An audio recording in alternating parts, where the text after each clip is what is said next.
April of 1956, a Hungarian physician sat alone in a small laboratory in Budapest. The city outside was quiet, the kind of quiet that comes before things change. He had spent months preparing for this moment. He had synthesized the compound himself, extracted it from plant material, verified its purity. He had already tried taking it orally, had swallowed increasing doses for weeks, and felt nothing at all. So on this particular evening, he loaded a syringe. He pressed the needle into his own arm. He waited. 60 seconds passed, and then the walls of the laboratory began to dissolve. What he saw in the minutes that followed, the colors he described as coming from somewhere behind color, the presences he encountered that seemed older and more intelligent than anything he had a framework for, would stay with him for the rest of his life. He was a scientist, a psychiatrist, a man trained to classify and explain, and what he had just experienced could not be classified, could not be explained. He would spend decades trying anyway.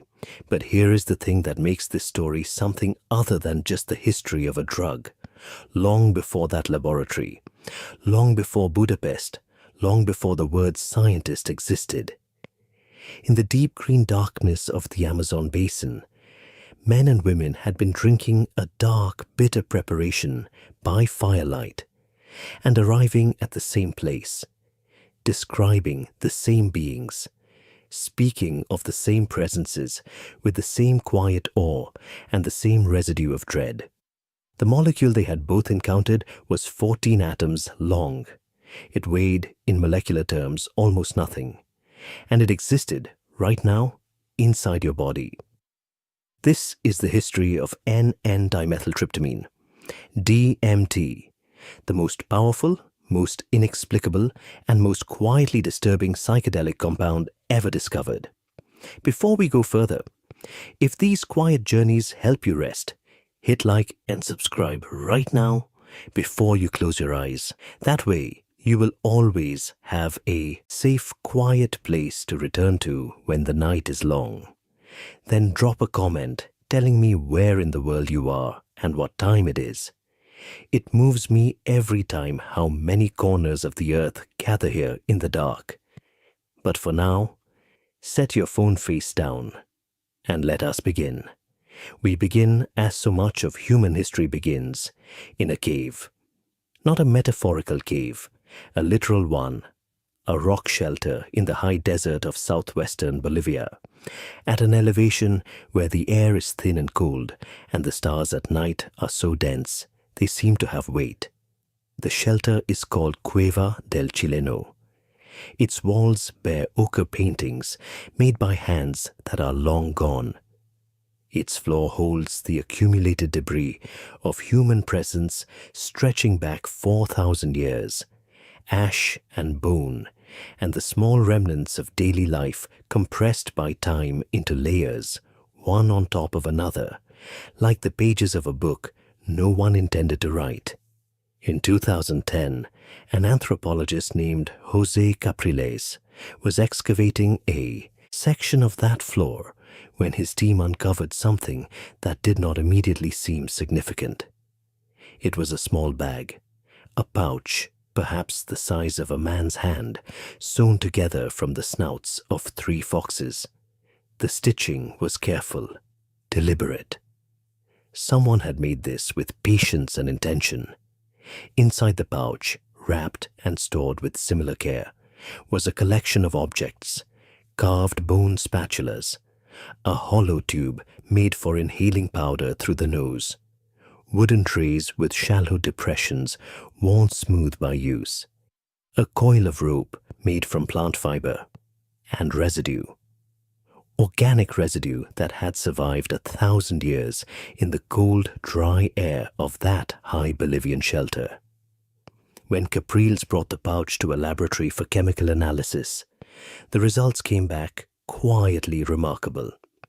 The residue contained harmine, it contained harmaline, and it contained traces of a compound called N,N-dimethyltryptamine, the shaman to whom that pouch had belonged, and it was almost certainly a shaman's. Pouch, a healer's kit, a spiritual practitioner's assembled tools. Had lived approximately 1,000 years ago. He or she had been, without question, working with the precise combination of chemicals that would later come to obsess the Western scientific world. But the pouch was not the oldest evidence. The oldest evidence could not be found in caves or in laboratory analyses, because it existed in a form that does not survive. It existed in knowledge, in oral traditions, in the slow, careful transmission of understanding from one generation of healers to the next, across centuries, in languages that left no written record. The Shipibo, Conibo people of Peru, the Tucano of Colombia, the Shuar of Ecuador. Dozens of indigenous nations spread across the vast green interior of the South American continent, each with their own relationship to a preparation they had different names for: Yage, Daime, Huasca, Natem, but which the wider world would eventually come to know by the Quechua name, Ayahuasca, vine of the soul, or in one translation, vine of the dead. The preparation requires two plants. This is the part of the story that deserves a moment of genuine stillness, because what it implies is either one of the most extraordinary accidents in human history, or something that challenges our understanding of how knowledge moves through the world. The first plant is the Banisteriopsis kapi vine, a thick woody climber that winds through the forest canopy of the western Amazon. When its bark is macerated and boiled, it produces a dark liquid that contains a family of compounds called Harmala alkaloids. These compounds, harmine, harmaline, tetrahydroharmine, have their own mild effects on the mind, but their most significant chemical function is something far more specific than that. They inhibit a class of enzymes in the human digestive system called monoamine oxidases. Monoamine oxidases are, among other things, responsible for breaking down a particular class of molecules before they can reach the brain. They are the body's gatekeepers for certain chemical signals. And one of the molecules they are most efficient at destroying is dimethyltryptamine. Under ordinary circumstances, if you were to swallow DMT, pure extracted, pharmaceutical-grade DMT, nothing would happen. Your stomach would dismantle it within minutes. It would never cross into the bloodstream in any meaningful quantity.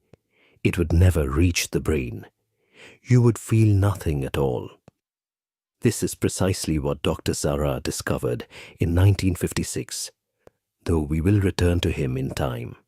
The second plant in the ayahuasca preparation is most commonly Psychotria viridis, a small unremarkable shrub whose leaves contain in concentrated form dimethyltryptamine.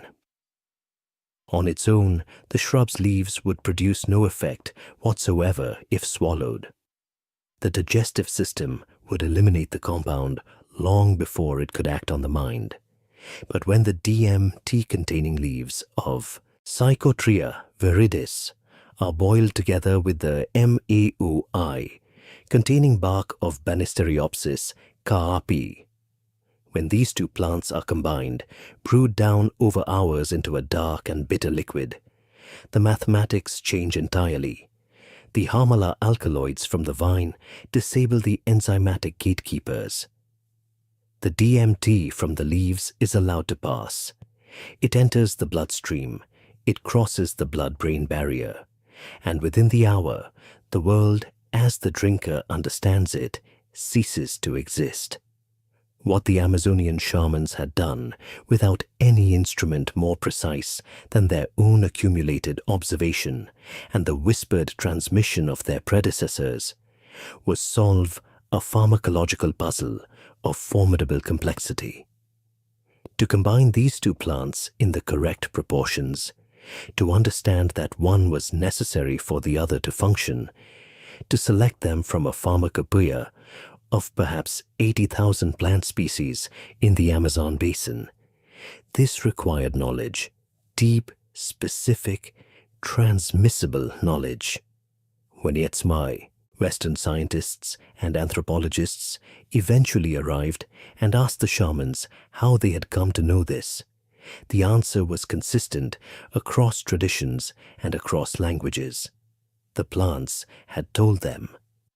This is one of those places in history where the scientific mind and the indigenous mind look at the same fact from different sides of an unbridgeable distance. The scientist hears the shaman's answer and reaches for a rational explanation. Centuries of trial and error, perhaps, systematic experimentation across generations, the gradual accumulation of empirical knowledge expressed through the only framework available. The shaman, for his part, does not feel that anything needs explaining. The plants communicated. This is what plants do if you know how to listen. What neither can entirely account for is the precision. Not just the combination of plants, but the specific preparation, the long, slow boil, the addition of certain other ingredients in certain traditions, the proportions. The ritual context that shamans maintain is not peripheral, but central to what the brew does. These are not the products of accidental combination. They carry the weight of systematic understanding. But set aside, for a moment, the question of how the knowledge was acquired. Consider instead what the knowledge reveals about the experience itself. Because the shamans did not speak of the ayahuasca journey in the way that Western culture would later speak of a drug experience. They spoke of it as travel, as contact, as a journey to a place that exists. Not a place constructed by the mind in its altered state, but a place that the mind, in its ordinary state, simply lacks the capacity to perceive. They spoke of beings who lived in that place, entities, presences. The specific character of these presences varied somewhat between traditions. In some, they were ancestors. In others, they were plant spirits. In others, they were vast and ancient intelligences with no clear human equivalent. But the structural description was consistent in ways that are difficult to dismiss. The beings were perceived as separate from the self. They were perceived as knowledgeable, as possessing information or understanding that the traveler did not bring with them into the experience. They communicated, though not always in language, and they were, almost universally, described as having been there before the traveler arrived, not summoned, already present. The ceremonies in which ayahuasca was drunk were not recreational occasions. They were conducted at night, guided by a trained shaman who had typically spent years or decades learning to navigate the space the brew opened.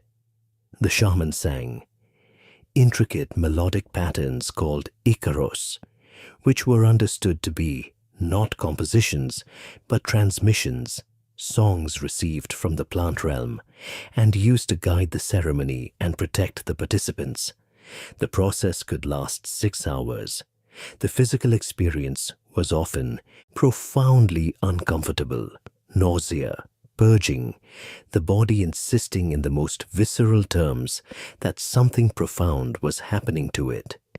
And through all of that, the journey continued.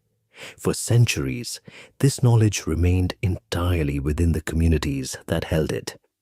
The rainforest was not, from the perspective of the 16th, 17th, or 18th century, a place that European civilization considered important in the ways that mattered to European civilization. Missionaries moved through it. Soldiers moved through it. None of them were paying attention to what the indigenous people were drinking by firelight. It was not until the middle of the 20th century that the wider world began, slowly and somewhat accidentally, to notice. The man most responsible for that noticing was a botanist from Harvard named Richard Evans Schultes. He had a quiet, almost monastic dedication to the plants of the Amazon, and he spent decades traveling through regions of Colombia and Peru and Ecuador that most people of his background had never visited and had no intention of visiting. He documented, he collected specimens, he participated with the measured curiosity of a trained scientist and the respect of someone who understood he was in the presence of knowledge older than his own tradition. Schultes never became famous in the way that some of the figures who followed in his wake became famous. He was not a showman. He was not drawn to controversy. He wrote in precise, technical language for audiences of other botanists and ethnopharmacologists. But what he documented, the plants, the preparations, the ceremonial context, the biochemical patterns, he could perceive without yet having the chemical tools to fully describe them, created a record that would eventually reach the people who did have those tools. And in the years after Schultes was making his careful notes in the field, in the clean, fluorescent-lit laboratories of North America and Europe, scientists were beginning slowly and from an entirely different direction to approach the same molecule. They did not know it yet. The molecule had been created, stored, and largely forgotten. It sat in a glass vial in a Canadian research institute, unnamed in any practical sense, unconnected to anything that would have made its significance apparent. It was, for now, just a compound, a molecule that had been synthesized during a routine exploration of alkaloid chemistry, noted in a paper and set aside, stored in silence, entirely unaware, as molecules are, of what it was about to become. There is a particular kind of discovery that history does not know what to do with. Not the dramatic kind, not the eureka moment, not the flash of insight, not the story that writes itself into legend while the discoverer is still alive to enjoy it. This other kind of discovery is quieter. It happens in the margins of something else. A man working on one problem stumbles sideways into something he does not recognize as significant, notes it carefully because that is what careful scientists do, and files it away. He publishes a paper. A small number of people read the paper. Life continues. The world, entirely unaware of what has just been added to it, moves on without ceremony. In 1931, in a research laboratory in Canada, a German-born chemist named Richard Helmuth Friedrich Manske sat down at a bench and synthesized, for the first time in recorded history, a molecule called N,N-dimethyltryptamine. He was not looking for it. Manske had been born in Berlin in 1901, had emigrated to Canada with his parents as a child, and had spent his academic life building a reputation as a meticulous and gifted alkaloid chemist. His doctoral work had been done at the University of Manchester, where he had studied the structures of harmine and harmaline, two compounds you may recognize from the previous chapter of this story, the Harmala alkaloids found in the Banisteriopsis Kaapi vine. He had synthesized those compounds years before anyone understood what they would eventually be used alongside. He had no way of knowing. The world of organic chemistry in the 1920s and 1930s was a world of structural puzzles, of understanding what molecules looked like at the atomic level, of mapping the invisible architecture of the natural world.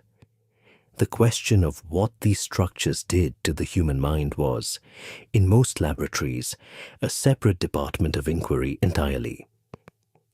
When Manske synthesized DMT in 1931, he was working on what is known as a systematic exploration of the methyltryptamine family, a methodical mapping of related chemical structures. The synthesis was successful. The compound was noted. The quantities produced were, however, too small for the kind of structural analysis that would have told him much about what he had created. And so he did what any careful scientist does, with a result that cannot yet be fully investigated. He stored it. He noted it in the literature. He moved on.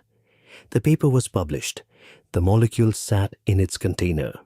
For 15 years, nothing happened. This is worth sitting with for a moment. The molecule that would one day be described as the most powerful psychedelic compound ever discovered.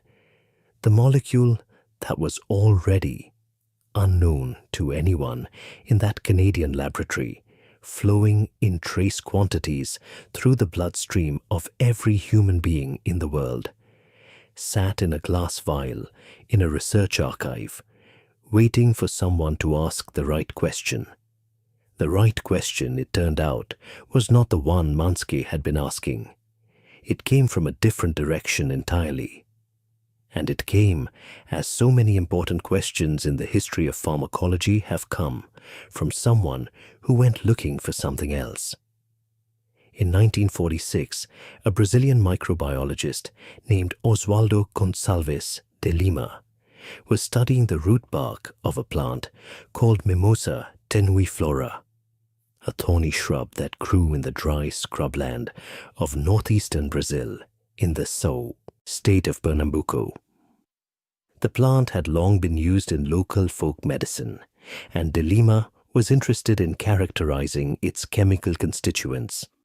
From a sample of root bark he had collected near the town of Arcoverde, he isolated an alkaloid.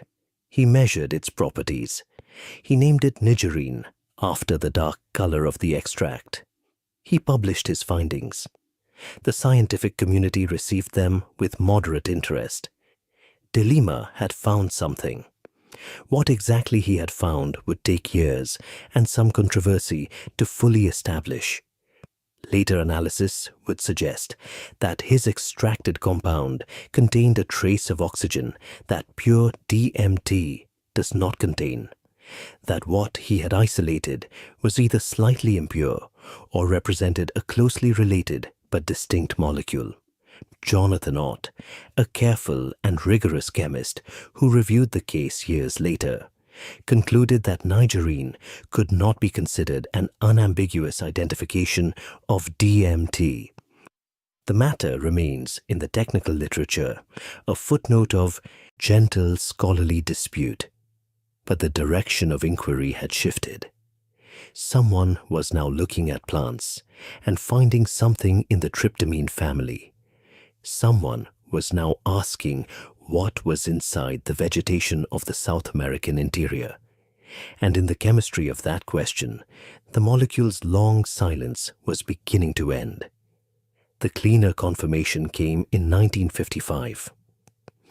A team of American chemists, led by Evan Horning, a precise and systematic researcher whose work is less remembered than it deserves to be, analyzed the seeds and pods of Anadenanthera peregrina, a tree whose seeds had been used for centuries by indigenous peoples of northern South America and the Caribbean to prepare a powerful hallucinogenic snuff called cohoba or yopo. The seeds were ground to powder and inhaled through bone tubes, inducing visions that shamans used for divination and healing. The cultural record of this practice stretched back in various forms over many hundreds of years. The chemistry behind it had never been formally investigated. Horning's team found two major compounds. The first was bufotenine, a tryptamine that was already known and had already been studied, with decidedly unpleasant results, administered at high doses to prison inmates in Ohio, in a style of research that would make a modern ethics board reach quietly for a glass of water.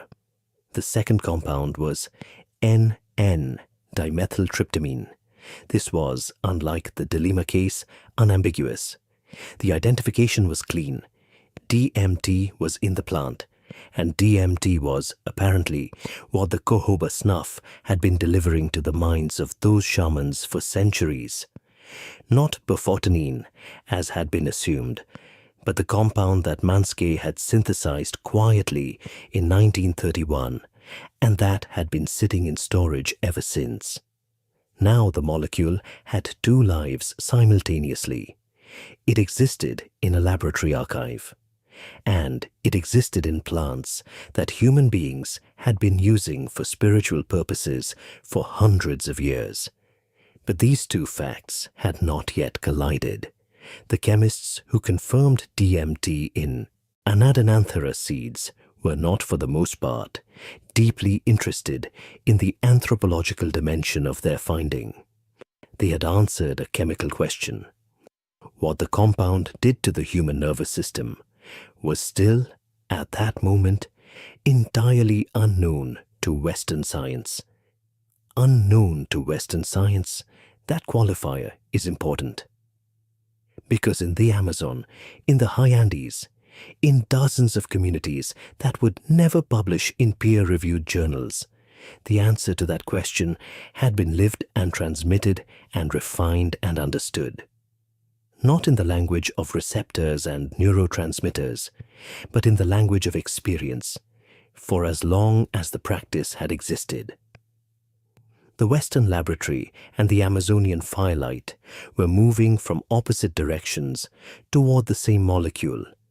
They would not meet for another year, and when they did, it would be in a small research hospital in Budapest, at the hands of a man who had been trying and failing for weeks to understand why the compound refused to act.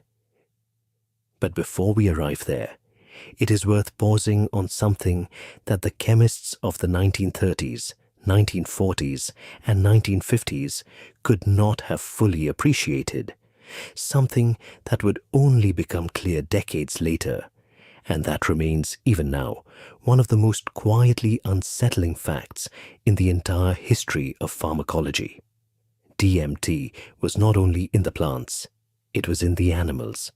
More specifically, it was in the mammals, in their blood, in their urine, in their cerebrospinal fluid, the clear liquid that bathes the brain and spinal cord, in their brain tissue itself, in humans, in rats, in every mammal that researchers would eventually think to test for it. The first formal indication of this came in 1961 when Julius Axelrod, a biochemist at the National Institutes of Health in Washington, who would later win the Nobel Prize for his work on neurotransmitters, published a paper in the journal Science. He had found an enzyme in rabbit lung tissue that was capable of converting tryptamine into DMT, an enzyme, a biological mechanism, not a contaminant, not a trace from dietary sources, but an active enzymatic process whose apparent purpose was the synthesis of this compound within living tissue. The enzyme was called indolethylamine N-methyltransferase, INMT. Its existence meant something with enormous implications, though at the time those implications were largely left unspoken. If the mammalian body contained an enzyme whose function appeared to be the manufacture of DMT, then the mammalian body was, in some capacity, making DMT. Why? That question would not be seriously pursued for another 3 decades. But it had been asked, quietly, in the margins of a technical paper, almost as a footnote to a more conventional study of neurotransmitter metabolism. The question had been placed into the literature. Why does the body make this? The structural relationship of DMT to other molecules in the body deepened the puzzle. DMT is a tryptamine.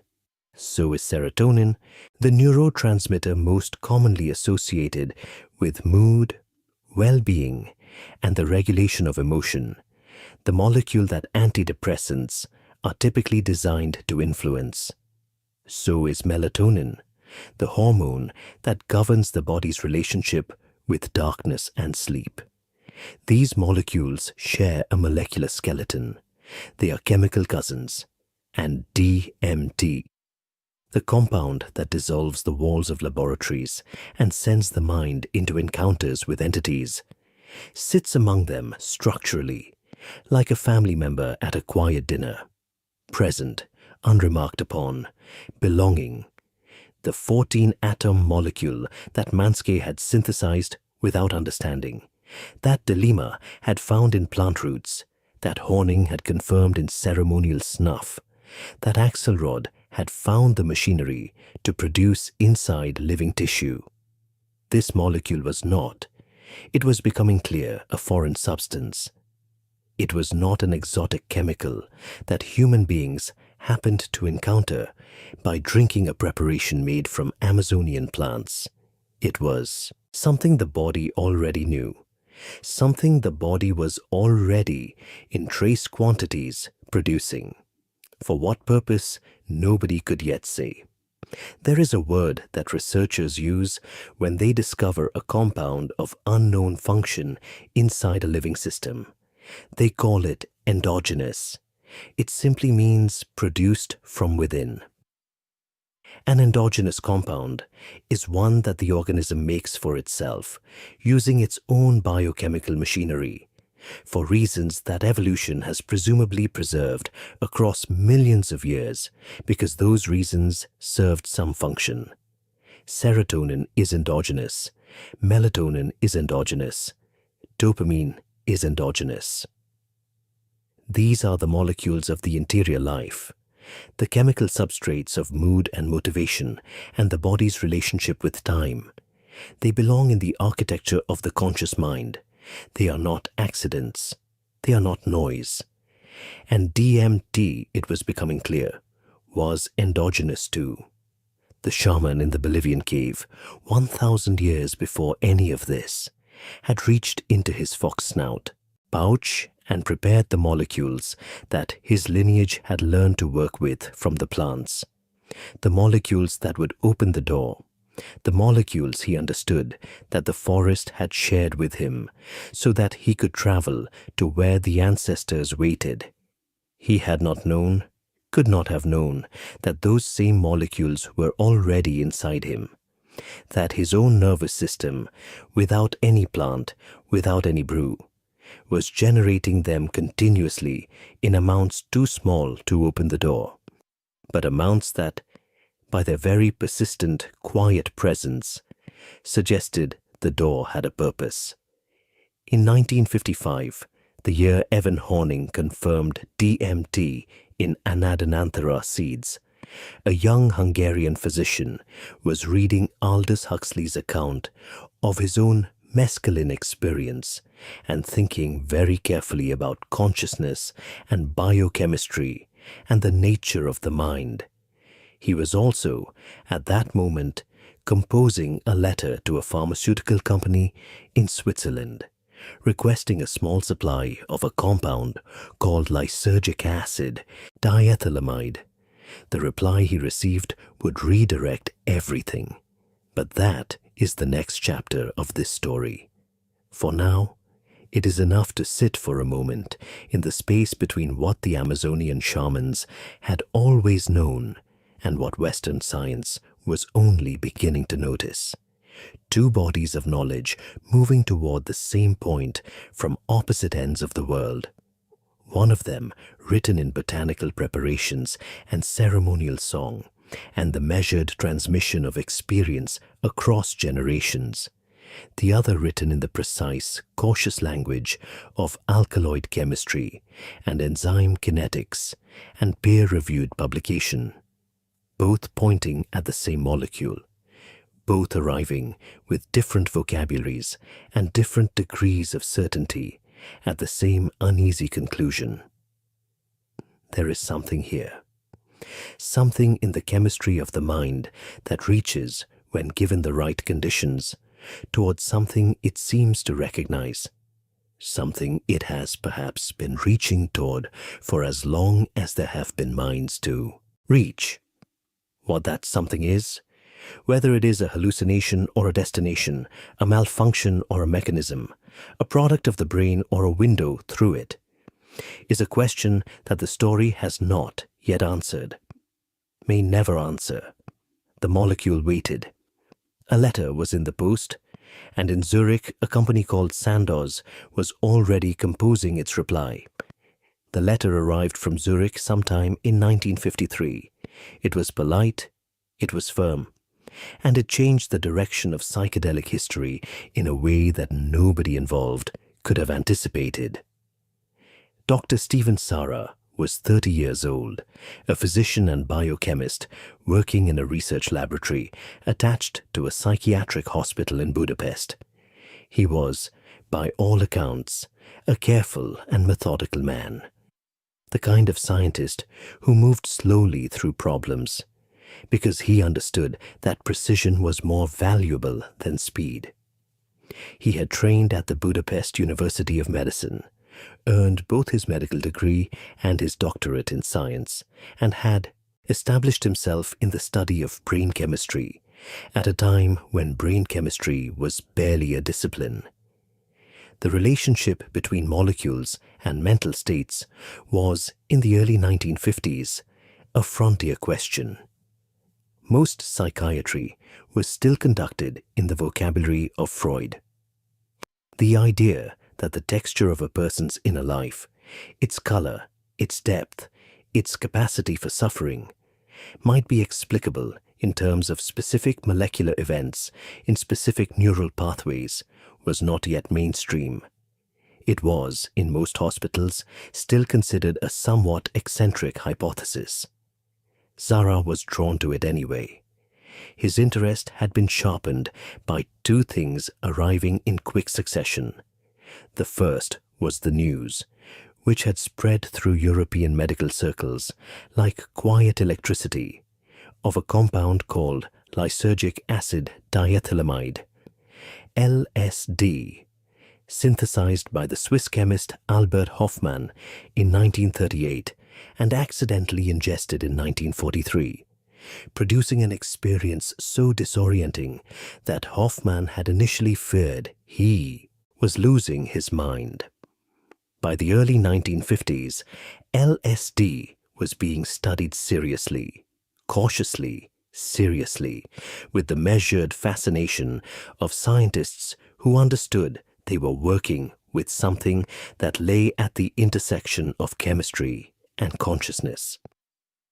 Sandoz, the pharmaceutical company that held the compound, was distributing it to research institutions under the name Delicid. The second thing was a book, Aldous Huxley's account of his own mescaline experience, published in 1954 under the title The Doors of Perception, had landed in the European medical world with the quiet force of something that could not be easily categorized. Huxley was not a scientist. He was a novelist and an intellectual, precise and literate, and incapable of imprecision, even when describing the most extreme states of consciousness. What he described in that book, the dissolution of the boundary between self and world, the visual world reorganizing itself around what he called its isness, the sense of encountering something that had always been present but had never before been accessible, struck Sara as a clinical description dressed in literary language. It struck him as data. He decided he needed LSD. He wrote to Sandoz in Zurich.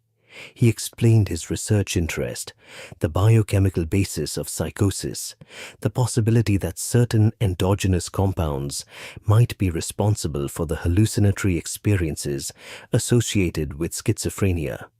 It was a legitimate scientific inquiry. His credentials were real. His intentions were transparent. His request was specific and carefully worded, Sandoz wrote back. The reply, in essence, was this: Hungary was behind the Iron Curtain. Hungary was a communist country. A compound as powerful as LSD could not be trusted in the hands of researchers operating within the Soviet sphere of influence. The application was denied. There is something almost darkly comic about this in retrospect. The Swiss pharmaceutical company, exercising geopolitical caution, had declined to send a psychedelic drug to a man who wanted to study consciousness. And in doing so, they had redirected that man's attention toward a compound that would prove, by any measure, more powerful, more strange, more inexplicable, and more consequential than LSD had ever been. Sarah did not give up. He simply turned in a different direction. He had been reading the same literature that Evan Horning's team in America was working from. The papers on Anadenanthera peregrina, the jojoba snuff, the tryptamine alkaloids found in the seeds of that tree. He had read the Fish, Johnson and Horning paper from 1955 carefully. He understood the chemistry, and he noticed something that others seemed to be passing over without comment, that of the two major alkaloids in the jojoba snuff. Bufotenine had already been tested in humans with unimpressive and somewhat toxic results, while DMT, the second alkaloid, had been identified, chemically described, and then essentially ignored. Nobody had asked what it did. Sarah decided to ask. He synthesized DMT himself in his laboratory in Budapest, extracting it from Mimosa hostilis plant material, using a method he had worked out from the existing chemical literature. The synthesis was not technically demanding for someone of his training. The compound came out as a white, crystalline powder. He verified its purity as best he could with the instruments available to him. He had, sitting in a small container on his laboratory bench, a quantity of one of the most powerful psychoactive compounds ever to exist in the history of the world. He did not know this yet. Nobody knew this yet. It was just a compound, an unstudied alkaloid from a South American tree. He began with the method that seemed most logical. He swallowed it. In March of 1956, Sarah administered DMT to himself orally, in increasing doses, over a series of self-experiments conducted with careful attention to subjective effects. He took 30 milligrams. He felt nothing.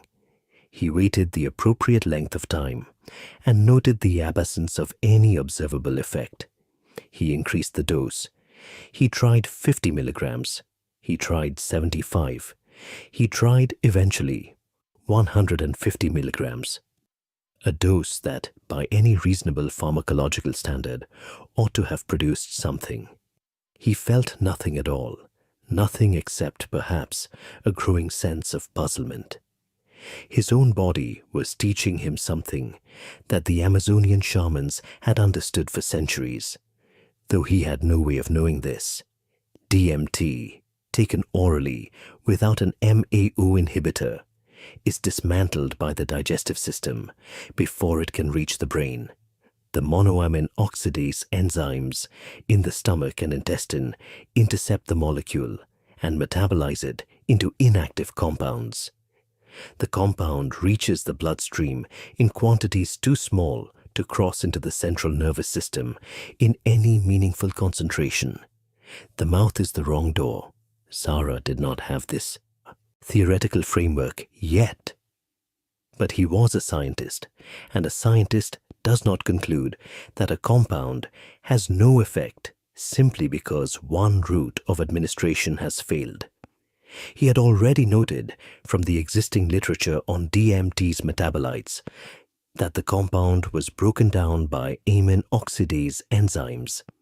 He had found 3-indole-acetic acid in both his blood and urine samples after the oral experiments, confirming that the compound was being processed by his body, just not reaching its destination. he changed his approach. In April of 1956, Stephen Sara prepared a solution of DMT for intramuscular injection. He calculated the dose. He prepared the syringe. He injected it into his own arm. He later recorded that the initial dose he used was approximately 1 milligram per kilogram of body weight. He sat back. He waited. The room was quiet. His laboratory in the Budapest psychiatric hospital was, at that hour, still. 60 seconds passed. It began with the visual field. Colors first, not colors as he understood them. Not colors that belonged to the surfaces of things in the room around him, but colors that seemed to come from behind the ordinary spectrum, as if the visible world had been pulled aside like a curtain to reveal a deeper illumination behind it. He described them later as brilliantly colored oriental motifs, patterns, geometric and shifting, and possessing a quality of intention that pure hallucination does not typically possess. The sense not of a mind decorating itself, but of being shown something. Then the geometry deepened into something else. He described spatial distortions, a sense that the dimensions of the room had become unreliable, that the fixed coordinates of physical space, the distance between walls, the relationship between floor and ceiling, had lost their certainty. His body became strange to him. The boundary between himself and the space he occupied grew uncertain. He felt what he would later describe as a disturbance of the schema of his own physical form, a technical, clinical phrase for the experience of no longer being sure in any visceral and immediate sense where he ended and the world began. The effects lasted, by clock time, between 45 minutes and an hour. By the subjective measure of the experience itself, they lasted considerably longer in the way that any genuine disruption of consciousness compresses and expands time unpredictably. When it was over, Sara sat for a long while in the quiet of his laboratory. He was a psychiatrist. He was trained to classify. He reached, professionally, for the vocabulary of his discipline and described what he had just experienced in the language of clinical phenomenology, hallucinations, depersonalization, alterations in body image, and spatial perception. But the clinical vocabulary did not quite reach the thing itself. He knew this. He had not simply perceived distortions.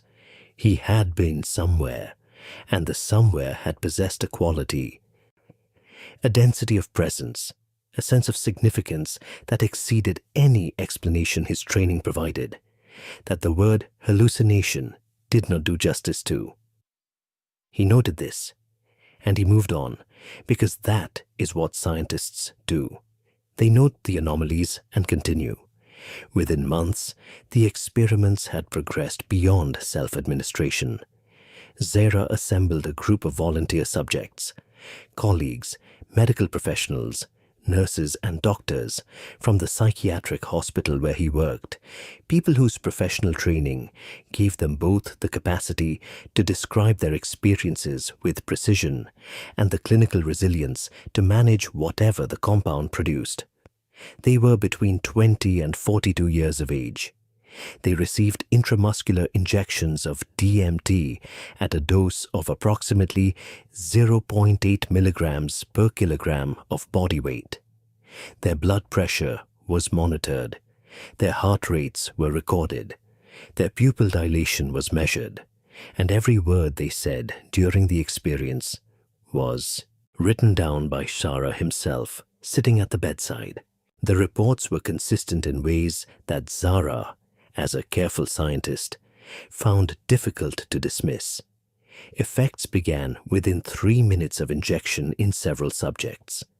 The physical symptoms were predictable enough.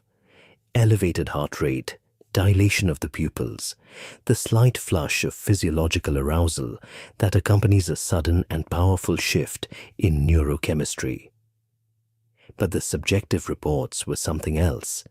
One subject named Bella described an experience of moving through darkness and arriving through what she called a black iron lattice at a bright temple.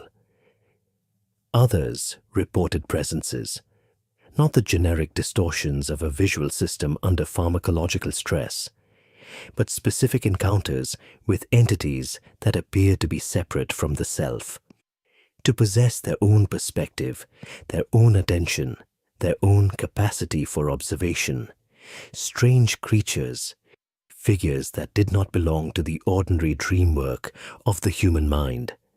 Sarah listened. He noted what his subjects said.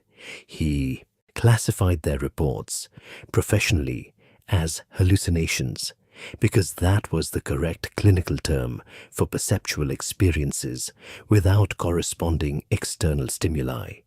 But something in the consistency of the reports unsettled his scientific composure. These were different people, different minds, different personal histories, and different inner lives. And yet they were arriving, through the chemistry of this single molecule, at something strikingly similar. Not identical.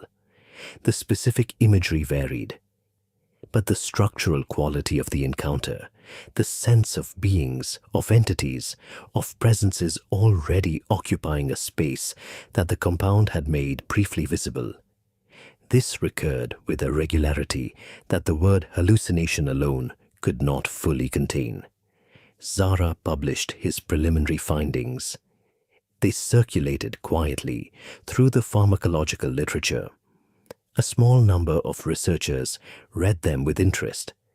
The world, preoccupied with LSD and mescaline and the broader horizon of psychedelic chemistry, largely absorbed the findings without giving them the weight they deserved.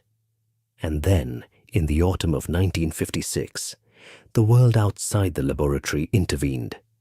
On the 23rd of October 1956, the Hungarian Revolution began. Students and workers and soldiers took to the streets of Budapest, tearing down Soviet symbols, calling for independence, for free elections, for the withdrawal of Soviet troops.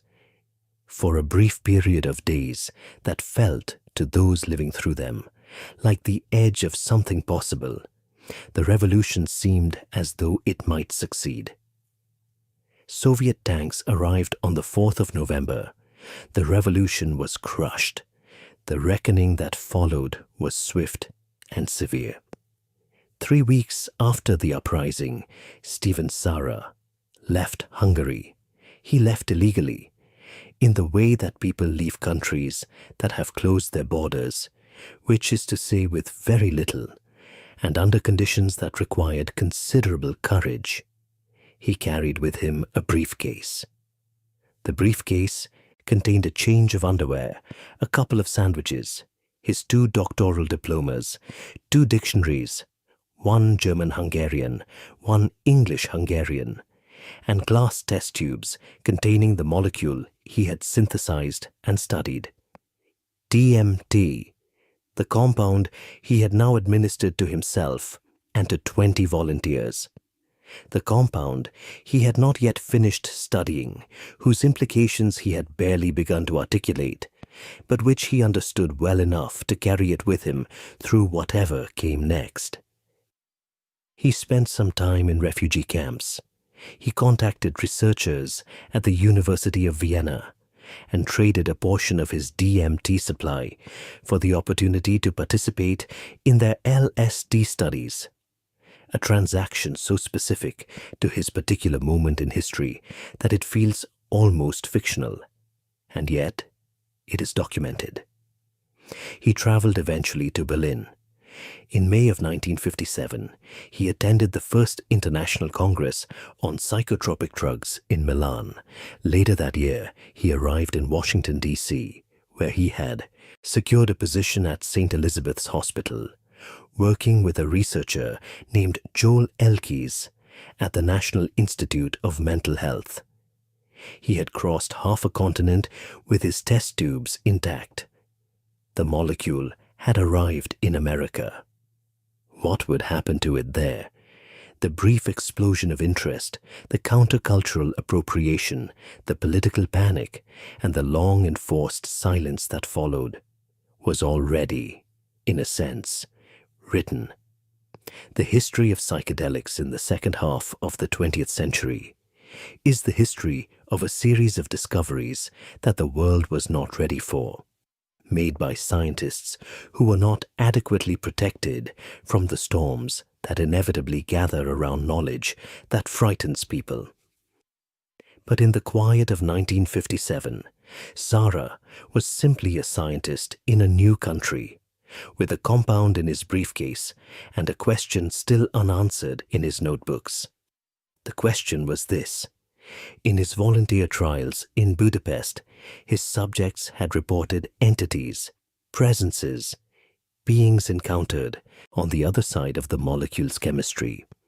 Zara had classified these as hallucinations because that was the honest and appropriate clinical description.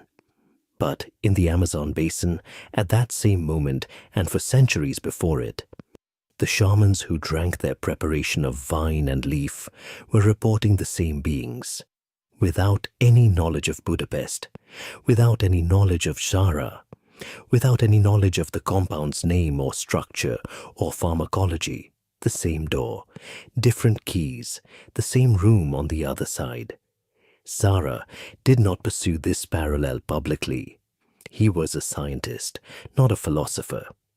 But later in his life, in interviews and in published reflections, he would acknowledge that this convergence, the consistency of what people encountered through DMT across decades and cultures and centuries, was the part of the story that refused to be resolved by the vocabulary of clinical psychiatry. When these experiences, he said, such as God or strange creatures, appeared in our DMT studies, we did not philosophize about them. As psychiatrists, we simply classified them as hallucinations. He paused, and then he added something that the clinical vocabulary could not quite hold.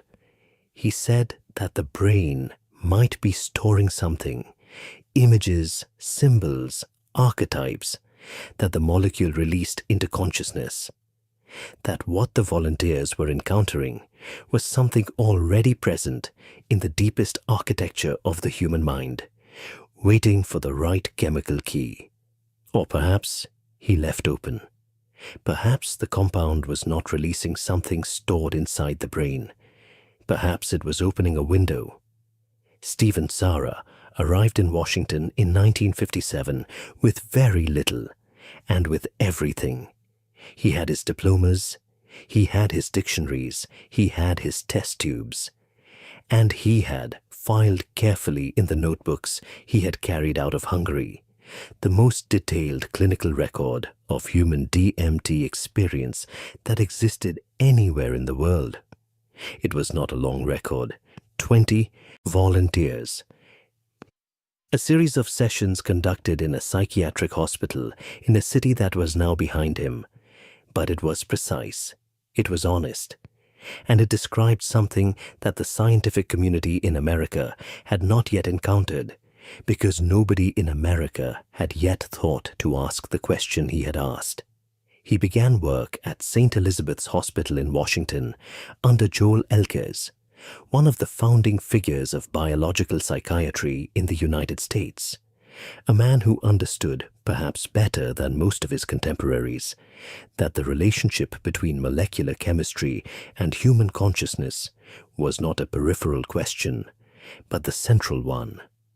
From there, Zara moved into the laboratory of Julius Axelrod, the Nobel laureate whose own work on neurotransmitter metabolism was already reshaping the field. In Axelrod's laboratory, Zara continued what he had started in Budapest, studying the metabolism of DMT and its chemical relatives in both healthy volunteers and in patients diagnosed with schizophrenia, looking for the biochemical thread that might connect the molecule to the mind's capacity for disorder. The theoretical framework driving this work was called the transmethylation hypothesis. It was an elegant and genuinely plausible idea. If the human body was already producing small quantities of DMT through normal metabolic processes, and if DMT produced, when administered in larger doses, experiences that resembled the symptoms of acute psychosis, the hallucinations, the dissolution of the boundary between self and world, the encounters with beings and presences, then perhaps something had gone wrong in the biochemical regulation of schizophrenic patients. Perhaps their bodies were producing too much. Perhaps the madness that psychiatry struggled to treat pharmacologically was, in part, a disease of endogenous chemistry. Perhaps the key to understanding it was inside the molecule. It was a serious hypothesis. It was pursued seriously over the course of the following decade. Zara and his colleagues and other researchers around the world would conduct dozens of studies attempting to measure DMT and its metabolites in the blood and urine of psychiatric patients, hoping to find elevated concentrations that would support the transmethylation model. The results were, in the end, inconclusive. No clear and reproducible correlation emerged. The hypothesis did not fail dramatically. It simply failed to be confirmed, which is the quieter and more common way that scientific ideas dissolve. The question it had asked remained open. The answer it had proposed remained unverified. But something had been built regardless. A body of research, a clinical database, a set of human experiences documented with care and without sensationalism by scientists who had no agenda beyond understanding. And alongside that body of research, in the broader culture of the late 1950s and early 1960s, something else was building. The psychedelic decade was coming.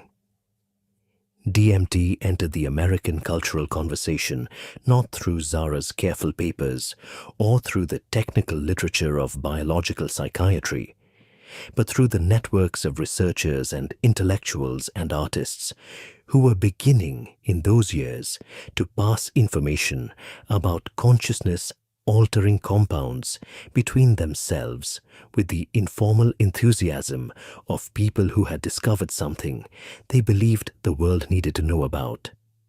LSD was already circulating. Mescaline was already circulating. Psilocybin, isolated from Mexican mushrooms by Hoffman in 1958, was entering the conversation. And DMT, shorter acting than all of them, more intense, more total in its disruption of ordinary consciousness, was beginning to be noticed.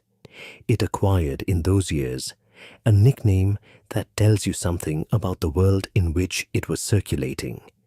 It was called the businessman's trip. The phrase captured something real about the pharmacology. LSD lasted 8 to 12 hours. Mescaline lasted similarly. Psilocybin lasted 4 to 6. These were commitments, a full day or most of one, surrendered to the chemistry. DMT, administered by inhalation of its freebase form or by injection, produced its full effect within seconds and was over, in most cases, within 45 minutes. The geometry of the experience was compressed to a degree that LSD users found almost incomprehensible. The same total dissolution of ordinary consciousness, the same complete rearrangement of perceptual reality, but contained in a time frame that could theoretically be accommodated between meetings, a businessman's lunch hour. Hence the name. The name was flippant. The experience it referred to was not. Those who encountered DMT in those years and wrote about it did not reach for casual language. They reached, typically, for the language of the absolute, for words like terrifying and overwhelming and more real than real, for descriptions that strained the ordinary, vocabulary of human experience to its edges. The brevity of the experience was not a mitigation of its intensity. If anything, the compression made it more total. There was no gradual onset, no period of adjustment, no gentle arrival. There was ordinary consciousness, and then there was not, and the transition between them happened in the time it took to exhale. By the early 1960s, psychedelic research in the United States was at what would prove to be its historical peak. Between 1951 and 1966, more than 1,000 papers were published in peer-reviewed scientific literature describing experiments with LSD alone. The compound was being studied as a treatment for alcoholism, for anxiety in terminal cancer patients, for obsessive neurosis, for the cluster of symptoms that would later be called post-traumatic stress disorder. The results in many of these studies were promising enough to justify serious clinical interest. The research community was cautious, but genuinely engaged. There was a sense in those years that the pharmacology of consciousness was a frontier that was opening, that the compounds being studied were tools rather than threats, and that the scientific and medical communities had arrived at the edge of something important. Serra was part of this world. He continued his work at the NIH through the 1960s, characterizing the biochemistry of DMT and its closest relatives, diethyltryptamine and dipropyltryptamine, mapping their pharmacokinetics, describing their metabolism, building the molecular portrait of a family of compounds that the world had barely begun to examine. He was careful. He was productive. He published consistently. He worked within the institutional framework of American science, with the disciplined adaptability of someone who had already survived the loss of one world and understood that the next one required its own forms of patience. And then, gathering at the edges of that world, the storm arrived. It had been building for years, and its origins were not entirely the fault of any single person, though certain figures concentrated its energy in ways that are difficult to separate from the history.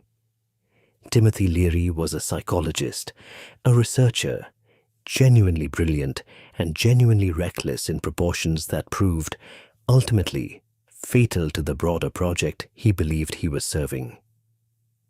He had begun with rigorous work. The Harvard psilocybin project had produced real data and genuine insights. But he had moved, with increasing speed, from scientific inquiry towards something closer to a religious movement, a cultural crusade, a deliberate provocation of the institutional authority he had come to see as the primary obstacle between humanity and its own liberation. His public advocacy was vivid and confrontational and impossible to ignore. Turn on, tune in, drop out. The phrase was designed to be a slogan, and it worked as a slogan, which meant it did the work that slogans do.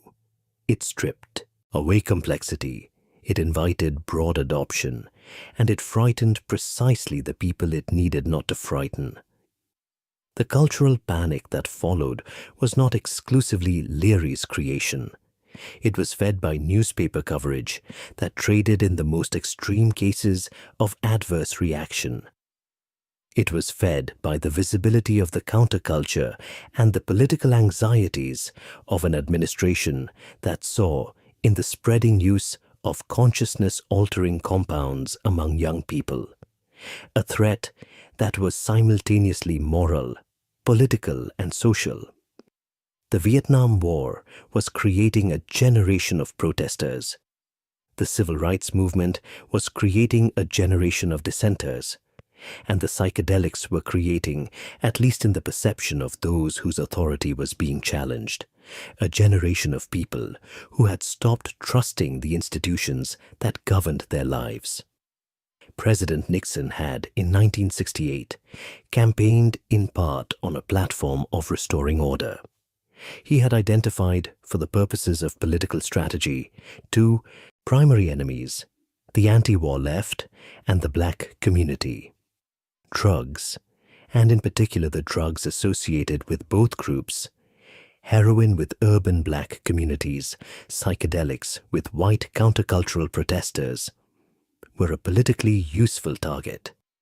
The machinery of federal law was already moving. In 1970, Nixon signed the Controlled Substances Act into law. It came into full effect in 1971. The act created 5 schedules of controlled substances ranked by their potential for abuse and their accepted medical utility. Schedule 1 was the most restrictive category, reserved for compounds deemed to have high abuse potential and no accepted medical use. The compounds placed in Schedule 1 included heroin, they included cannabis, and they included, without distinction or nuance, the entire class of psychedelic compounds that researchers had been studying for 2 decades: LSD, psilocybin, mescaline, and DMT, dimethyltryptamine, the molecule found in hundreds of plant species, the molecule produced endogenously by every mammal studied, the molecule whose presence in the human body had been confirmed by Julius Axelrod in the laboratory down the hall from where these decisions were being made, was placed in the same legal category as heroin. The research did not slow down, it stopped. The infrastructure of psychedelic science, the approved researchers, the institutional protocols, the clinical frameworks that had been built over 20 years of careful work, was dismantled with the thoroughness that only legal prohibition can achieve. Sandoz withdrew Delicid from the market. Research supplies dried up. Funding disappeared. The scientists who had been working in this field were not arrested. They were simply made irrelevant by the removal of any legal pathway through which their work could continue. Some of them moved on to other areas of research. Some of them did not move on exactly, but simply went quiet in the way that people go quiet when the conversation they were having has been declared illegal. Zara himself transitioned in 1968 to a position at the Center for Studies of Narcotics and Drug Abuse. He would later become chief of the biomedical branch of the National Institute on Drug Abuse, the very institution whose parent organization had, in another part of its machinery, helped bring about the prohibition that had ended the research he had dedicated his scientific life to. There is a particular quality of irony in that. He spent the latter part of his career working within the bureaucracy of the drug war on the research side, advocating, quietly and consistently, for the scientific study of psychedelic compounds as keys to the understanding of the brain. He never stopped believing they were important. He never stopped arguing that what he had seen in his Budapest laboratory, what his volunteers had reported, what the clinical literature had documented, warranted continued investigation. The world was not listening. For 20 years, the silence held. The question of what DMT did, what it opened, what it showed, what the consistency of the entity encounters meant, what the endogenous presence of the molecule in the human body implied about the architecture of consciousness itself, went unanswered. The door that Zara had opened in 1956, the same door that the Amazonian shamans had been opening for centuries, was bolted shut by an act of Congress and left that way. The molecule remained. It remained in the plants. It remained in the body. It remained in trace quantities, circulating through the bloodstream of every human being alive, doing whatever it had always done, performing whatever function evolution had designed it for. entirely indifferent to the political history that had made its study temporarily impossible. It waited, as molecules do, without impatience. And in 1990, in a university hospital in Albuquerque, New Mexico, a psychiatrist named Rick Strassman began filling out paperwork. He was requesting permission to study DMT in human subjects. The approval process would take years. The institutional resistance would be significant.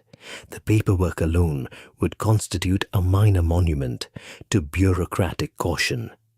But the door was about to open again.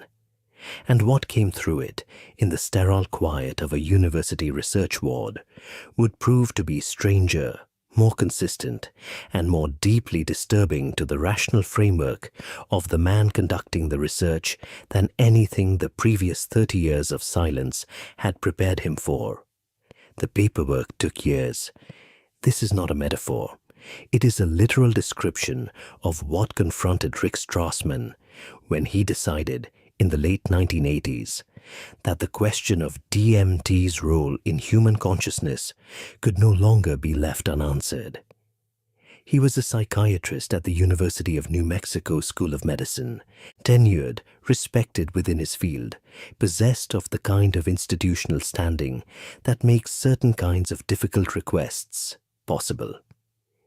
He was also, in ways that mattered to the shape of his research, a man whose inner life had always run alongside his scientific one rather than being subsumed by it. He had spent 20 years practicing Zen Buddhism. He had received lay ordination in a Western Buddhist order. He had led a meditation group. He was not a man who considered the inner world of human experience to be merely a side effect of biochemistry, even though biochemistry was his professional instrument.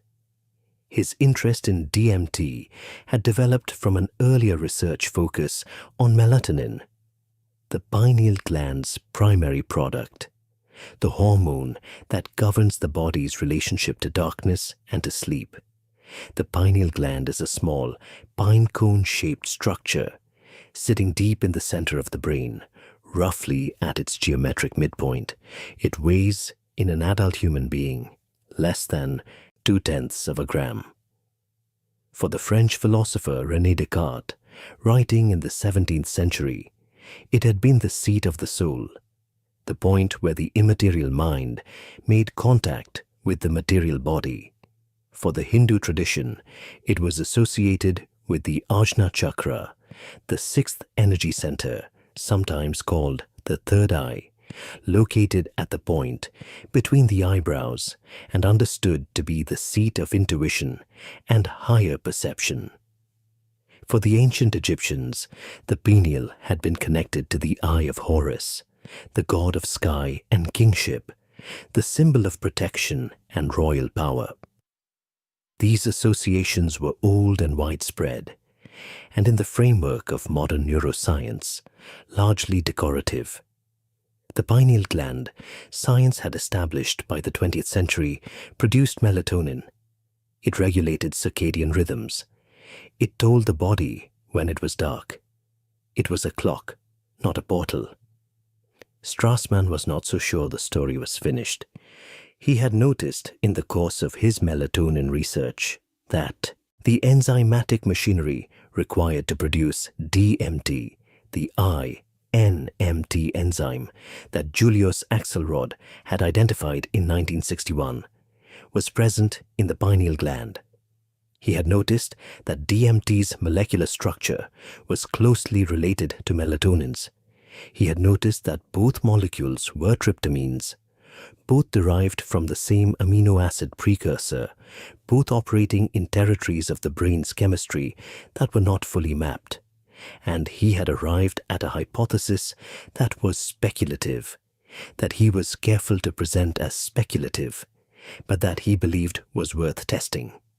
The hypothesis was this, that the pineal gland, under certain extreme conditions, the shock of birth, the process of dying, the deepest states of meditation, The threshold experiences that human beings across all cultures had described as mystical or transcendent might release quantities of DMT significantly larger than the trace amounts present in ordinary waking life.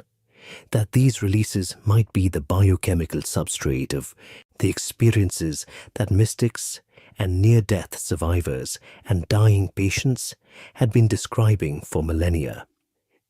That the spirit, in other words, might have a molecule, that what human beings had been calling the soul's departure from the body was, in some measurable chemical sense, an event.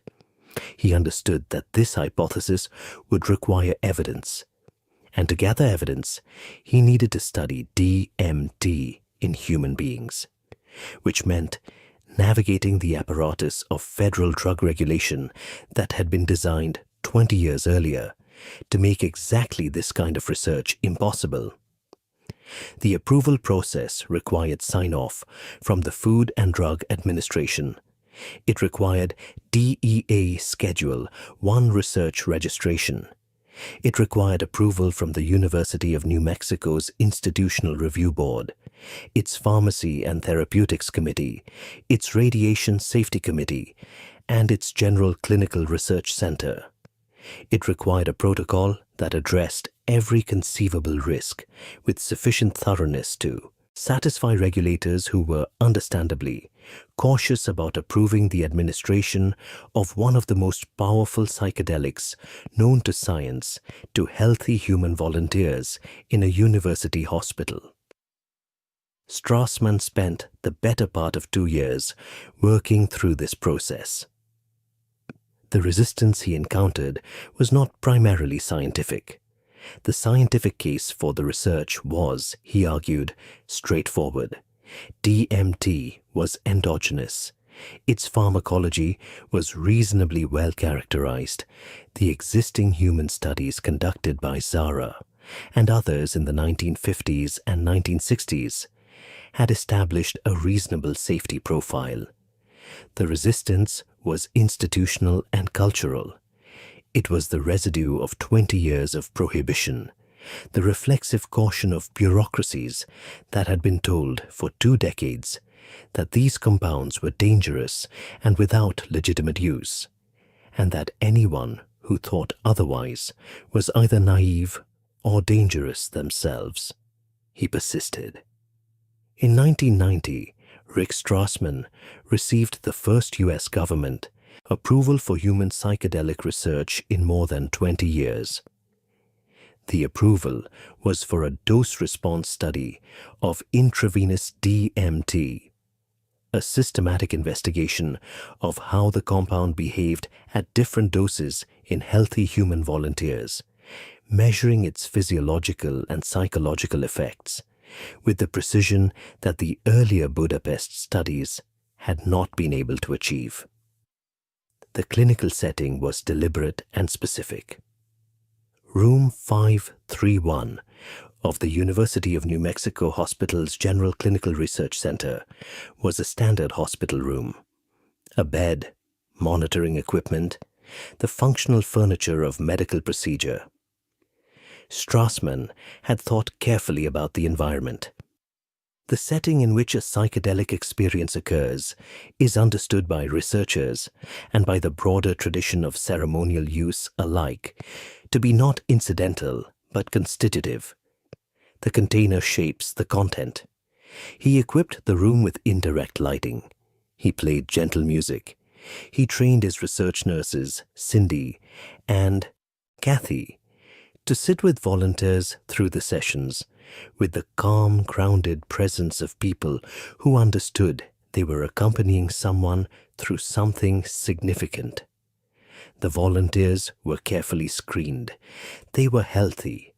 They had prior experience with psychedelics, which was considered important. The research team wanted people who had some framework for navigating non-ordinary states of consciousness, who would not be overwhelmed by the sudden radical departure from consensus reality that DMT reliably produced. They were told what the research was. They gave informed consent in the fullest sense, not the bureaucratic pro forma of a signature on a form, but the consent of people who understood, as clearly as anyone could understand before experiencing it, what they were agreeing to. The sessions began. A nurse inserted an intravenous catheter into a volunteer's arm. The volunteer lay back on the bed. The music played softly, and Strassman administered the compound. At TIO, the lower doses, the effects were manageable. Colors intensified. Visual patterns appeared. The emotional tone shifted, not unpleasantly in most cases, though the speed of onset was startling, even to those who had been told to expect it. The compound entered the bloodstream directly. There was no gradual build, no slow tide coming in. It arrived. At higher doses approaching 0.4 milligrams per kilogram of body weight and above, something different happened. The volunteers did not report visual distortions. They did not report that the room had become strange, or that the walls had developed interesting patterns, or that their emotional state had undergone some pleasant pharmaceutical coloring. They reported that the room had ceased to exist, that they had gone somewhere, that the somewhere they had gone to was not empty. There were beings there. More than half of Strassman's volunteers, healthy, screened, psychologically stable adults who had given informed consent and been carefully prepared, reported profound encounters with what they consistently described as non-human intelligences. The descriptions varied in their specific imagery. Some reported creatures that felt insectoid, compound eyes, chitinous geometry, a quality of alien precision that was more cold than threatening.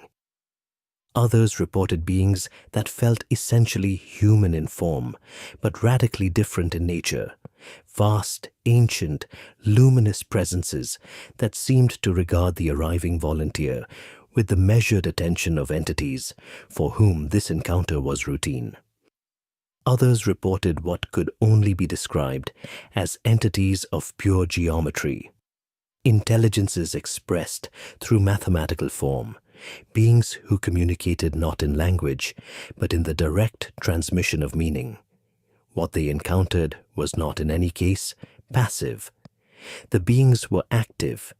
They attended to the volunteers. They communicated, or attempted to communicate, or communicated in modes that the volunteers could only partially receive.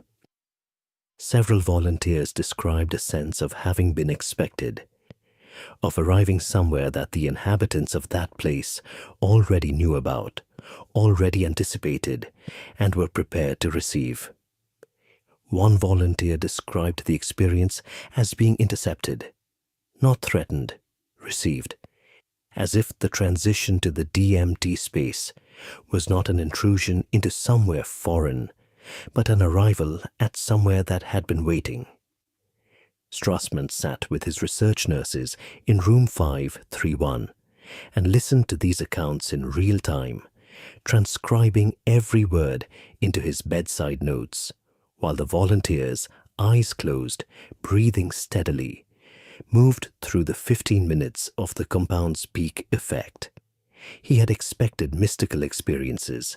His Buddhist background and his theoretical framework had prepared him for reports of unity consciousness, of dissolution of the self into a larger whole, of the kind of transpersonal experience that meditation and psychedelic research had both documented over decades.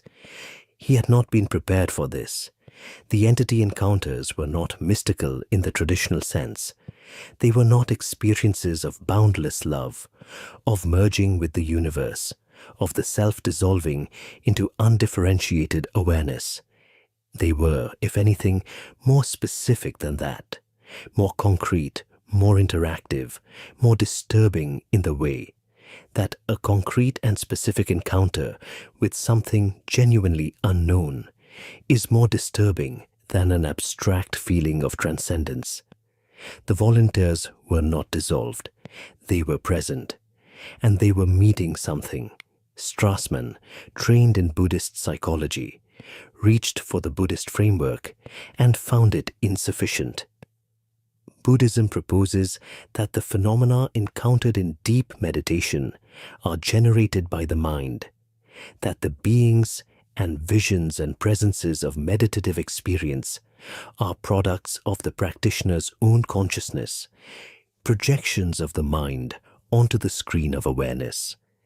This framework, applied to his volunteers' experiences, would suggest that the entities were hallucinations, elaborate, consistent, emotionally compelling hallucinations, but hallucinations nonetheless, constructions of the mind under chemical stress. But the volunteers did not experience them that way. They experienced them as separate, as genuinely other, as possessing their own agendas, their own knowledge, their own existence independent of the observer. And the consistency of this quality across 60 different volunteers, different backgrounds, different personal histories, different prior experiences with psychedelics, was difficult to explain as the product of individual minds generating their own private imagery. Too many minds were generating the same thing. Strassman did not resolve this. He was honest enough not to pretend he could. He continued the research. He conducted a tolerance study. He conducted mechanism of action studies. He administered, over the 5 years of the project, approximately 400 doses of DMT to nearly 60 human volunteers. He generated a dataset that was, in its scope and rigor, unlike anything that had existed in the prior history of DMT research. And he filled more than 1,000 pages of bedside notes with the verbatim accounts of people who had been somewhere, met something, and returned to room 531 profoundly and permanently altered by the encounter. Something else accumulated alongside the data, though it was harder to quantify. Strassman found, as the research progressed and the entity encounters multiplied, that the rational frameworks he had brought to the project were proving less and less adequate to the material he was gathering. The Buddhist model had failed him. The neuroscientific model, DMT as a pharmacological disruption of normal perceptual processing, the entities as artifacts of a destabilized visual cortex, felt increasingly unsatisfying in the face of volunteers who described interactions too specific, too informative, too apparently independent to be explained as noise in a neurological signal. He found himself, late in the project, beginning to sit with a question he had not anticipated needing to ask. What if the entities were not generated by the brain? What if DMT was not producing an experience but enabling a perception, functioning not as a generator of false data, but as a receiver of real data that the ordinary unmodified nervous system simply lacked the bandwidth to process? He did not answer this question. He noted it. He acknowledged in the book he eventually published in 2001, DMT, the Spirit Molecule, a landmark work that introduced the broader public to both the research and the unanswered questions it had produced. That the experience of conducting this research had changed him in ways he had not anticipated. The weight of what his volunteers had reported, the consistency of the encounters across hundreds of sessions, the failure of his existing frameworks to absorb the data. All of it had produced in him a kind of productive disorientation, a sense of having arrived at the edge of what his training had equipped him to understand. He ended the research in 1995. He cited problems both inside and outside the research environment. The institutional support that had, with such difficulty, been assembled, had become strained. The questions the research was raising were beginning to exceed what a university clinical research setting was equipped to handle. And Strassmann himself, the careful scientist who had spent years building the legal and institutional architecture necessary to ask these questions, found that the answers arriving through room 531 were leading him somewhere that the architecture of Western clinical research had not been built to go. He left the University of New Mexico. He left academic psychiatry. He moved eventually to a quieter life in Taos. The research had been conducted. The data existed. The 1,000 pages of bedside notes documented in precise and sober clinical language what 60 ordinary people had encountered through the chemistry of a molecule that their own bodies were already producing.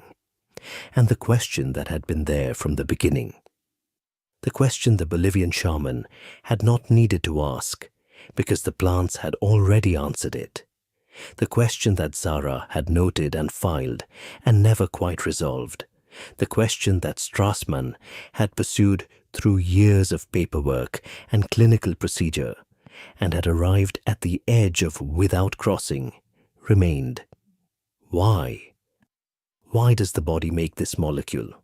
Why, when that molecule is present in sufficient concentration, do human beings consistently encounter the same beings, the same presences, the same non-human intelligences that appear to be waiting for them on the other side of ordinary consciousness? What is the door for? There is a fact about DMT that tends to stop people mid-sentence when they first encounter it. Not the fact of its effects, not the entities, not the dissolution of ordinary reality, not the reports of arriving somewhere that feels more real than the room you left behind. Those facts are strange enough, and we have spent considerable time in their company over the course of this history. But there is another fact, quieter and in some ways more deeply unsettling than any of them, and it is this. You are already making it, right now, in the dark, while you rest, while your breathing slows, and the day recedes, and the architecture of ordinary consciousness loosens its grip. Your body is synthesizing, through its own biochemical machinery, the same molecule that sent a Hungarian psychiatrist through the walls of his laboratory in 1956. The same molecule that the Amazonian shamans had spent centuries learning to release from plants and to deliver to the nervous system in quantities large enough to open the door. The same molecule that sent 60 ordinary people in a New Mexico hospital room to wherever it is that the entities wait. Your body makes it, has always made it. Every mammal studied makes it. Rats make it. Rabbits make it. Non-human primates make it. The enzyme required to synthesize it, indolethylamine N-methyltransferase, NMT, has been found in the human cerebral cortex, in the hippocampus, in the choroid plexus, in the retinal ganglion neurons, and in the pineal gland. The precursor molecules it requires are present and continuously available. The biosynthetic pathway is short and metabolically efficient. The body is not making DMT by accident, the way a factory might occasionally produce a byproduct that nobody intended. It is making it with the dedicated machinery of intentional biochemical production. For what purpose, nobody can fully say. This is where the story arrives, not at an answer, but at the quality of the question itself. And the quality of the question is remarkable, because it sits at the intersection of pharmacology, neuroscience, evolutionary biology, philosophy, and something that none of those disciplines has a comfortable name for. The question is not simply scientific. It carries within it the accumulated weight of everything that has come before it in this history.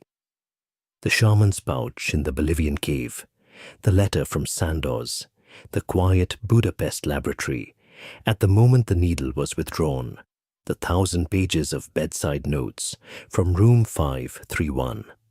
All of it has been pointing here, at this question, at the fact that the molecule responsible for the most extreme alteration of human consciousness ever documented is not foreign to the human body, is not an intrusion, is not something the body encounters from the outside and attempts to process.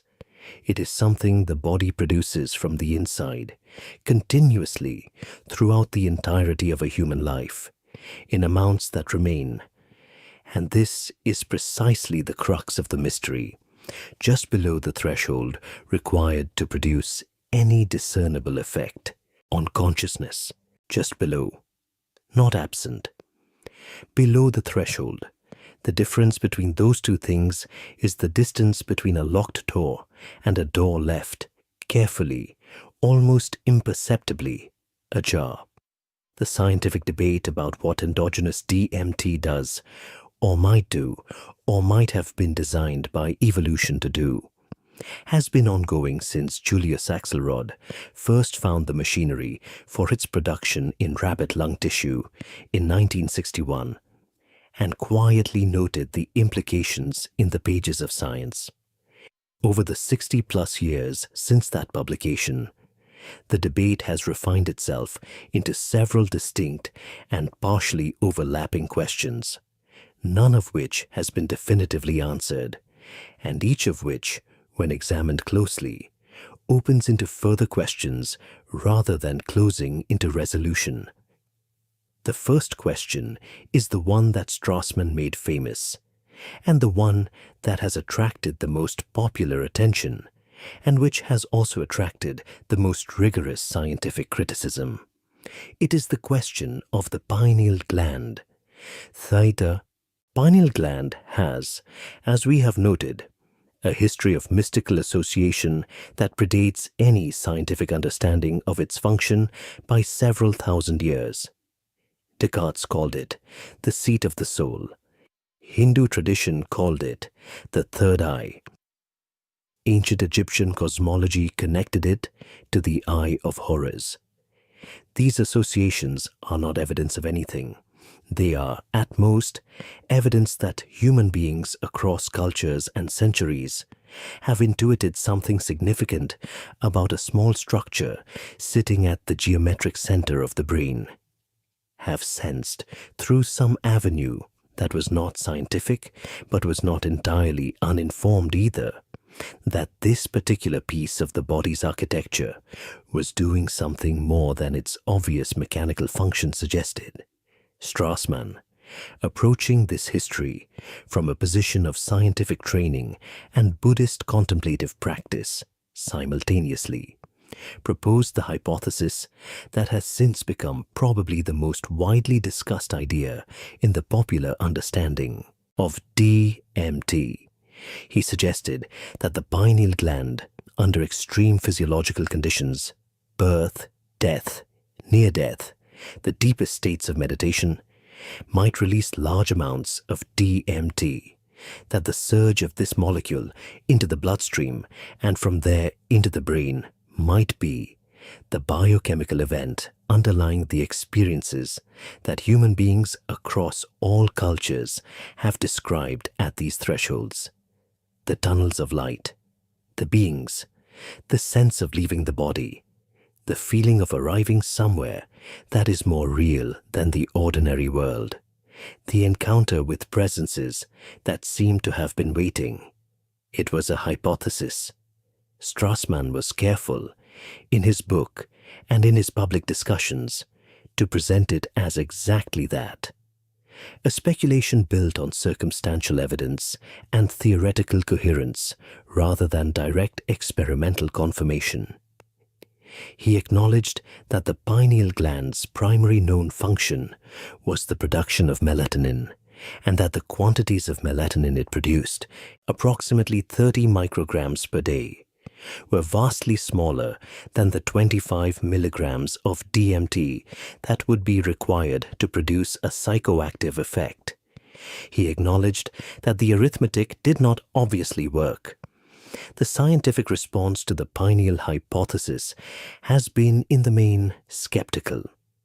David Nichols, one of the most respected pharmacologists working in the field of psychedelic research, published a careful and rigorous paper in 2018 specifically addressing the DMT-pineal connection, and his conclusion was direct. The evidence, he argued, did not support the hypothesis. The pineal gland was too small, its production capacity too limited, its known biochemical output too melatonin-focused to be a plausible source of psychoactive quantities of DMT. He proposed, instead, that the endorphins and other neurochemicals released under extreme physiological stress were more likely candidates for the near-death experience and its associated phenomenology. The DMT pineal connection, he suggested, was a compelling narrative that had outrun its evidence. This is a reasonable scientific position. It is not, however, the end of the conversation, because the pineal gland was not, it turned out, the only place where the story was happening. In 2019, a research team at the University of Michigan, led by Dr. Jimo Borjigin, a neuroscientist whose interest in DMT had begun somewhat accidentally when she was preparing lecture notes on the pineal gland and stumbled across the online community of people still convinced of its mystical significance, published a study in the journal Scientific Reports that introduced a finding nobody had quite anticipated. Using a process called in situ hybridization, which maps the location of specific RNA transcripts within brain tissue, Borjigin's team had looked for the two enzymes required to synthesize DMT, AADC and INMT, within rat brain tissue. They found both.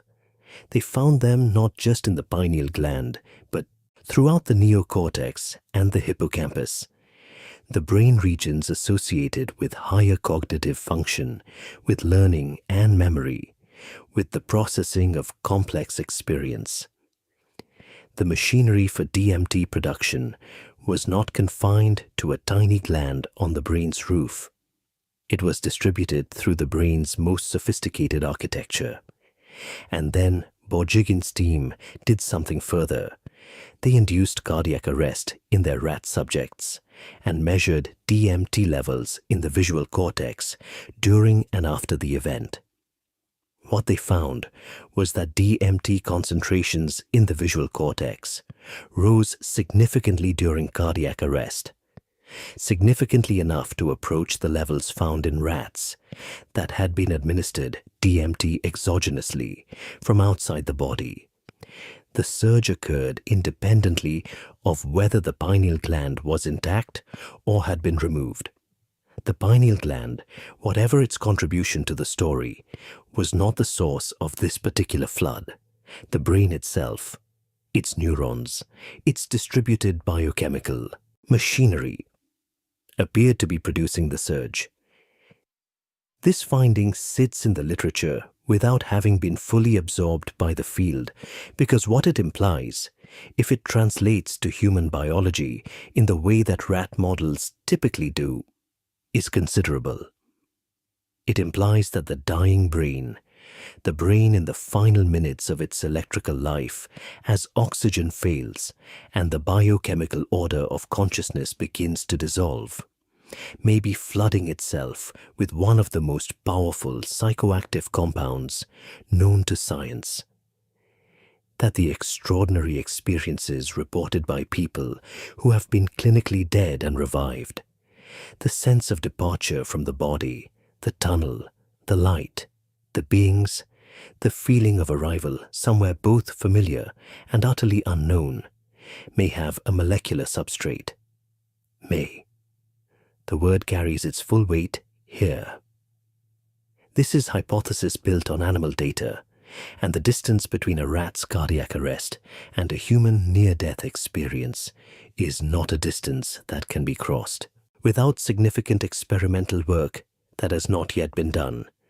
But the direction of the finding is not trivial, and the fact that it echoes, structurally, phenomenologically, the reports that Zara's volunteers gave in Budapest, that Strassman's volunteers gave in Albuquerque, and that the Amazonian shamans had been giving for centuries, is not something that rigorous science can simply ignore.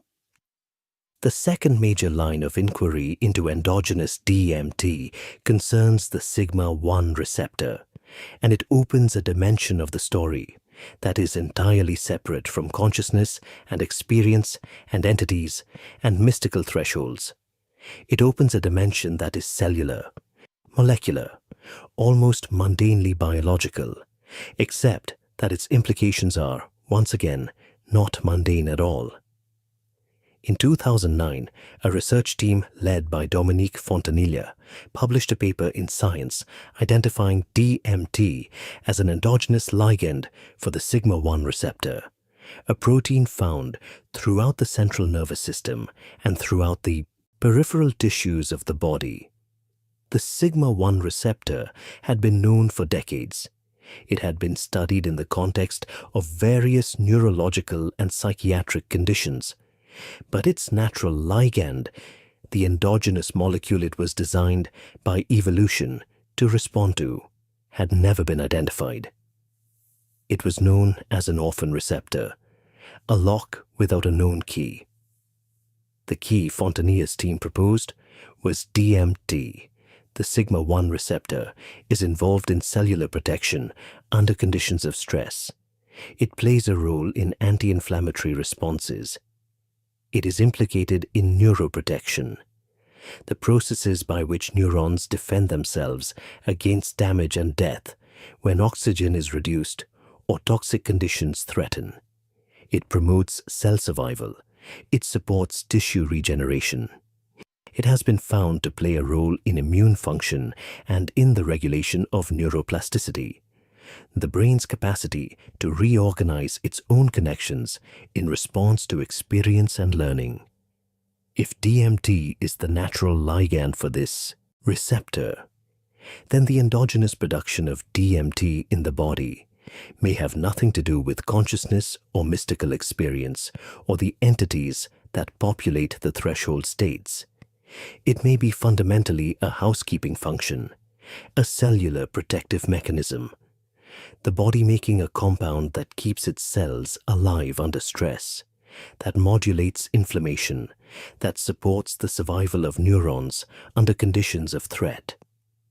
The psychoactive effects of the molecule in this reading would be almost incidental, a consequence of what happens when the protective cellular chemistry intersects with the brain's perceptual machinery at doses high enough to overwhelm the threshold, the lock that the shamans, on the scientists, and the dying and the dreaming had been picking.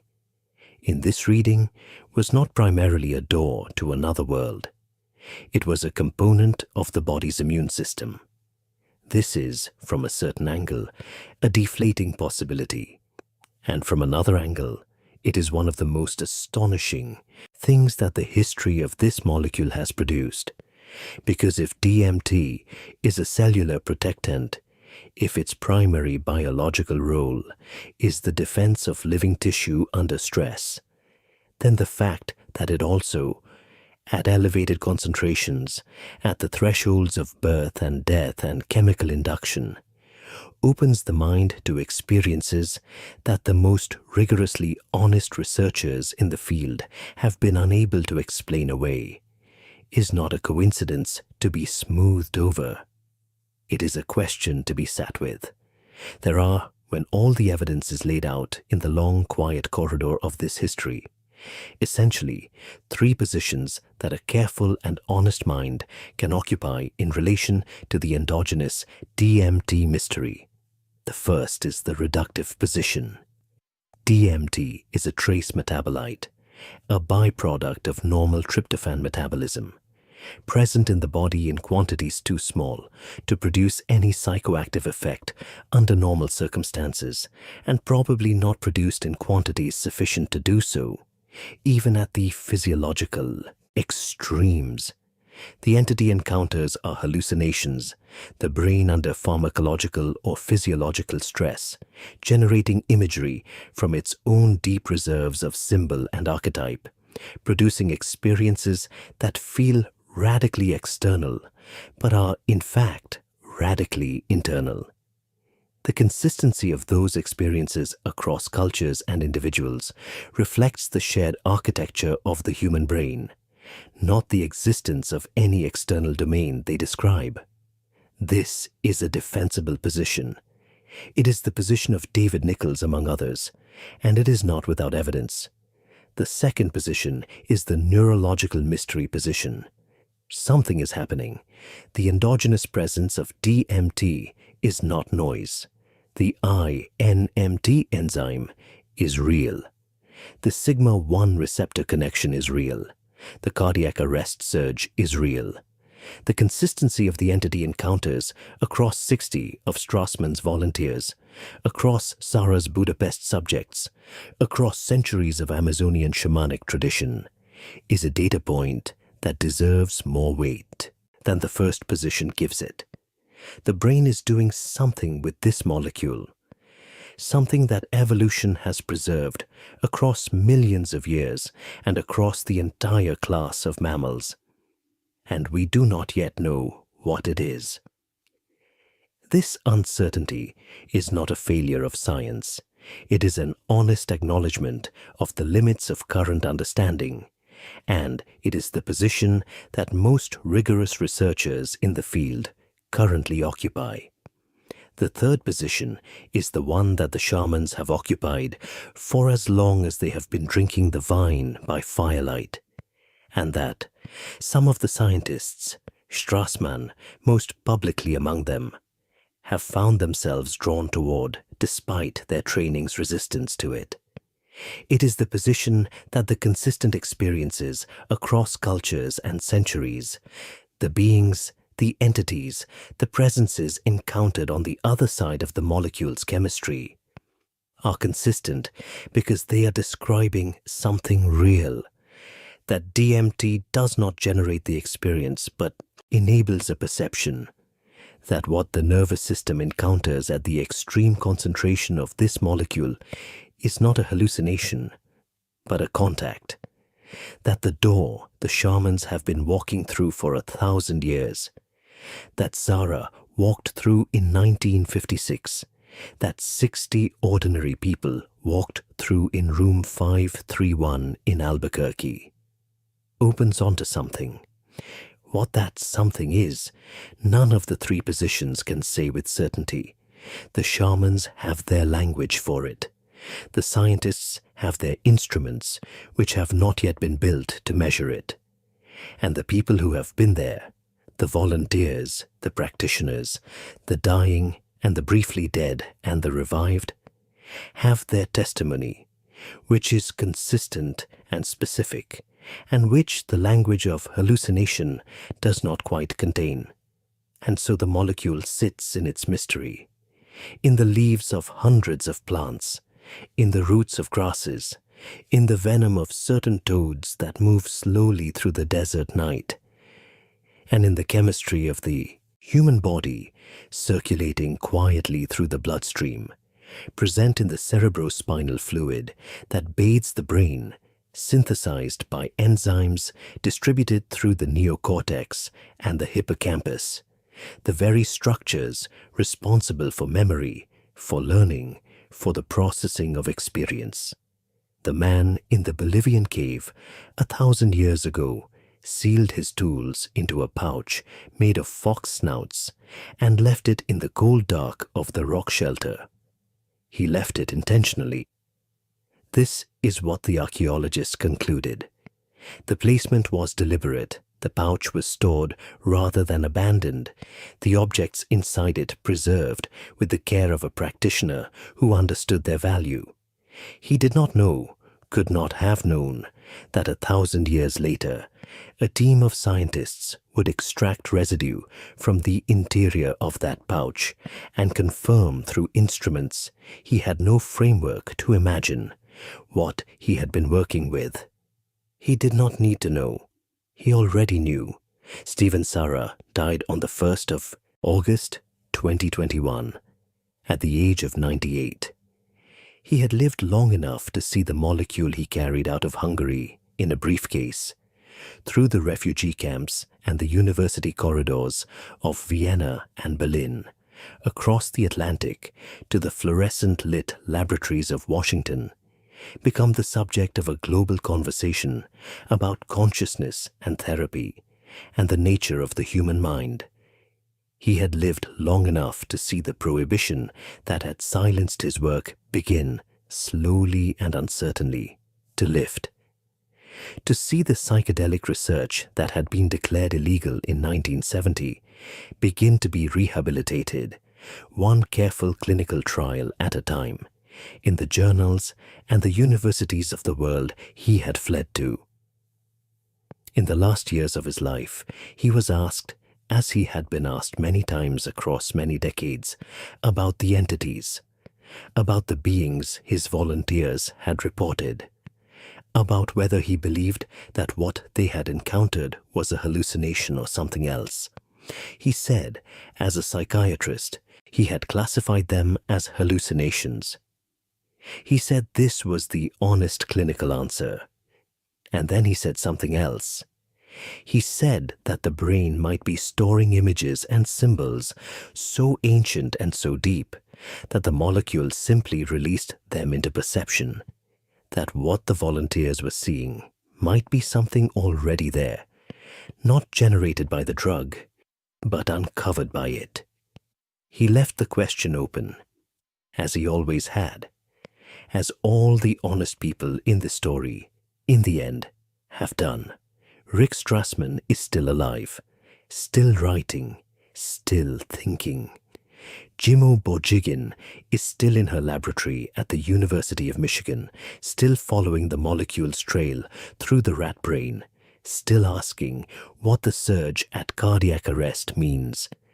The Shipibo Konibo are still singing their Icaros in the Amazon, still navigating the space that their lineage has been navigating for as long as the memory of their tradition reaches. The molecule is still in the plants, still in your blood, still at the threshold. Tonight, as your breathing slows and the details of the day release their grip, there is a molecule moving quietly through the pathways of your nervous system, 14 atoms long, present in every mammal studied, produced by the same enzymatic machinery that builds your neurotransmitters and your hormones and the chemical architecture of your inner life. The question of what it is doing there has been asked for 60 years by some of the most careful minds in pharmacology and neuroscience and psychiatry. The question has not been answered. Perhaps it will be. Perhaps the instruments that can answer it have not yet been built, or the framework that can contain the answer has not yet been constructed. Or perhaps the shamans were right, and the answer was never the kind of thing that instruments were built to find.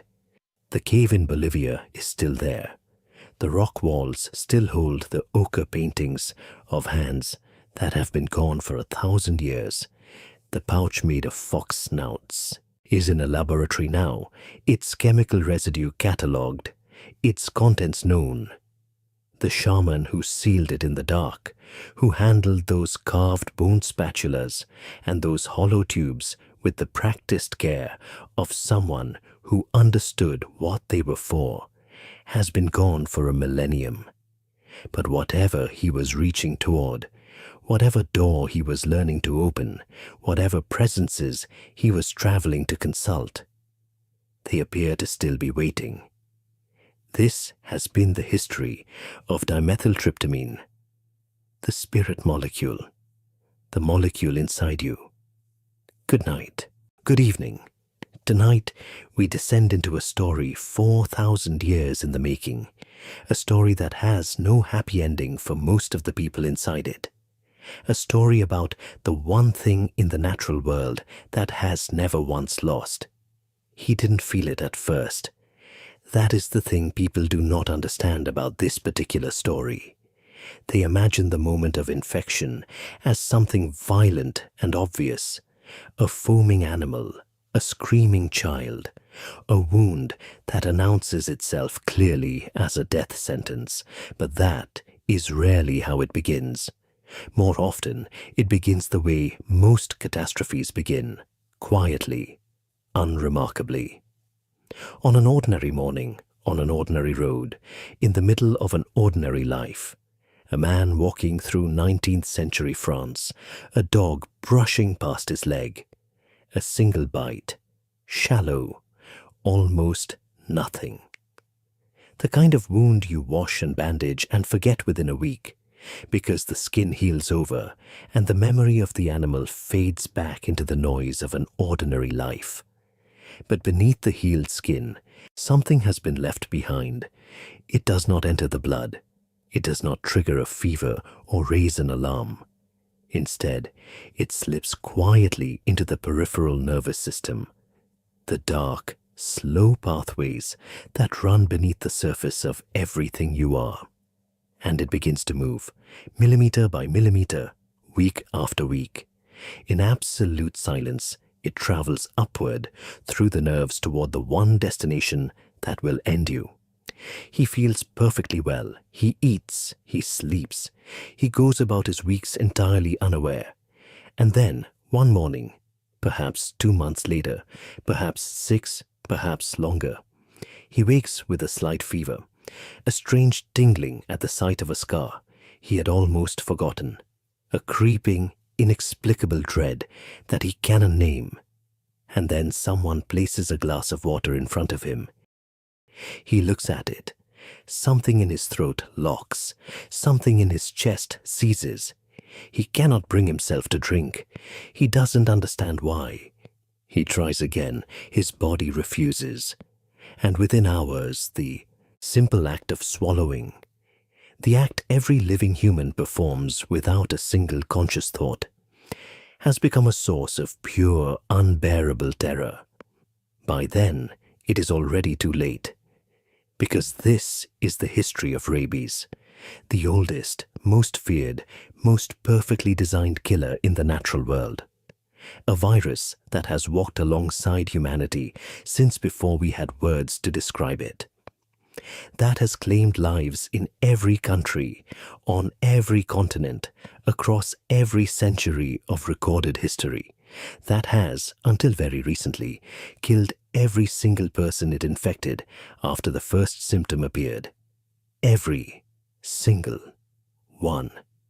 Before we continue, if these quiet journeys through history help you rest, take a moment to like this video and subscribe, so you always have a calm place to return to when the night is long. And leave a comment telling me where in the world you are and what time it is. It moves me every time how many corners of the earth gather here in the dark. But now, dim the lights a little more, set your phone face down, and let us begin at the very beginning. There is a stone tablet sitting in the collections of the Oriental Institute in Chicago. It is not famous. It does not appear in documentaries about ancient history. It is gray and cracked and approximately 4,000 years old, and most people who have heard of it know it only by the dry academic name it was given when archaeologists first lifted it from the soil of ancient Mesopotamia, the Codex of Eshnunna. Written somewhere around 1930 BC in the dying years of the civilization that built it. Most of the tablet deals with the kind of laws you would expect from a complex ancient society.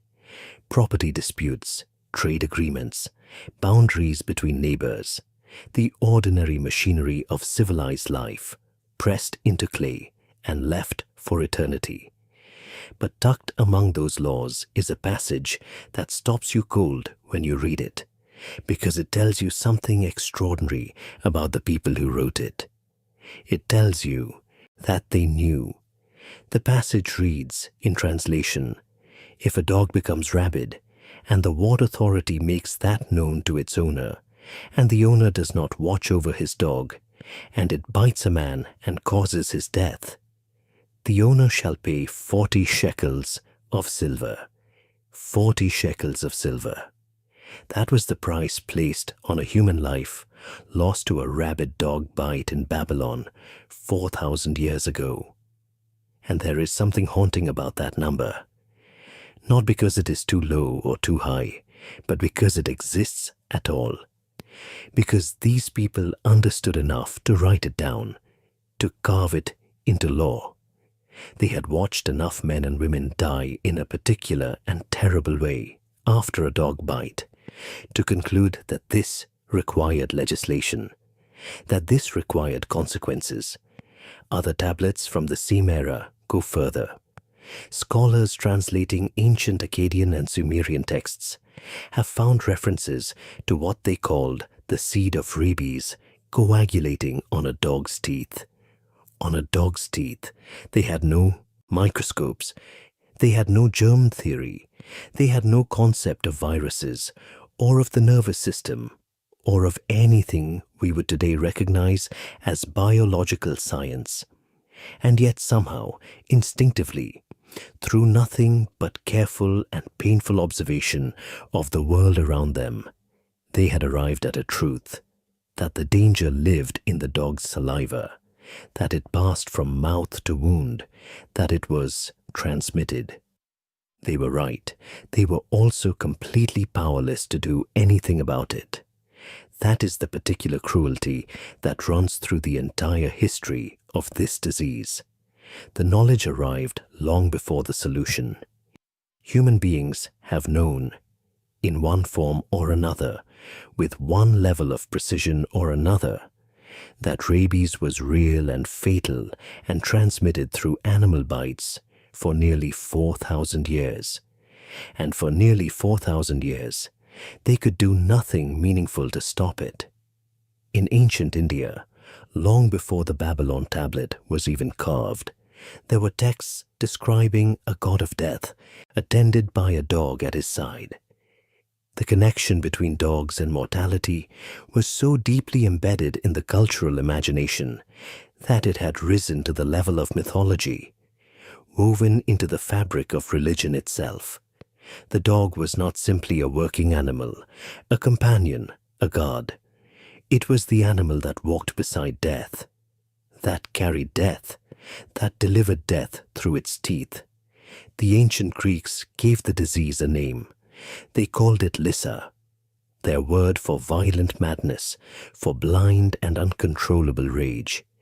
They believed it was caused by Lyssa herself, a spirit of divine fury, a supernatural agent of chaos that could enter an animal through divine will and drive it to madness, and then pass that madness, that spiritual contamination, to any human unlucky enough to be bitten. This is why we still use the word Lyssavirus today, that ancient Greek name for the spirit of mad rage, coined by a civilization that believed the disease was divine punishment, is embedded in our modern scientific taxonomy of the pathogen. The ghost of their fear lives inside our most current biological terminology, and the Greeks were not wrong to be afraid. They had watched enough people die to know what they were dealing with, even if the explanations they reached for were rooted in mythology rather than medicine. The symptoms of rabies are so distinctive, so horrifying, so utterly unlike any other illness, that every culture that ever encountered it was changed by the encounter. It did not slip past civilizations unnoticed. It terrified them. It altered how they thought about dogs, about bites, about the invisible dangers lurking in the world of animals. In the 1st century AD, a Roman physician and scholar named Aulus Cornelius Celsus made one of the most accurate medical observations of the ancient world. He wrote, with a clarity that is frankly startling for his era, that rabies was transmitted through the saliva of the biting animal, not through divine will, not through a corrupted spirit, through saliva, through direct contact, through a biological mechanism that, while he had no framework to fully explain, he had correctly identified by nothing more than the careful accumulation of evidence. Celsus also recommended washing the wound thoroughly and cauterizing it with fire. He was right about the washing. He was right, in a brutal and imprecise way, about the cauterization. The heat, in theory, could destroy the virus in the wound if applied immediately and deeply enough. But the practical reality of 1st century medicine meant that by the time most patients received any treatment, the virus had already moved on. It had already slipped into the nerve tissue. It was already traveling. And then there were the remedies. Because in the absence of a real cure, there is always a remedy.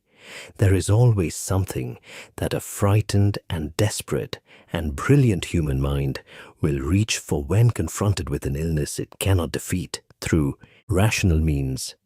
The physician Scribonius Largus, who served as a doctor to the Emperor Claudius, prescribed a poultice made from hyena skin pressed against the wound.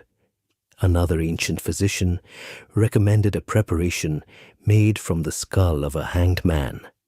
The logic, such as it was, ran something like this. Death could perhaps be frightened away by a stronger proximity to death. The darkness of the gallows could perhaps overwhelm the darkness of the virus. You fight madness with the residue of suffering. You fight the beast with the bones of a man who had faced his own end. None of it worked. None of it could have worked. And in village after village, in century after century, the people who had been bitten by a rabid animal waited. They went about their lives. The wound healed. The fear faded.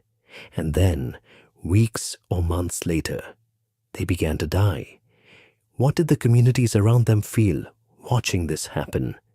What was it like to know, as the Babylonians knew, as the Greeks knew, as the Romans knew, that a bitten person was a person already lost, that the time between the wound and the end was simply a waiting period, that there was nothing to be done except to watch?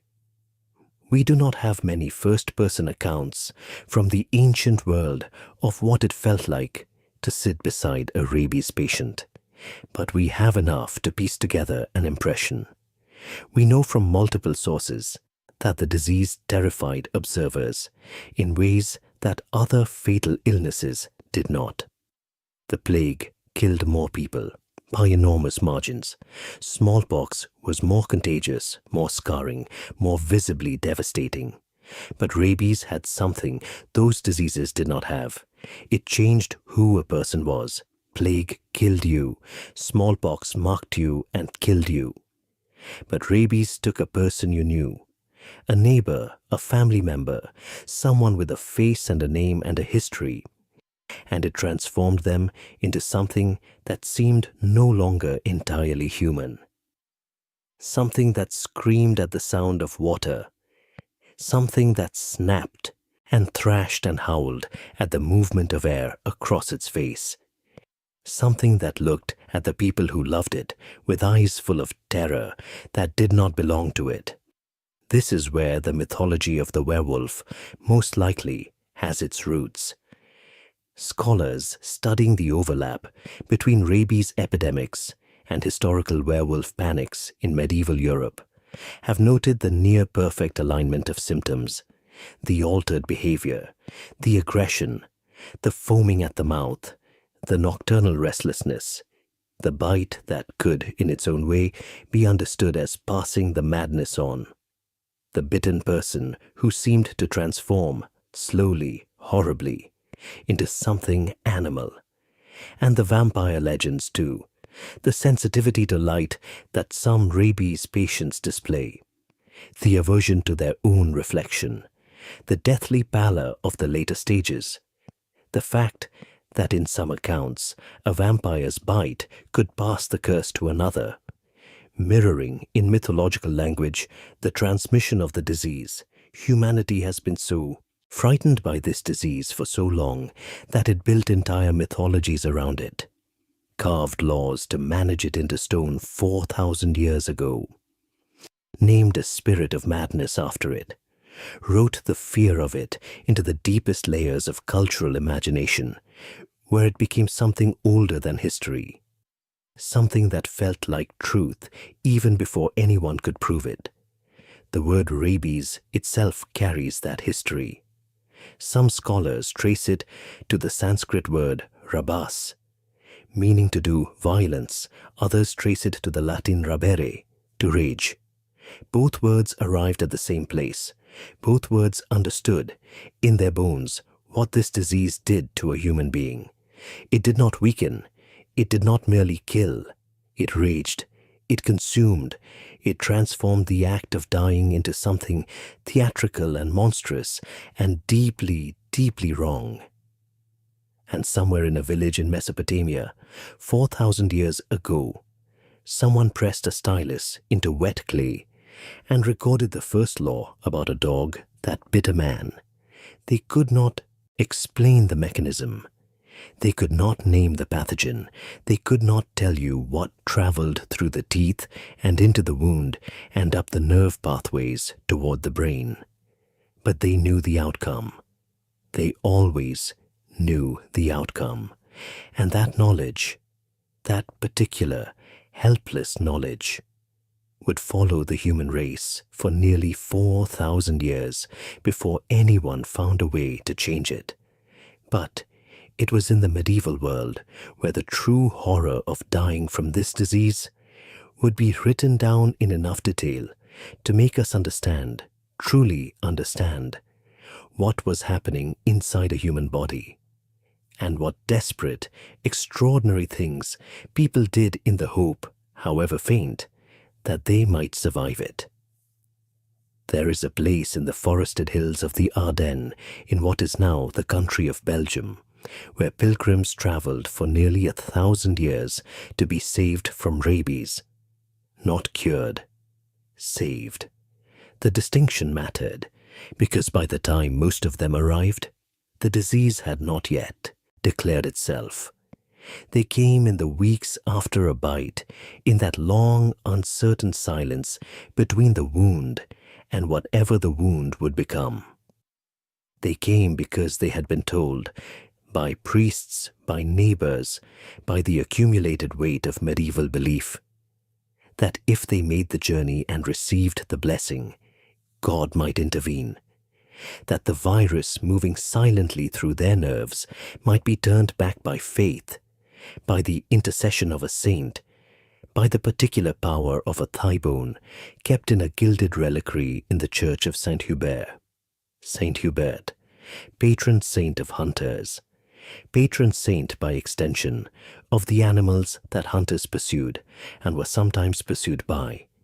He had died in 727 A.D., and in the centuries after his death, his legend had grown into something vast and protective, a spiritual bulwark against the thing people feared most from the natural world.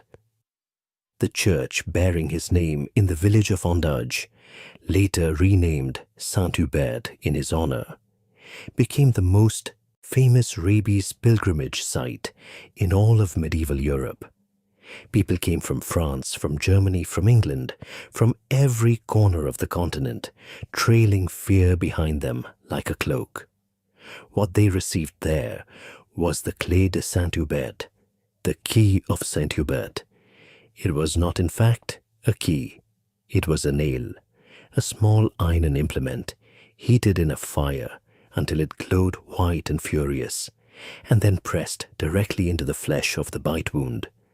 The wound was first incised, cut open again or opened wider if it had already healed, and the glowing nail was pressed deep into the raw tissue, cauterizing it, searing it closed. The patient screamed. Of course they screamed. And then a thread from the saint's stole, his ceremonial vestment, kept at the church as a holy relic, was inserted into the wound before it closed. And then prayers were said, and fasting was observed, and the pilgrim was sent home to wait. We do not know how often it worked. We know that, in a small number of cases, the ones recorded by church chroniclers as miracles, the patient did not develop rabies. Whether this was because the cauterization actually destroyed viral particles near the wound site, because the incubation period was simply long enough that the patient died of something else first, or because the dog hadn't in fact been rabid, is impossible to say from this distance. What we know is that the failures far outnumbered the successes. What we know is that people kept coming anyway, because there was nothing else. Because when the alternative is watching a family member die frothing and screaming and terrified of water, a glowing nail in the flesh of a healed wound is not an unreasonable price to pay. This was the medieval logic of last resort. You understand it when you sit with it long enough. You stop finding it primitive. You start finding it heartbreaking. And the key of St. Hubert was not even the most desperate remedy people reached for. There was the hair of the dog. This is where the phrase comes from.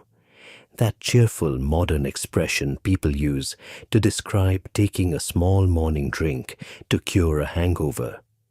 The original meaning was nothing so benign. The hair of the dog was a literal treatment for a rabies bite, practiced across medieval Europe and well into the early modern period, rooted in a medical philosophy that had been handed down from the ancient world. The philosophy was called similia similibus curantur, like cures like. If a rabid dog bites you, the cure must come from the rabid dog itself. So physicians, such as they were, would instruct the patient to take hairs from the dog that had bitten them. Not just any hairs, hairs from the specific animal. And these hairs were then laid directly onto the wound, or sometimes bound into the wound with cloth, or in some accounts ground into a preparation and ingested.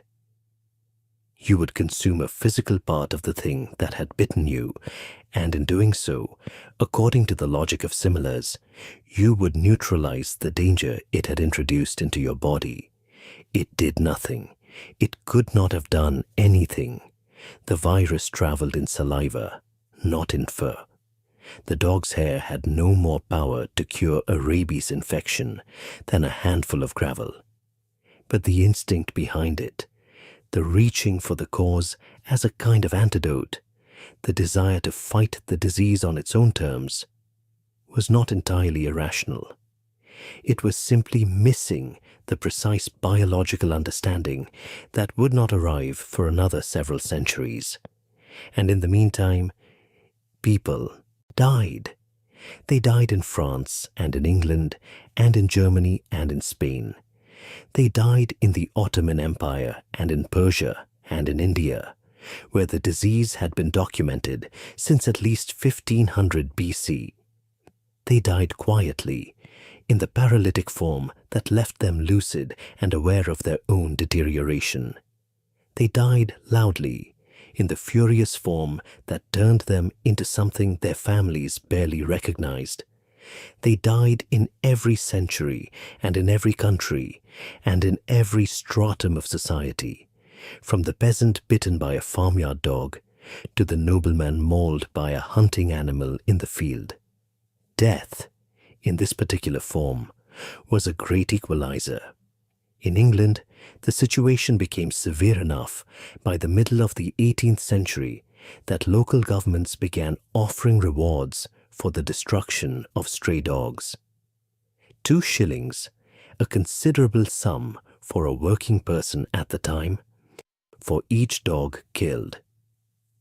The streets of London were periodically swept by men with clubs and nets, culling any animal that appeared unowned or agitated. Children were kept indoors during the worst periods of what the newspapers called mad dog seasons. The word rabies was not commonly used in English popular writing of this period. People called it simply the madness or the hydrophobia, using the symptom as the name of the disease itself. Hydrophobia, the fear of water. It was the symptom that defined the disease in the public imagination, and it still does, and it is worth pausing here to understand why. Because hydrophobia is not simply a metaphor, not simply a dramatic flourish applied to a frightening illness. It is a precise clinical description of something that actually happens inside a human brain when the rabies virus reaches it. Something so strange and so specific that every civilization that ever witnessed it arrived at essentially the same observation independently. The person dying of rabies cannot drink. Not, will not, cannot. The virus, as it replicates in the neurons of the brainstem and the regions controlling swallowing, triggers violent and involuntary spasms of the throat and larynx when the patient attempts to drink. The muscles seize, the airway closes. The experience is described by the rare physicians who witnessed it and wrote about it as something between drowning and being strangled, triggered by the simple sight or sound or thought of water. In some cases, merely hearing water poured into a glass in the next room was enough to induce the spasm. In the most advanced cases, the patient could not tolerate the movement of air across their skin, a condition called aerophobia, the fear of drafts. Because even that faint touch of sensation on the surface of the body triggered the same violent neurological response. Medieval observers who watched this happen had no framework to explain it. They saw a dying person recoil from the most basic substance of life.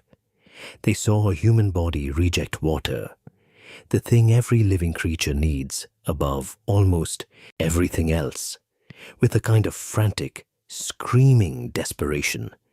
And they concluded that the madness had fully taken hold, that the person was no longer truly present inside the body that had been their own, that something else had moved in, which brings us inevitably to the Madstones. In 18th century America, and in Europe before that, the most prized object a family could possess was not gold, was not land, was not a weapon of any kind. It was a madstone, a calcified hairball formed in the stomach of a deer or a cow or a goat, removed from the animal and kept carefully, passed down through generations as something between an heirloom and a life insurance policy. Madstones were believed to have the power to draw the madness out of a rabies wound. You wetted the stone, pressed it to the bite, and held it there. If the stone adhered, if it stuck to the wound rather than falling away, this was interpreted as evidence that it was working, that it was absorbing the poison. They were more valuable than almost any other object a family could own. In 1805, a madstone sold in Virginia for $2,000, an extraordinary sum. They were traded, lent out to neighbors, rented, fought over. Entire communities organized themselves around access to a good madstone in the same way a later generation might organize around access to a hospital. The most famous madstone story in American history involves a 9-year-old boy named Robert Lincoln, son of a young lawyer from Springfield, Illinois, named Abraham. In 1849, Robert was bitten by a dog believed to be rabid. His father, unable to find any effective treatment nearby, arranged to transport the boy to Terre Haute, Indiana, a journey of several days, for madstone treatment. The stone was applied. Robert Lincoln survived.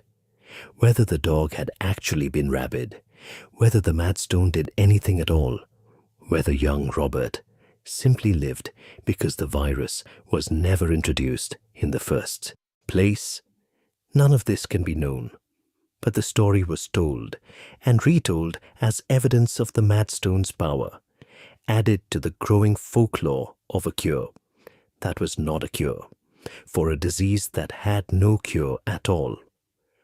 All of this, the pilgrimage churches, the glowing nails, the dog's hair laid into an open wound, the madstones passed down like family silver, was the accumulated medical arsenal of 4,000 years of human experience with rabies, 4,000 years of watching, of trying, of failing.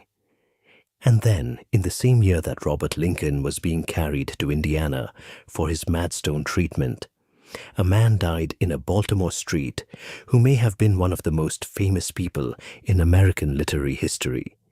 His name was Edgar Allan Poe. He was found on October 3rd, 1849, lying outside a tavern in Baltimore, delirious and barely conscious. He was taken to a hospital, where over the next 4 days he slipped in and out of coherence, hallucinating, alternating between periods of extreme agitation and periods of eerie, calm lucidity. His physician, Dr. John Moran, noted that when offered alcohol, which was the obvious first assumption given Poe's well-documented struggles with drink, he refused it. When offered water, he had great difficulty swallowing it. He was described as confused, as terrified of things that were not there, as unable to recognize the people around him. He lapsed into a coma on October 7th and died.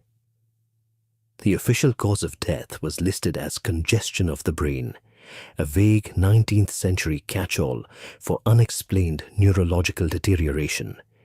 It has been debated ever since: alcoholism, rabies, carbon monoxide poisoning, a beating. Any number of theories have circulated for nearly 2 centuries. But the symptom picture, the difficulty swallowing, the hallucinations, the alternating agitation and lucidity, the refusal of fluid, aligns with clinical rabies with a precision that is difficult to dismiss entirely. If it was rabies, then one of the 19th century's greatest writers died in exactly the same way as a Babylonian peasant 4,000 years earlier, and no one around him, in one of the most medically sophisticated cities in America, had any more tools to help him than the ancient physicians who prescribed hyena skin poultices. That is how unchanged this disease had left the world. That is how long it had gone undefeated. It would not go undefeated much longer, but to understand why, to understand what made the cure possible, and what made it so extraordinarily difficult to find, and what it cost the man who finally found it, you need to follow the virus itself, to understand not just what it does to the body, but how. The terrible, brilliant, invisible logic of its journey through a human nervous system.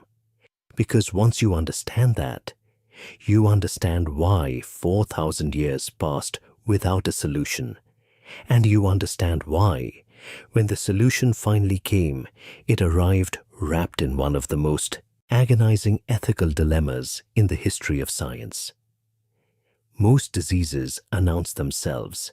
That is the thing we take for granted about illness, the baseline assumption that sits beneath all of medicine, all of diagnosis, all of the instinctive human response to feeling wrong. Something enters the body and the body reacts. The immune system mobilizes, a fever rises, the lymph nodes swell, the skin changes color, There is pain or fatigue or nausea, or some combination of symptoms that together form a signal, an alarm however imprecise, telling both the patient and anyone trying to help them that something has gone wrong, and approximately where it has gone wrong, and roughly when it went wrong. The rabies virus does not do this. It is not a failure of the immune system exactly. It is something more deliberate than that, more architecturally precise. The virus does not enter the bloodstream after a bite. It does not circulate through the body in the way that most pathogens do, bathing tissues in its presence and triggering the wide, blunt response of systemic immune activation. Instead, it enters the muscle tissue at the wound site and lingers there, briefly, quietly, before slipping into something the immune system almost never monitors with any real attention: the peripheral nervous system, the long, thin highways of nerve tissue that run from every corner of the body back toward the spinal cord and the brain. Inside the nerve cells, the virus is invisible, protected. The immune system patrols the blood and the lymph and the tissues. But nerve cells are a different environment, partially shielded from immune surveillance in ways that the virus has, over millions of years of evolution, learned to exploit with a precision that is almost architectural in its elegance. It does not hide, it travels. And while it travels, the body notices nothing, nothing at all. The journey begins at the bite site. The virus enters the nerve endings closest to the wound, the peripheral sensory and motor neurons, and begins moving in the direction it needs to go, not outward, not into the blood, upward, always upward, toward the central nervous system, toward the spinal cord, toward the brain. It moves by a process called retrograde axonal transport, essentially hijacking the cell's own internal machinery, the same mechanism neurons use to carry nutrients and signals along their length, and riding it like a slow, silent train toward the destination that will make it fatal. The speed of this journey is not dramatic. It averages somewhere between 8 and 20 millimeters per day. Think about that for a moment. Not centimeters per hour, millimeters per day. A virus moving through your nervous system at a pace that would make a garden snail look efficient, traveling upward through your body while you go about your life entirely unaware. Eating breakfast, going to work, kissing your children goodnight, planning for a future that the virus, in its patient and unhurried progress, is already beginning to cancel. And this is where the geography of the wound becomes one of the most macabre pieces of mathematics in all of medicine. Where you are bitten determines how long you have. A bite on the foot, far from the brain, means the virus must travel the entire length of a leg, the spine, and into the skull before it can begin its final work. That journey might take months. A bite on the face or neck, close to the brain, the nerve pathways short and direct, can compress the incubation period to weeks, or in extreme cases, days. The density of nerve endings in the hands, the face, the fingers accounts for why bites to those locations carry higher fatality rates even when treated. More nerve endings means more entry points. More entry points means faster transit. Faster transit means less time. Time is the only thing that matters in a rabies infection. Time is the only window. Because here is what makes this virus, unlike almost every other infectious agent human medicine has ever confronted.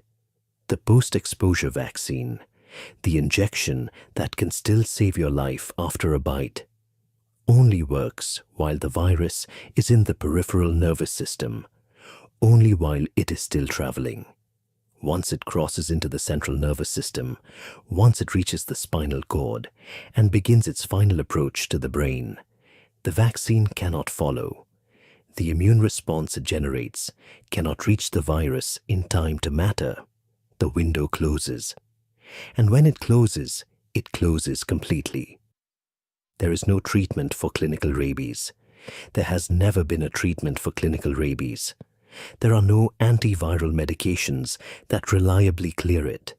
There is no procedure that removes it. There is no drug that stops it once it has arrived. The only thing medicine can do at that stage is manage the symptoms, sedate the patient, minimize suffering, dim the lights, and quiet the room to reduce the sensory triggers that cause the convulsions, and wait. Every patient who has ever been bitten by a rabid animal and failed to receive treatment in time, and who lived long enough to show the first symptom, has died. Everyone, without exception, barring a handful of extraordinary and poorly understood cases in the last 2 decades. The clinical reality of symptomatic rabies has been identical across every century of human history. You show the first symptom, and you have between 2 days and 2 weeks left to live. But before any of that, before the fever, before the hydrophobia, before the transformation, there is the incubation period, that long, ordinary silence. It averages 1 to 3 months in most cases. But the range is so wide as to be almost meaningless as a clinical guide.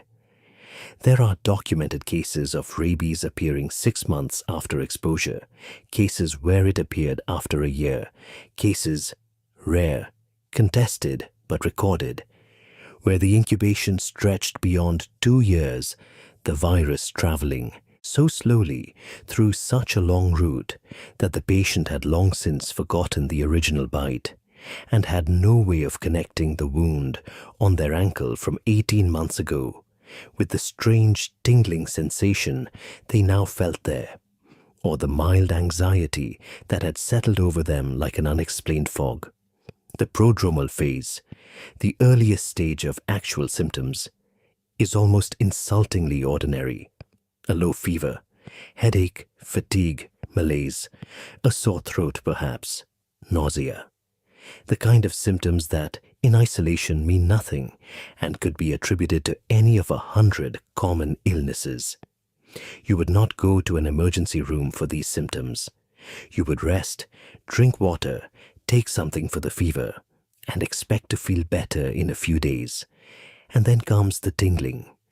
This is the one symptom that can, in theory, serve as a warning. The one clinical sign that distinguishes the prodrome of rabies from ordinary viral illness. A strange tingling, itching, or burning sensation at the site of the original wound. Not new pain. The wound is long healed, the scar perhaps barely visible, but a reawakening of sensation at that exact location. The nervous system now beginning to be affected, sending confused signals back along the path the virus traveled. The body's first indication, 4 to 6 weeks or 4 to 6 months after the bite, that something has been wrong all along. In a world where people knew what to look for, this symptom would be immediately alarming. It would send them to a doctor who would ask about animal bites, who would recognize the pattern, who would begin emergency post-exposure treatment.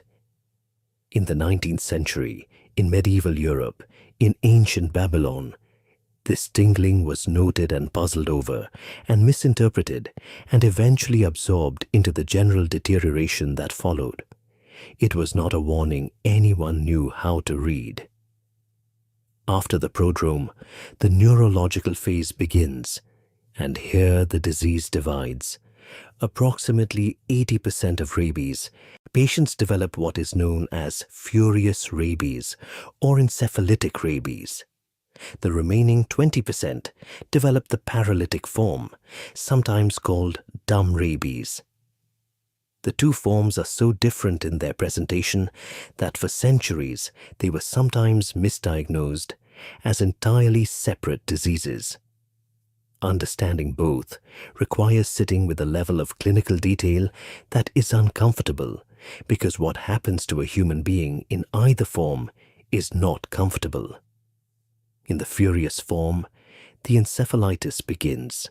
The brain, now seeded with billions of viral particles replicating in its neurons, begins to fail in specific and terrifying ways. The first thing that goes is stability. The patient becomes increasingly anxious, agitated, restless. They cannot sleep. They cannot sit still. Something in the nervous system is misfiring at a frequency that produces a constant, unbearable sense of impending catastrophe, a feeling of doom so intense and so physical that patients have described it, in the rare historical accounts we have, as something beyond ordinary fear, something animal, something that does not belong to their own mind. Then the hypersensitivity begins. Sound becomes intolerable. Light becomes intolerable. Touch on the skin produces convulsive responses. And water, any encounter with water in any form, triggers the symptom that has defined the disease across every culture that ever observed it. The hydrophobia, the virus replicating in the neurons of the brainstem and the areas governing swallowing and respiration, has disrupted the normal reflex architecture of the throat and larynx in a specific way. When the patient attempts to swallow liquid, the muscles of the pharynx and larynx go into violent, uncontrollable spasm. The airway closes. The experience, from the patient's perspective, is something between drowning and suffocation, triggered by the simple act of trying to drink. Not caused by the water itself, by the attempt to swallow it, by the activation of a reflex that the virus has corrupted. In the most advanced cases, the spasm is triggered not by swallowing, but by the sight of water, by the sound of it, by someone mentioning it. The mere word is enough. The brain, catastrophically damaged but still in many ways functional, still aware, still recognizing faces, still capable of moments of terrible, heartbreaking lucidity, has connected the act of perceiving water to the anticipation of suffocation, and it reacts to the perception alone. Alongside the hydrophobia comes aerophobia. A gentle breeze across the patient's skin triggers the same convulsive response. A doctor fanning their nose, a door opening to admit a draft, any movement of air that touches the face or neck. Patients were placed in darkened rooms, with the windows sealed and the door kept closed, not as a quarantine measure, but as a mercy, because the alternative was to watch them convulse every time the world moved normally around them. Between episodes of convulsive terror, there were windows of absolute clarity. This is the detail that appears again and again in the medical accounts of the 19th century, the detail that stays with you longest after you have read them. The patients knew. They recognized their families. They spoke coherently. They understood what was happening to them. And then the next wave of hydrophobic spasm would arrive, and the person you were speaking with would disappear behind something else entirely, something that screamed and thrashed and stared at a glass of water, with the eyes of a person confronting their own destruction. The paralytic form, by contrast, is quieter, grimly, almost cruelly quieter. In the 20% of patients who develop it, there is no furious phase, no dramatic convulsions, no hydrophobia in the classical sense. Instead, beginning at the site of the original bite, a creeping weakness advances. The muscles nearest the wound lose their strength first, then the weakness climbs, slowly, steadily, inexorably, up through the body. Paralysis follows weakness. The patient remains alert, aware, capable of conversation in many cases, right up until the paralysis reaches the muscles of respiration and the ability to breathe is lost. This form is worse in some ways for the observer, because the patient is present throughout. There is no merciful blurring of consciousness, no transition into a state where recognition is lost, and the person you love has already, in some meaningful sense, departed. They stay. They watch their body fail around them from the inside, with the calm and terrible patience of someone who has been informed of a sentence and is simply waiting for it to be carried out. And death in the paralytic form comes from respiratory failure. In the furious form, it comes from cardiac or respiratory arrest, usually within 2 to 7 days of the onset of neurological symptoms. In both forms, the final stage is coma, preceded by varying degrees of deterioration and followed by death within 2 to 3 days.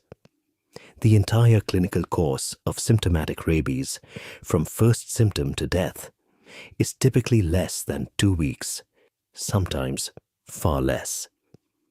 In the neurons of a brain killed by rabies, pathologists examining tissue under a microscope find something called Negri bodies.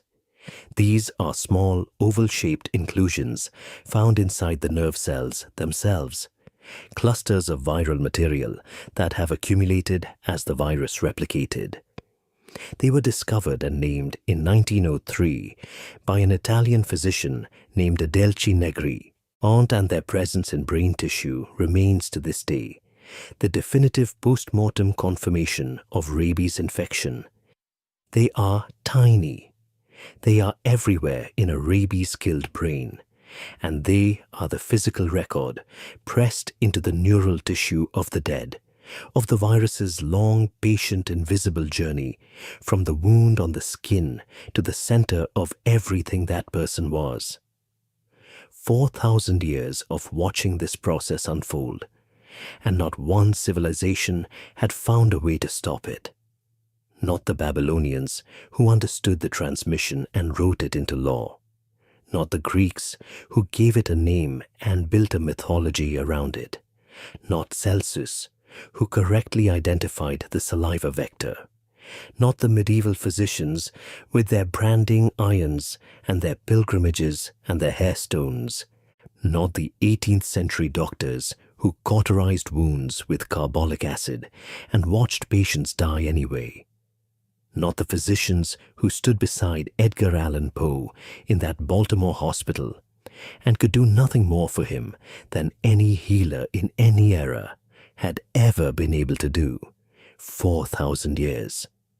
By the time the 19th century reached its final decades, the disease had killed its way through every generation of every civilization on Earth without ever encountering a genuine obstacle.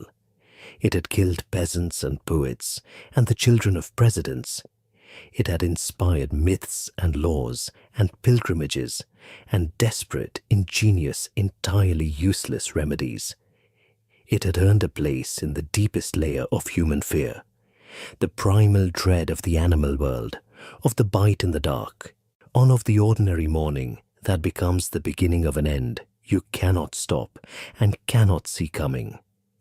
And in Paris, in the early 1880s, a chemist who had never practiced medicine a day in his life was sitting in a laboratory looking at the spinal cords of dead rabbits, and beginning for the first time in 4,000 years to think that perhaps the outcome did not have to be inevitable.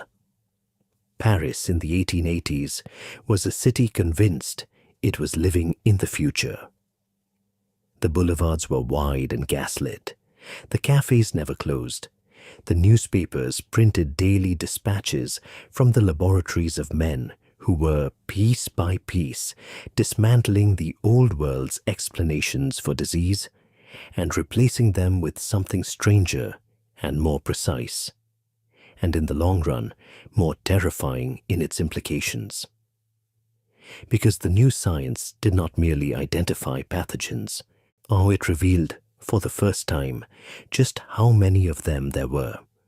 Just how many invisible things had always been living in the water, in the air, on the surfaces of objects and hands and wounds, in the saliva of a dog that brushed past you on an ordinary road.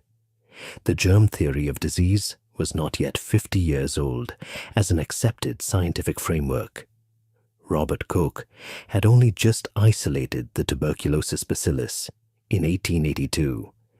Louis Pasteur himself had spent the previous 2 decades dismantling the ancient doctrine of spontaneous generation, the idea that microorganisms simply arose from nothing in decaying matter, and replacing it with the infinitely more disturbing truth that they came from somewhere, that they traveled, that they reproduced, that the air in a hospital ward was not simply air, and that the surgeon's unwashed hands were not simply hands. The world was adjusting to this knowledge with the uneven, uncomfortable lurching of a civilization confronting the discovery that it had been wrong about something fundamental for a very long time. And in a laboratory at the École Normale Supérieure on the Rue d'Ulm, a man who had spent his entire career as a chemist rather than a physician was turning his attention to the one disease that had defeated every civilization that ever encountered it. Louis Pasteur was 60 years old in 1882. He had already changed the world twice. The first time, with his proof that fermentation was caused by living microorganisms, a discovery that reshaped the wine and beer and vinegar industries of France, earned him the undying gratitude of the nation's vintners, done and established the foundational principle of microbiology.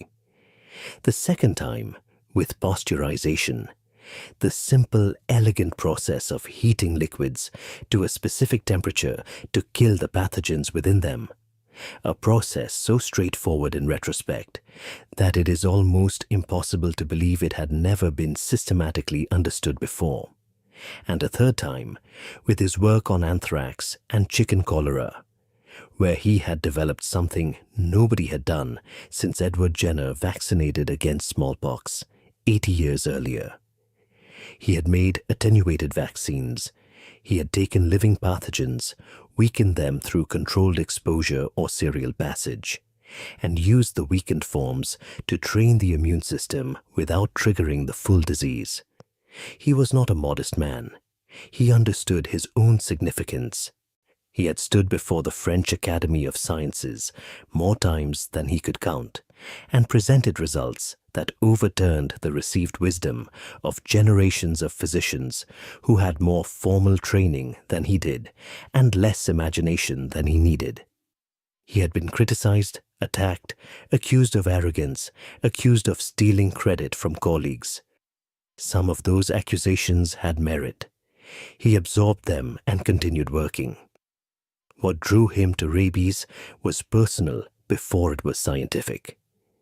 He had grown up in the town of Arbois, in the Jura region of eastern France, and when he was 9 years old, there had been an outbreak. A wolf, maddened with rabies, had swept through the town, biting everyone it encountered. One of those bitten was a man named Nicole, a tanner who worked near the Pasteur family, and the boy Louis had watched the man being treated, watched the local blacksmith heat an iron rod until it glowed orange-white and press it into each of Nicole's wounds in turn, cauterizing them with the only tool available. He had heard the screaming. He had smelled the burning flesh. He had watched the gathered crowd with the particular wide-eyed stillness of a child absorbing something his mind is not yet equipped to process. Nicole survived. Whether the cauterization saved him or whether the wolf's bite had simply not transmitted enough virus, no one could say. But the memory of that iron rod, that screaming, that desperate and violent act of hope, pressed into a man's flesh in a Jura courtyard, It stayed with Pasteur for 50 years. It was still there, in some deep chamber of his memory. And when he turned the full force of his laboratory toward the disease in the early 1880s, his approach was methodical and his goal was audacious. He wanted to find where the rabies pathogen lived in the body, isolate it, weaken it, and use the weakened form to vaccinate against the disease before exposure, and ideally after. The after was the revolutionary part. Every vaccine developed to that point had been prophylactic, given before exposure to protect against a future infection. What Pasteur wanted was something different.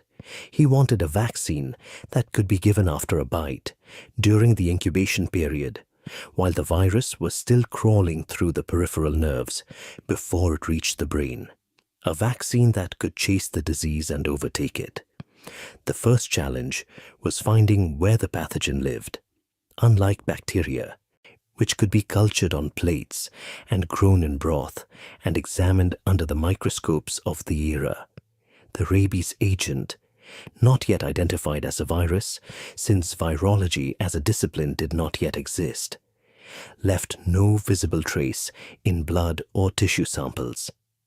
You could not see it, you could not grow it in a dish. You could only infer its presence from the devastation it caused in the nervous system of infected animals. Pasteur and his team, which included his close collaborator, Émile Roux, a trained physician and microbiologist whose scientific instincts were as sharp as Pasteur's own, and Charles Chamberlain, another brilliant researcher, spent months establishing that the rabies agent was concentrated in the central nervous system, in the brain, in the spinal cord. So if you took the brain tissue of a rabid animal and injected it directly into the brain of a healthy animal, you could reliably transmit the disease. The incubation period shortened with each passage. By passing the material from animal to animal repeatedly, rabbit to rabbit to rabbit, they developed a standardized, consistently virulent form of the disease in laboratory rabbits, which they called virus fix. Fixed virus, reliable, predictable, deadly on a schedule they could control. Then came the attenuation. Roux made the key observation. When the infected rabbit's spinal cords were removed after death and hung in dry, cool air, the virulence of the tissue diminished over time. A cord dried for 15 days was far less dangerous than a fresh one. A cord dried for only a few days was almost as potent as a fresh one. And the drying process was weakening the pathogen in a graduated, measurable way, which meant that if you prepared a series of spinal cord preparations, from the most dried and weakest at one end to the freshest and most virulent at the other, you had in theory a ladder, a series of doses of increasing strength that could be given sequentially, training the immune system to recognize and respond to the full-strength pathogen by the time it encountered the most virulent dose. It worked in dogs. That is what the laboratory notebooks from this period record, in Pasteur's own cramped handwriting. Dogs inoculated with the graduated spinal cord series did not develop rabies when subsequently injected with fully virulent material. The vaccine was working in animals. The principle was sound. But Pasteur had not yet tested it on a human being. He was not, in fact, certain he had tested it on as many dogs as he would later claim. The historical record here is uncomfortable. When he announced his results to the French Academy of Sciences in 1884, he reported that 50 rabid dogs had been successfully vaccinated. His laboratory notebooks, examined by the historian of science Gerald Guisson a century later, show 11. Whether the discrepancy reflects genuine overcounting, strategic exaggeration for public effect, or some lost record of experiments not entered in the surviving notebooks. This cannot be resolved from the present. What can be said is that Pasteur's public claims and his private records did not entirely match, and that this fact sits alongside the undeniable reality of what he accomplished without cancelling it. He was, in the early months of 1885, preparing to test the vaccine on himself. He had told colleagues as much. He was 62 years old and had already survived a serious stroke that had partially paralyzed his left side, and he was prepared to be bitten by a rabid animal in his own laboratory and then vaccinate himself in the aftermath, because he believed in the science and because he was constitutionally incapable of backing down from the logical endpoint of his own reasoning. He never got the chance. On the morning of July 4th, 1885, in the small village of Maisongot in Alsace, a region of France that had been forcibly annexed by Germany after the Franco-Prussian War 14 years earlier, a region of people who carried the particular exhausted dignity of the recently conquered, a 9-year-old boy named Joseph Meister left his house and walked into the worst morning of his life. The dog came from somewhere on the road. Later accounts describe it as large, aggressive, already exhibiting the staggering gait and excessive salivation of advanced rabies. It knocked the boy to the ground. He tried to protect himself with his hands, to push it away, to cover his face. The dog bit through the resistance. It bit his hands and his legs and his thighs. It bit him 14 times before a passing laborer, a man named Theodore Vaughan, drove it away with an iron bar. 14 bites. Some of the wounds were deep enough that the boy could barely walk. His hands were torn. His thighs were punctured. He lay in the road, bleeding and screaming and surrounded by the quiet horror of adults who understood in their bones what a bite from a foaming dog meant. The village doctor was summoned. That evening, 12 hours after the attack, a physician named Dr. Weber treated the wounds with carbolic acid, cauterizing each one in turn. The same desperate, agonizing procedure that Pasteur had watched performed on a tanner in Arbois 53 years earlier, pressed into the flesh of a different screaming person in a different French courtyard, unchanged in its fundamental hopelessness across half a century of scientific revolution. The boy screamed. Weber did what he could. And then he told the family, with the particular measured gentleness of a man delivering a sentence he cannot change, that he did not believe the treatment would be enough, that the wounds were too many and too deep, that there was, to his knowledge, one man in the world who might be working on something that could help. His name was Louis Pasteur. He was in Paris. Joseph's mother, Marie-Angélique, had no money to speak of, no connections in the capital, no certainty that the journey would lead anywhere but a longer and more expensive grief. She had a dying child and a name. She put her son on a train. They arrived in Paris on July 6th, 1885, 60 hours after the bites. Pasteur looked at the boy. He looked at the wounds. He looked at the mother standing beside her son, with the expression of a person who has placed everything she has on a single possibility. And he understood, with the clinical clarity of a man who had spent years studying this exact scenario, that Joseph Meister was going to die. Not might die, was going to die. The number of wounds, their depth, their location on the extremities, where nerve endings were dense. Every variable pointed in the same direction. He also understood something else, that the incubation period had just begun, that the virus, introduced through 14 wounds 60 hours ago, was now beginning its slow, silent journey upward through the boy's peripheral nervous system, and that he had, perhaps, a window.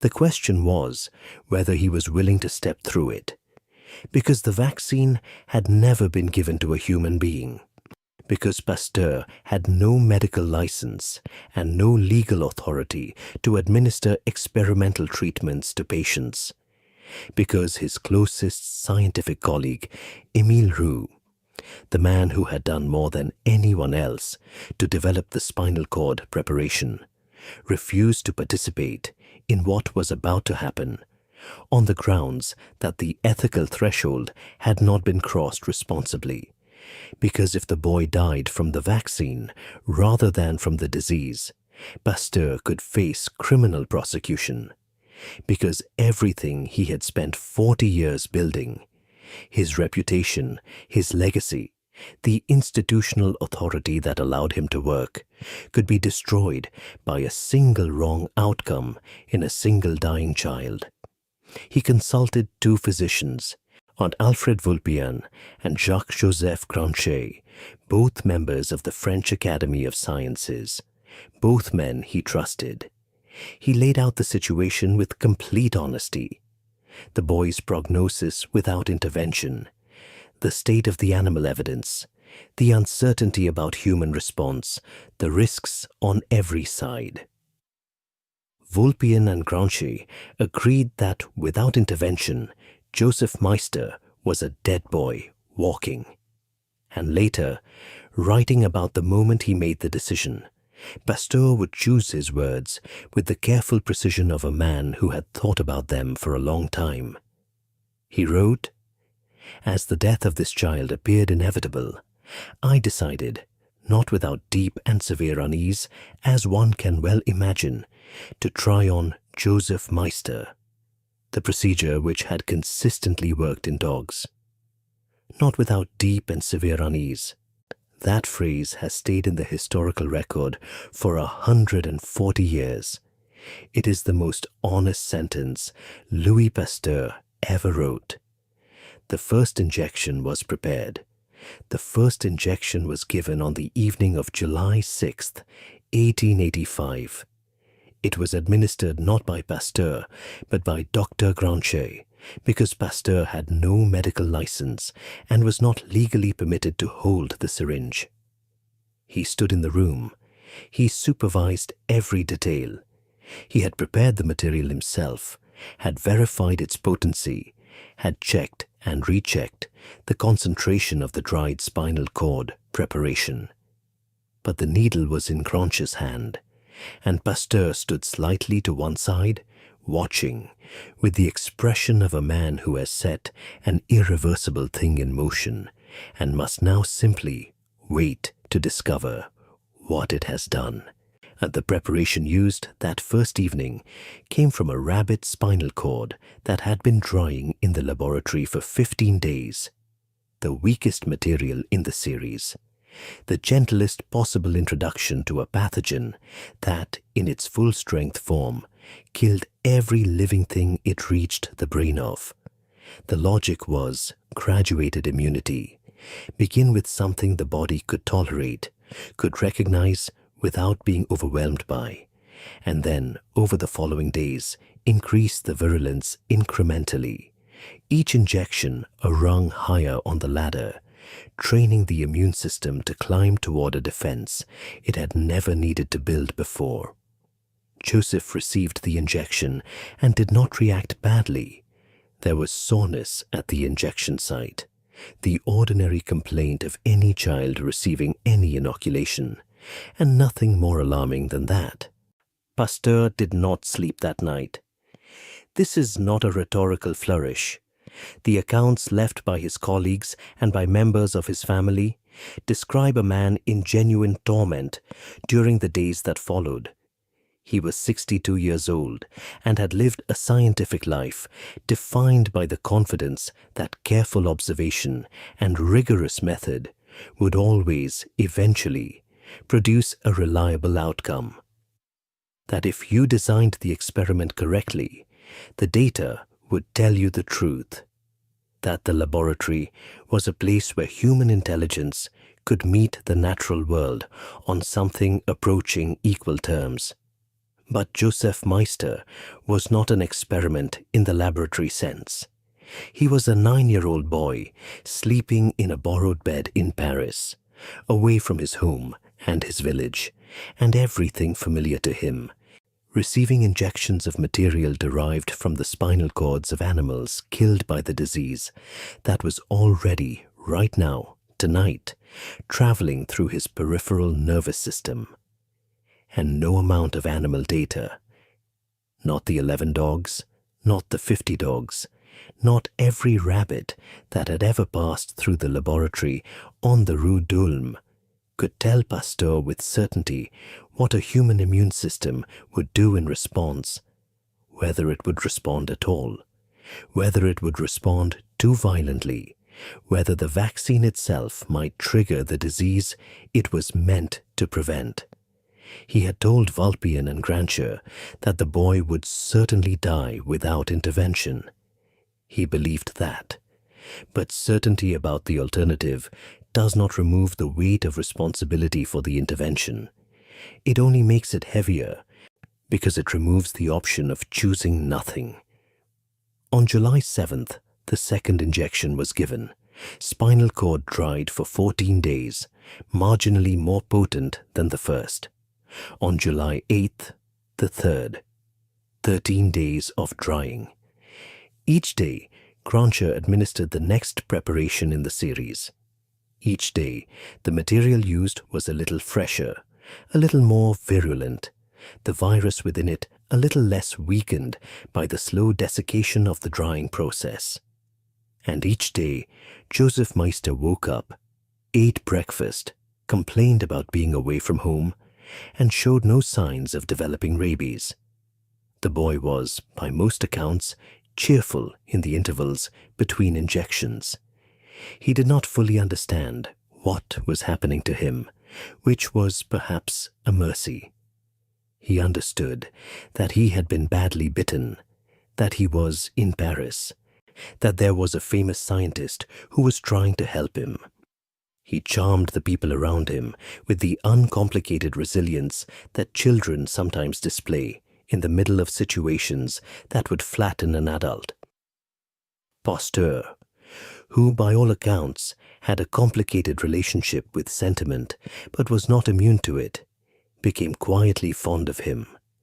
The boy who might die from the treatment intended to save him had a name and a face and a habit of asking for things to eat, and that made the nights considerably longer than laboratory data ever had.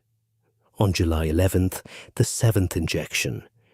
On July 14th, the 10th. The preparations were growing stronger. By the second week, the material being injected had been dried for only a few days, which meant it retained much of the original pathogen's potency. Pasteur had also, in parallel with the treatment, been injecting rabbits with the same material used on Joseph, running a concurrent animal trial to monitor the virulence of each dose. He needed to know in real time what he was actually putting into the boy's body, whether the cord preparations were behaving as expected, whether the ladder of increasing strength was calibrated correctly.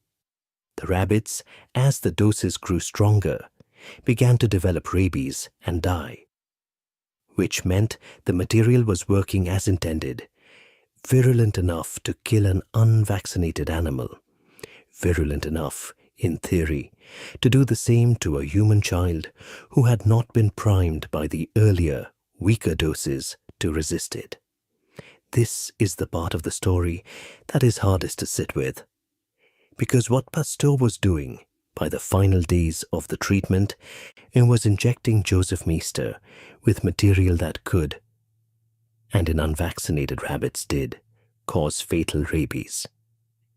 He was betting that the graduated preparation of the previous 10 days had built sufficient immunity to protect the boy from the full-strength inoculation, He was betting on a biological mechanism he had observed in dogs, in a species whose immune system was similar to, but not identical to a human child's. He was betting with a life that was not his to lose. He was also betting in a quieter way with his own. If Joseph died, from the disease, from the vaccine, from any cause during or after the treatment, the legal and professional consequences for Pasteur were not abstract. He had administered an experimental treatment to a minor without a medical license, without having completed the human trials that even the relatively informal ethical standards of 1885 would have considered appropriate preparation. Émile Roux had already refused to participate for exactly these reasons. Roux was not a coward, and he was not wrong. He simply applied a different calculus to the same equation and arrived at a different conclusion about where the line was. On July 16th, 1885, the 10th day of treatment, the 13th injection, Croncher administered the final dose, the freshest preparation in the series, spinal cord dried for only 1 day. Nearly full-strength virus. Joseph Meister received it without incident and went to sleep. And then there was nothing to do but wait. Pasteur went home, or tried to. He was not by any account a man who could wait with any grace. And the days that followed the final injection were described by his wife Marie as among the most difficult she had witnessed in their life together. And their life together had included his stroke, the death of 3 of their 5 children to typhoid, and every previous crisis of a career that had never been short of them. He could not sit still. He could not concentrate on other work. He checked and rechecked his notes, reviewed the rabbit data, wrote and rewrote the report he intended to present to the Academy of Sciences if the outcome was clear. 3 weeks after the final injection, Joseph Meister had not developed rabies. 6 weeks after the final injection, Joseph Meister had still not developed rabies. Pasteur examined the boy himself and found him entirely well. The wounds had healed. The borrowed bed in Paris was vacated. Joseph went home to Alsace, to his mother and his village, and the ordinary life of a 9-year-old boy in the late 19th century, which did not include any awareness of what had just been done to him, and for him, and through him. He was simply a child who had been bitten by a dog and had not died from it, which was unusual enough to be remarkable, but not unusual enough to feel, from the inside, like the pivot point of medical history. Pasteur stood before the French Academy of Sciences on October 26, 1885, and presented his results. The paper was titled, with characteristic directness, Method for the Prevention of Rabies After a Bite. He described the animal experiments, the preparation of the vaccine, the case of Joseph Meister, and the case of a second patient, a 15-year-old shepherd named Jean-Baptiste Jupiler, who had arrived at the laboratory in October after being viciously bitten while throwing himself at a rabid dog to protect 6 younger children from the attack. Jupiler had been treated with the same protocol and had survived. 2 patients, 2 survivals, against a disease that had never, in 4,000 years of recorded history, allowed a symptomatic patient to live. The room, by multiple accounts, was silent for a moment after Pasteur finished reading. Then it was not silent at all. The news traveled with the particular velocity of a story that was also unmistakably a miracle. Within weeks, requests were arriving from across France, from Germany, from England, from Russia.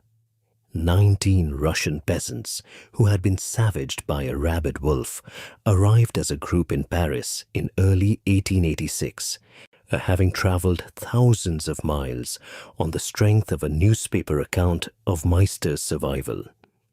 16 of the 19 were saved. 3 died, but they had arrived so late after their bites, the disease already so far advanced that Pasteur's team suspected the virus had already crossed into the central nervous system before the first injection was given. 3 deaths in 19 severe cases, against a disease that had previously claimed 19 in 19. By the end of 1886, Pasteur had treated 350 people. Of those, only 1 developed rabies, 1 against a statistical baseline of 100%. The Pasteur Institute was formally inaugurated on November 14, 1888. Built on the foundation of this achievement, funded by international subscription from people who had read about a boy in Alsace, and decided that whatever had saved him deserved a permanent home. The institute that bears Pasteur's name today is one of the most important biomedical research institutions in the world. It has contributed to the understanding and treatment of diphtheria, tetanus, tuberculosis, yellow fever, plague, polio, and HIV. It exists because a 9-year-old boy was bitten 14 times on an ordinary road, and because his mother put him on a train to Paris with nothing but a name and the refusal to accept the inevitable. But not everything about this story is clean. The moral complexity Émile Roux had identified before the first injection did not dissolve in the light of Joseph's survival. It shifted. Roux had been right that the ethical threshold was not clearly established before Pasteur acted. Pasteur had been right that waiting for a cleaner ethical framework would have meant watching the boy die. Both things remain true simultaneously. This is what genuine ethical dilemmas look like from the inside. Not a clear right and a clear wrong, but 2 legitimate claims in irresolvable tension, and a human being who must choose between them while the clock is running. Pasteur's notebooks, examined a century later, revealed that he had overstated his animal trial results in the public report, that his confidence, presented to the Academy as settled scientific fact, was built on a foundation somewhat narrower than he had described. This does not change the outcome. It does not change what he built. It adds a shadow to the legend, and perhaps the legend needed it. Perhaps any story about a man who saved a dying child by breaking every rule available to him deserves to carry a shadow, because the rule breaking was real, and the consequences could have been catastrophic, and the fact that they were not does not retroactively sanctify everything that preceded the result. Louis Pasteur died on September 28, 1895, 10 years after he stood in a Paris laboratory and watched a 9-year-old boy receive the first injection. He was surrounded by his family, having spent his final years at the institute that bore his name, revered as one of the great figures of modern science, and regarded by the French public with something close to secular sainthood. He was buried in a crypt beneath the Pasteur Institute and in a vault decorated with mosaics depicting the discoveries of his career. He remained there through 2 world wars and a century of scientific change in the building that his most famous gamble had made possible. And Joseph Meister, the boy who had made it all real, the 9-year-old from Alsace with 14 bite wounds and a mother who refused to give up, grew up and returned to the Pasteur Institute, not as a patient, but as an employee. He became the gatekeeper of the building. He worked there for decades. This man, whose life had been saved by the place, guarding its doors with the particular devotion of someone who understands, in a way most people never have to, exactly what stands behind them. He was still there in the summer of 1940 when the German army marched into Paris. And that is where the story of Joseph Meister ends, and then where something else entirely begins, something quieter and sadder, and in its own way just as much a part of this history as the injections and the notebooks and the triumphant presentation to the Academy of Sciences. But that belongs to the final chapter. Joseph Meister was 64 years old in the summer of 1940. He had spent most of his adult life within walking distance of the place that had saved him. The Pasteur Institute on the Rue du Docteur Roux in the 15th arrondissement of Paris had been his professional home for decades, first as a young man finding his footing, then as the gatekeeper, the concierge, the person whose job it was to manage the building's entrances and exits, and to ensure that the work happening inside it was protected from the ordinary disruptions of the world outside. It was a modest role by the standards of the institution. It was not a modest life. He knew what the building was. He knew what it had cost to build it. He knew, in a way, no curriculum vitae could fully capture what it meant. He had been there when Pasteur died in 1895, when the old chemist was carried to his crypt beneath the building and sealed inside the mosaic-covered vault with the images of his discoveries pressed into the walls around him. The swan-necked flask, the rabid dog, the silkworms, the chickens saved from cholera. Joseph had been 19 years old. He had watched the funeral cortege with the eyes of a young man who understood, at a level most mourners did not, that the person being buried had purchased his presence at this occasion. He had been there through the First World War, when the Institute lost researchers to the trenches and redirected its energies toward the medical catastrophes of industrial warfare.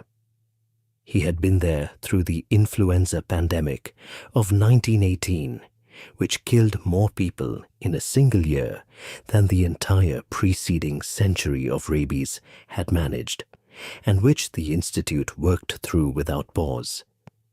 He had been there through the decades of quiet, extraordinary scientific labor that had produced vaccines and treatments and understandings that the generation of Louis Pasteur could not have imagined. And he was there on June 14th, 1940, when the German army marched into Paris. The city fell, without the battle its residents had spent months fearing. The French government had already fled.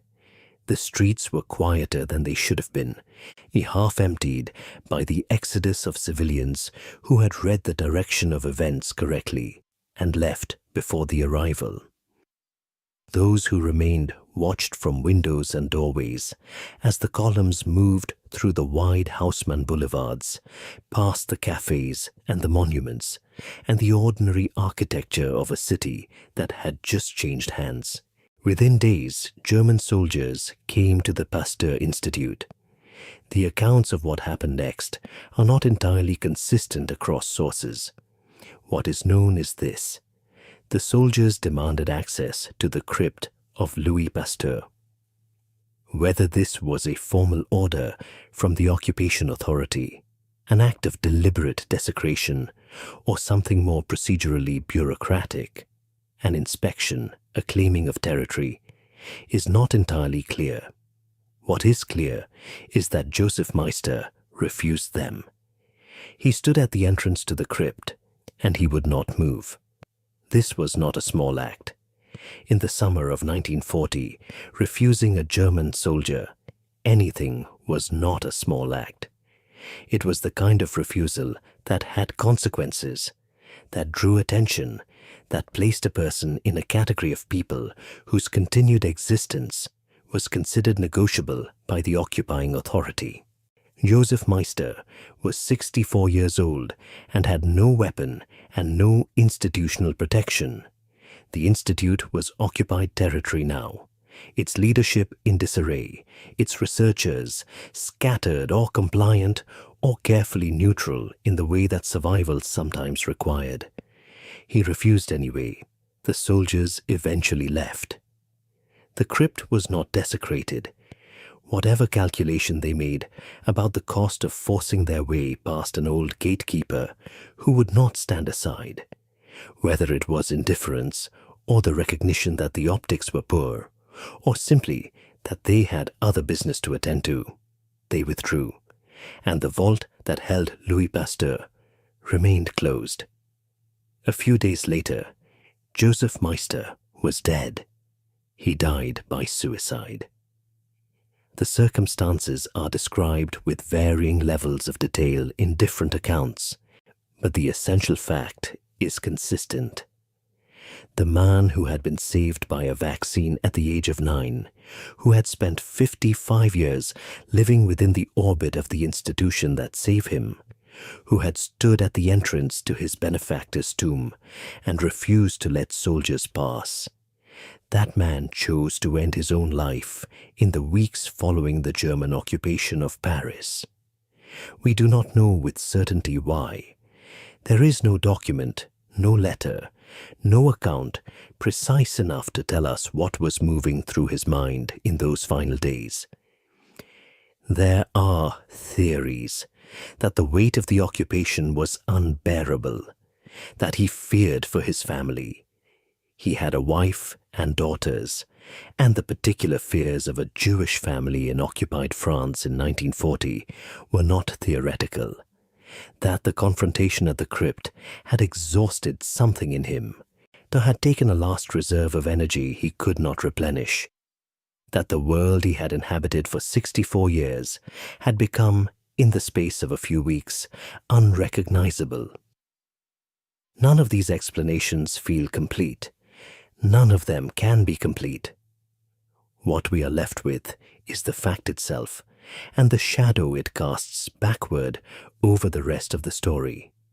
The 9-year-old boy who could not be saved by any medicine in the world until a 62-year-old chemist decided to try something that had never been tried, and the 64-year-old man who stood at the door of the chemist's tomb and held it against an army, and then, days later, was gone. History gives us Joseph Meister in 2 moments. The first is luminous. A child on a table in Paris, receiving an injection that changes everything. The second is dark and quiet, and arrives without a lesson we can extract cleanly and carry forward. It simply happened. He lived and he was brave, and he died on his own terms in a world that had become intolerable. And that is the whole of what we know. There is a bronze statue at the entrance of the Pasteur Institute. It does not depict Pasteur. It depicts Jean-Baptiste Jupille, the 15-year-old shepherd who was Pasteur's second rabies patient, who had flung himself at a rabid dog in October 1885 to prevent it from reaching 6 smaller children, who had been bitten repeatedly on his hands and wrists before killing the animal with his own boot and a strap of leather. Jupille survived his treatment and lived for decades afterward, and the statue shows him in the moment of the struggle, wrestling the dog to the ground, one arm raised, and the animal's jaws clamped on his other hand. It is an extraordinary piece of sculpture. It captures something true about what it means to stand between a danger and the people who cannot protect themselves from it.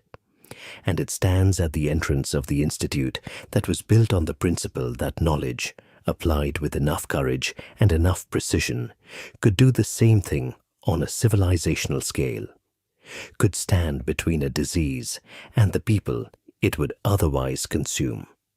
Pasteur himself is in the crypt below. The mosaics on the walls are Byzantine in their richness, gold and deep color, images from a scientific life pressed into the architecture of a building that was also, in some sense, a monument to the idea that a human mind could change the terms of the oldest argument in the world. But here is the thing about that argument. It has not ended. It has not ended. And this is the part of the story that the daylight version, the triumphant version, the version told in school textbooks and anniversary lectures, and the kind of documentary that ends with stirring music and a sense of resolved tension, tends to leave out. Because the resolved tension is real. The vaccine works. The post-exposure prophylaxis works. The science that Pasteur initiated, and that a century and a half of subsequent researchers have refined and improved and made safer and more accessible than he could have imagined. It works reliably, completely, with a success rate that approaches 100% when administered in time. And yet, every year, approximately 59,000 people die of rabies. 59,000. And in a world that has possessed an effective post-exposure treatment for 140 years, in a world where the biological knowledge required to prevent every single one of those deaths has existed since before any living person was born, in a world that can sequence a genome, perform surgery with robotic instruments guided by cameras smaller than a fingertip, and transmit information to any point on the Earth's surface in fractions of a second. 59,000 people die of rabies every year. Almost all of them are in Africa and Asia. Almost all of them are in rural communities, far from the clinics and hospitals that carry the vaccine. Almost all of them are poor. A significant proportion of them are children, because children are more likely to approach unfamiliar dogs or more likely to be bitten in the face and head, where the incubation is shortest, less likely to report a bite to an adult in time for treatment to begin. In India alone, which carries the highest rabies burden of any single country, approximately 20,000 people die every year from a disease that has been preventable since 1885.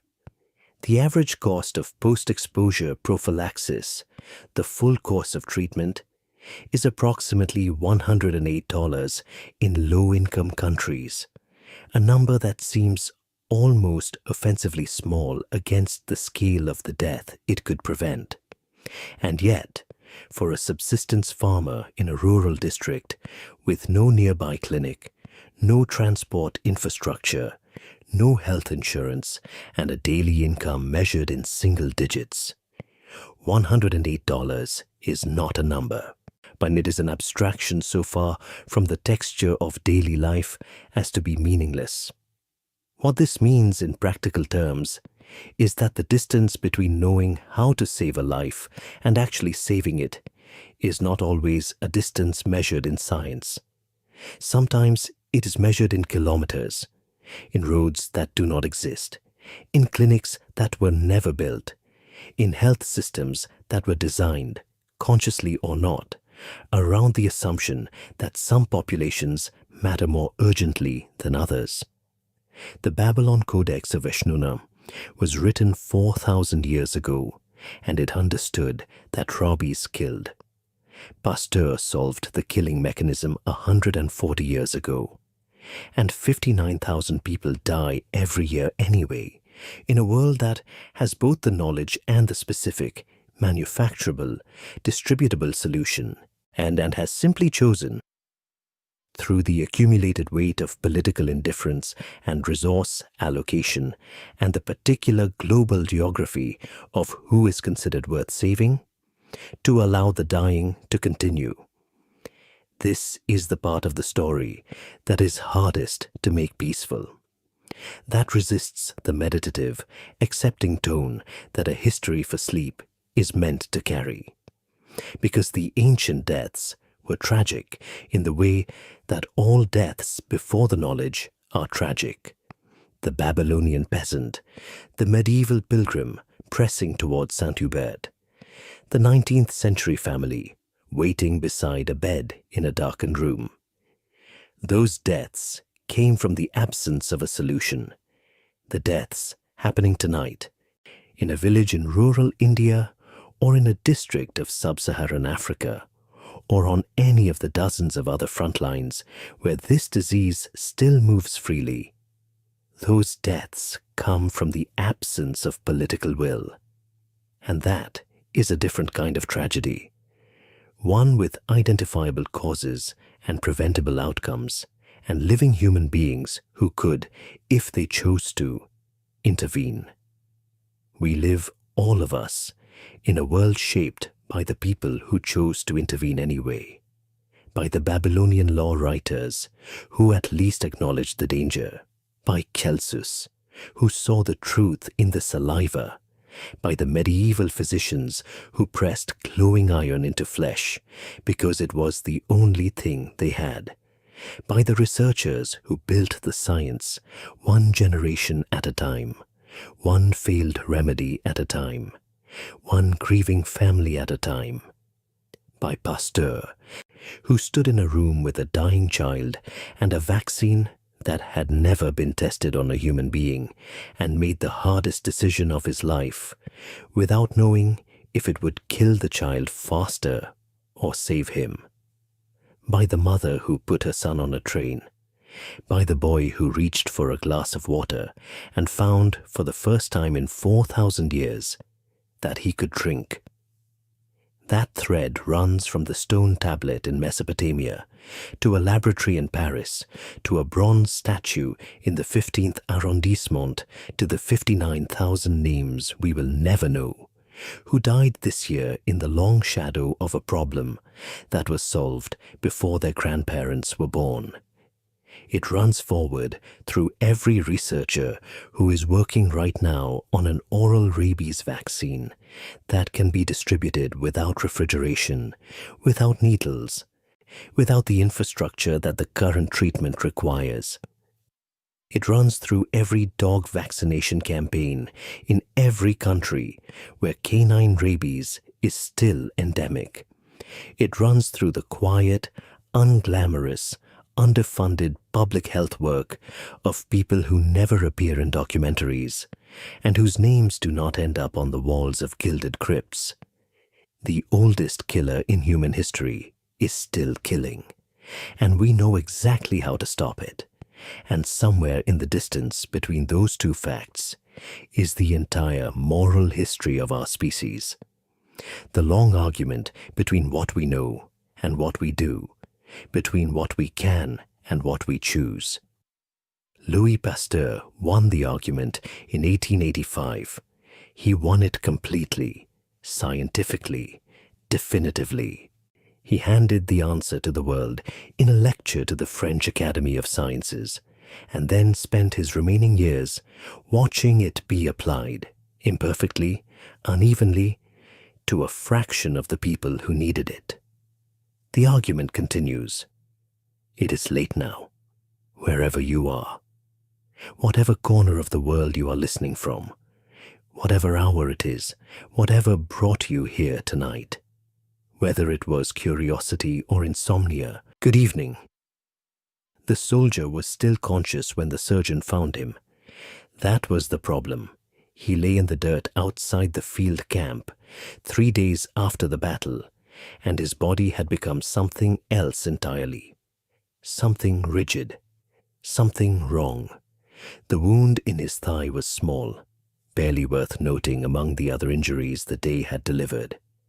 And yet his jaw had sealed shut sometime in the night as though sewn closed by invisible thread.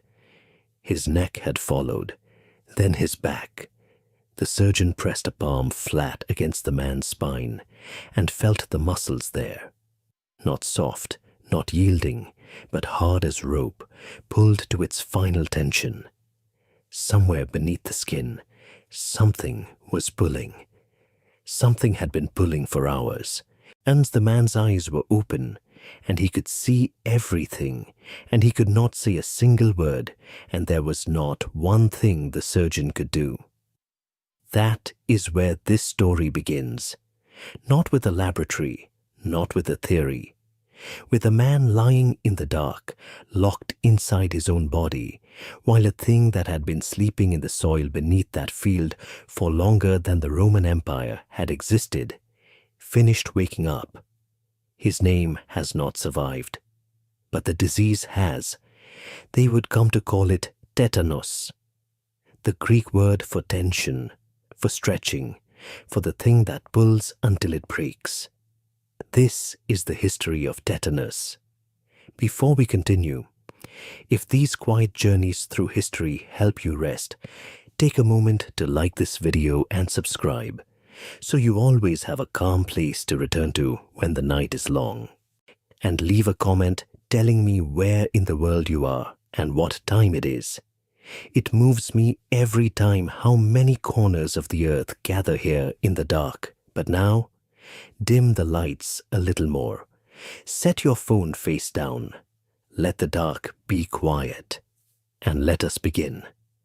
There is a document that survives from ancient Egypt. It was written on papyrus, copied and recopied across centuries. And the version we have today dates to roughly 1600 BC, though scholars believe the original observations it records are older still, perhaps as old as 3000 BC. It is called the Edwin Smith Papyrus, named for the American dealer who purchased it in Luxor in 1862, and it is one of the oldest surviving medical texts in human history. It describes dozens of injuries and ailments with a precision that feels modern, almost clinical. Fractured skulls, dislocated shoulders, infected wounds. And then there is this entry, a description of a patient with a wound that became infected, followed by a stiffening of the jaw, a locking of the neck, a rigidity spreading through the body, like something hardening from within. The physician who recorded it made no attempt to explain what caused it. He simply wrote what he saw. He had seen it before. Everyone had seen it before. The thing happened after certain wounds, in certain conditions, and when it happened, the patient almost always died. That was all anyone knew. That was all anyone would know for a very long time. 4,000 years is a long time to live alongside something and still not understand it. The ancient Egyptians were not the only ones to encounter this disease and record their helplessness before it.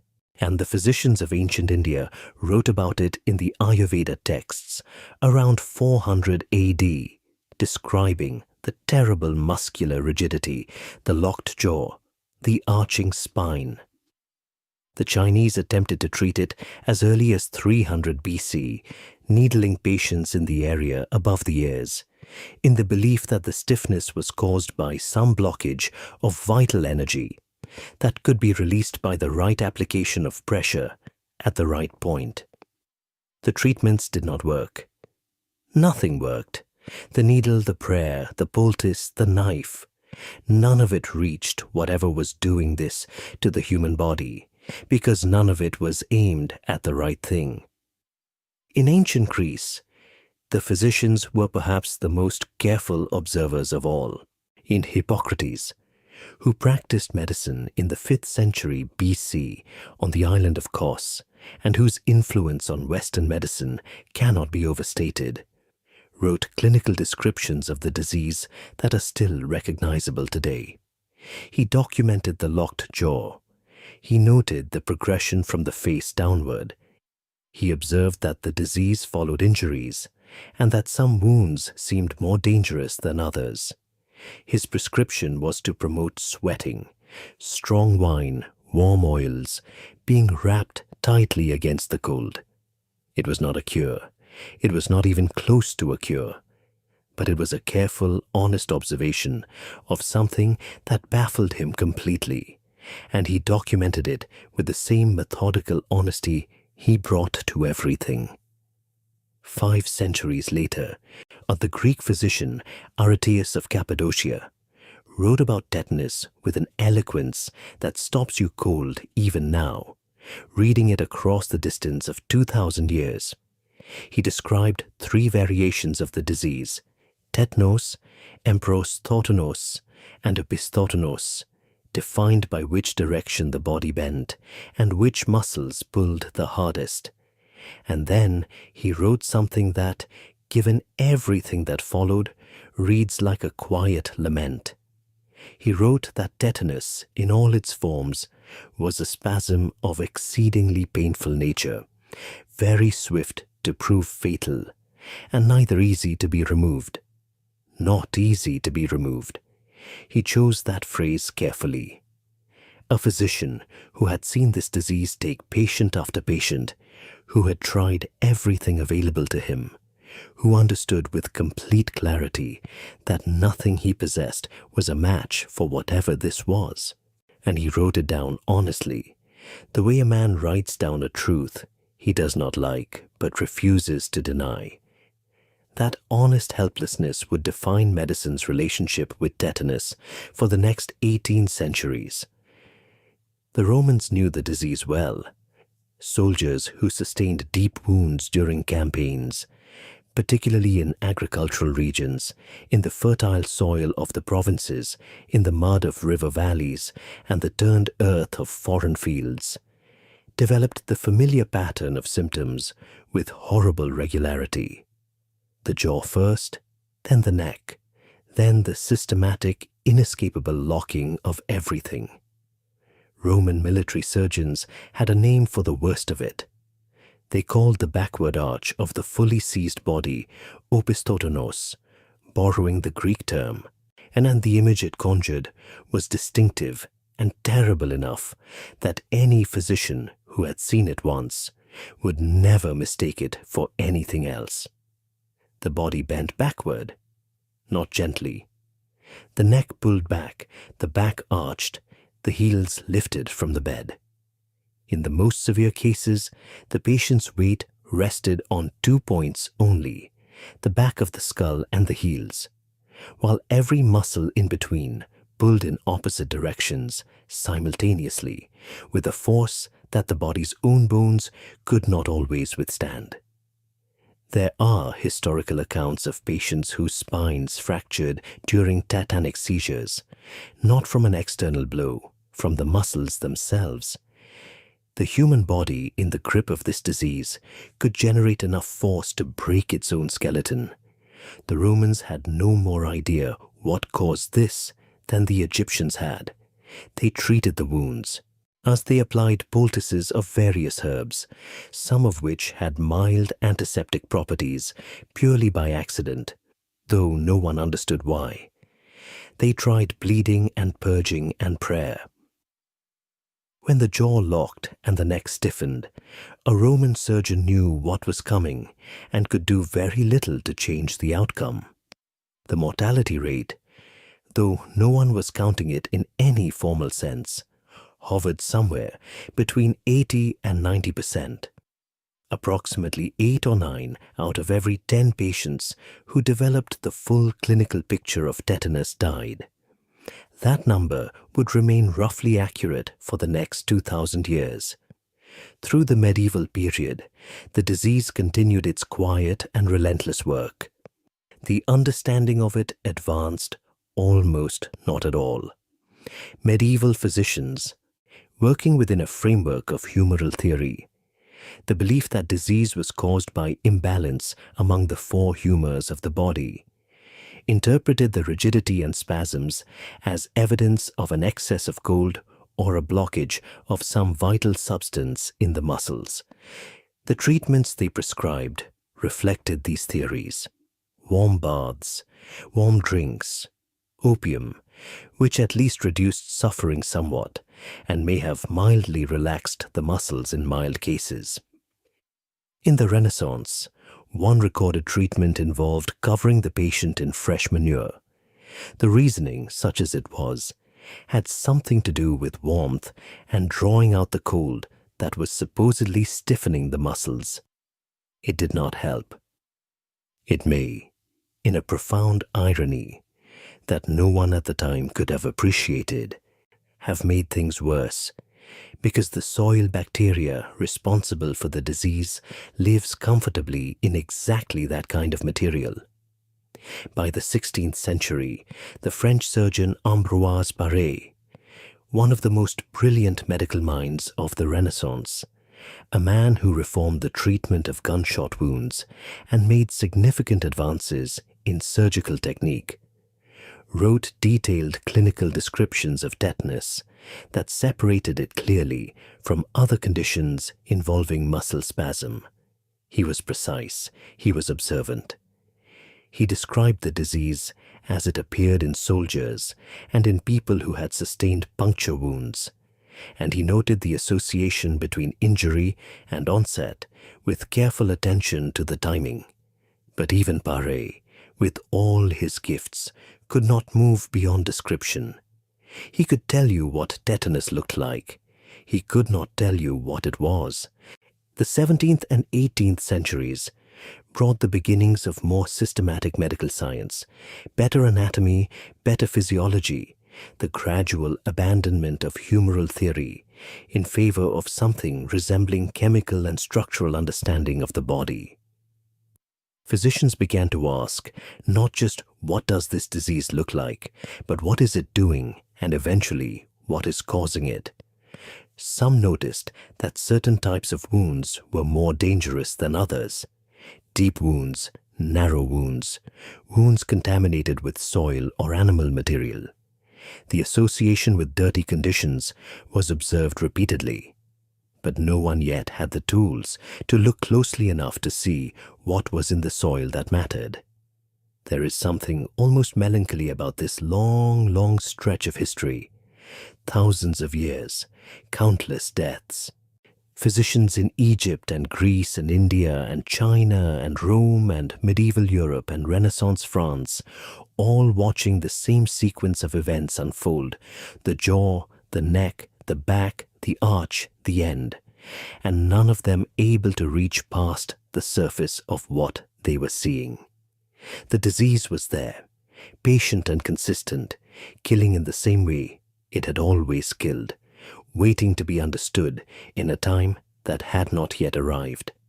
The word tetanus itself carries all of that history inside it. From the ancient Greek tetanos, derived from tenin, to stretch, to pull taut. That is what the physicians saw first and most clearly. The stretching, the tension. The body pulled in every direction at once until it could not hold. They named the thing they could see.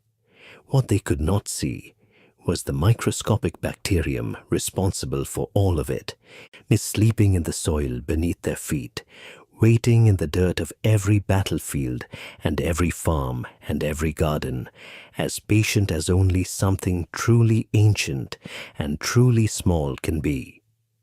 It had been there before the first human walked the earth.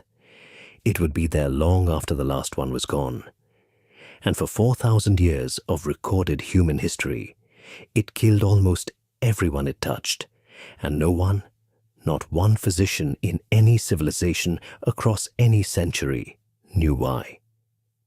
The answer was in the soil.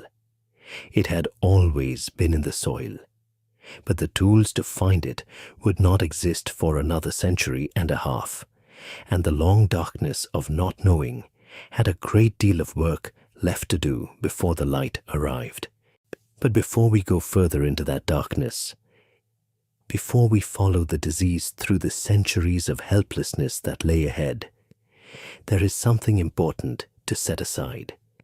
Something you were almost certainly taught as a child, and taught incorrectly. The nail, the rusty nail. Everything you were told as a child about the rusty nail. The warnings, the tetanus shot, your mother made you get after you cut your foot on something old and jagged and brown with oxidation. Set aside the image of rust as the villain of this story, the corroded metal as the carrier of something dangerous. It is one of the most enduring medical myths in human history, and it has been wrong from the very beginning. Rust is iron oxide. Iron oxide is a mineral compound. It has never caused tetanus. It has never caused anything beyond a surface stain and a vaguely unpleasant taste. You could pack a wound with pure rust and produce nothing more sinister than irritation. The rust itself is harmless. It always was. The reason the myth persists, the reason it has persisted for so long that it has embedded itself in the common wisdom of virtually every culture that has encountered it, is that the association is not entirely accidental. Rusty objects tend to be old objects. Old objects tend to live outdoors. Outdoors, they collect something far more significant than iron oxide. They collect soil. They collect dirt. They sit in gardens and fields, and the margins of paths, and the corners of barns. And as they age and oxidize and roughen, and in their surfaces become better and better at holding on to exactly the kind of contaminated organic material that actually causes the problem. The rough, pitted surface of a rusty nail is a perfect home for soil bacteria. And when that nail penetrates deeply into human tissue, pushing past the skin, past the shallow layers of flesh where oxygen is abundant, driving down into the warm and airless interior of the body, it carries its invisible passengers with it.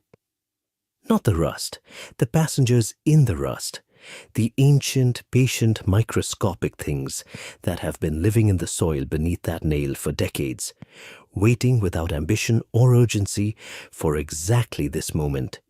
A deep puncture, an anaerobic environment, a warm and living host. The rust was never the killer. The rust was just the address where the killer happened to live. The actual organism is called Clostridium tetani. It is a bacterium, a rod-shaped, gram-positive, obligate anaerobe, which is a technical way of saying that oxygen is not just unhelpful to it, but actively lethal. It cannot survive in the presence of oxygen. It does not want light. It does not want air. It wants exactly what the deep interior of a puncture wound provides: warmth, moisture, and the complete absence of the atmospheric gas that makes most of the world uninhabitable to it. In its active form, C. tetani is a fragile thing. Expose it to open air, and it dies quickly. Expose it to heat, and it is destroyed. The usual antiseptics kill it readily. A wound left open to the air, cleaned and irrigated, draining freely.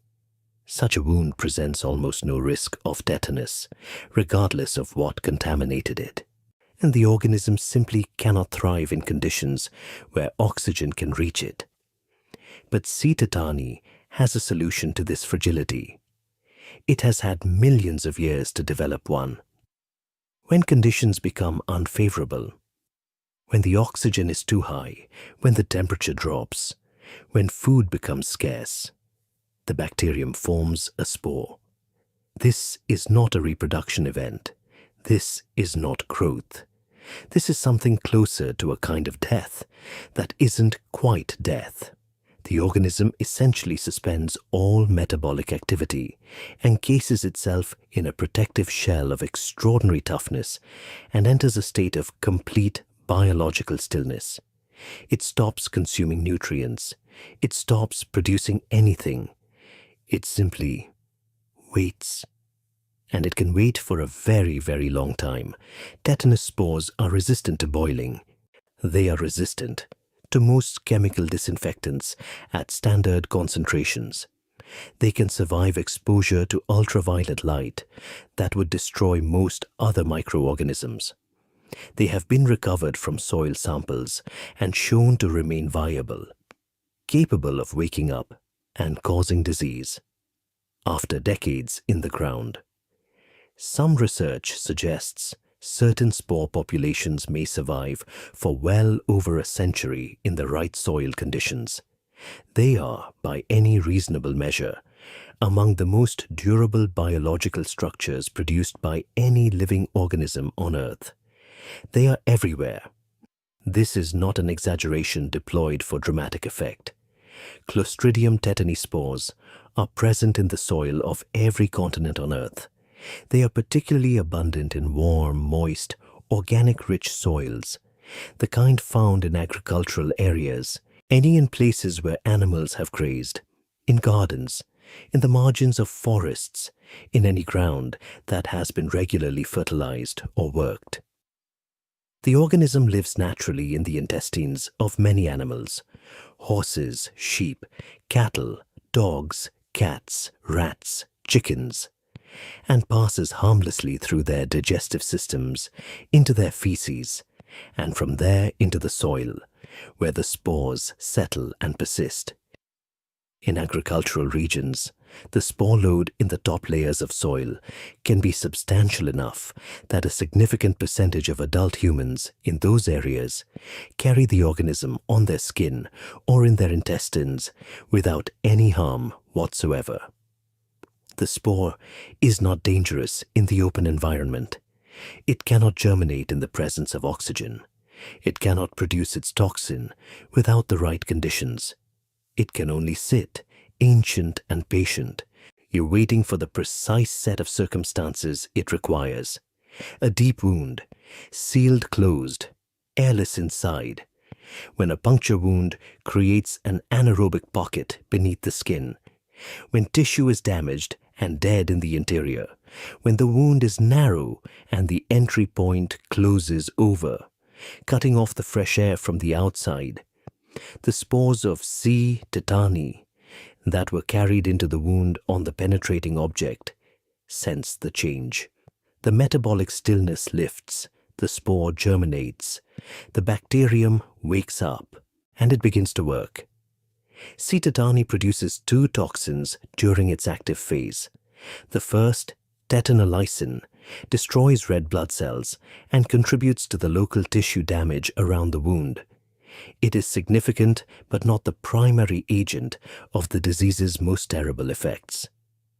The second toxin is the one that matters, the one that has been killing people since before recorded history. It is called tetanospasmin, and it is, by weight, the second most lethal substance produced by any living organism known to science. The lethal dose of tetanospasmin in a human being is approximately 2.5 nanograms per kilogram of body weight. A nanogram is 1/1000th of a gram. For an average adult of around 70 kilograms, the amount of this toxin capable of causing death is roughly 175 nanograms. That is 175 billionths of a gram. A quantity so small it is invisible to the naked eye. A quantity so small it would not register on the most sensitive kitchen scale ever manufactured. An amount of toxin smaller than a single grain of table salt introduced into a human body is sufficient to initiate a sequence of events from which, before the development of the antitoxin, there was almost no recovery. Only botulinum toxin, produced by the related Clostridium botulinum, is more potent by weight. These two bacterial cousins, living in the same anaerobic world, sleeping in the same soil, represent the apex of biological lethality in the microbial kingdom. Tetanospasmin does not stay where it is produced. Once the bacterium generates it in the wound site, the toxin enters the bloodstream and the lymphatic system and begins to travel. It is looking for something specific. It has an affinity, an almost deliberate chemical preference for nervous tissue, for the junctions between nerve endings and muscle fibers, for the neurons of the spinal cord and the brainstem. What happens when it arrives at those sites is the central horror of this disease, and understanding it requires a brief explanation of how the nervous system normally regulates muscle movement. Under ordinary circumstances, the human body manages muscle contraction through an exquisitely balanced conversation between two kinds of signals. There are signals that tell muscles to contract, to engage, to tighten, to move.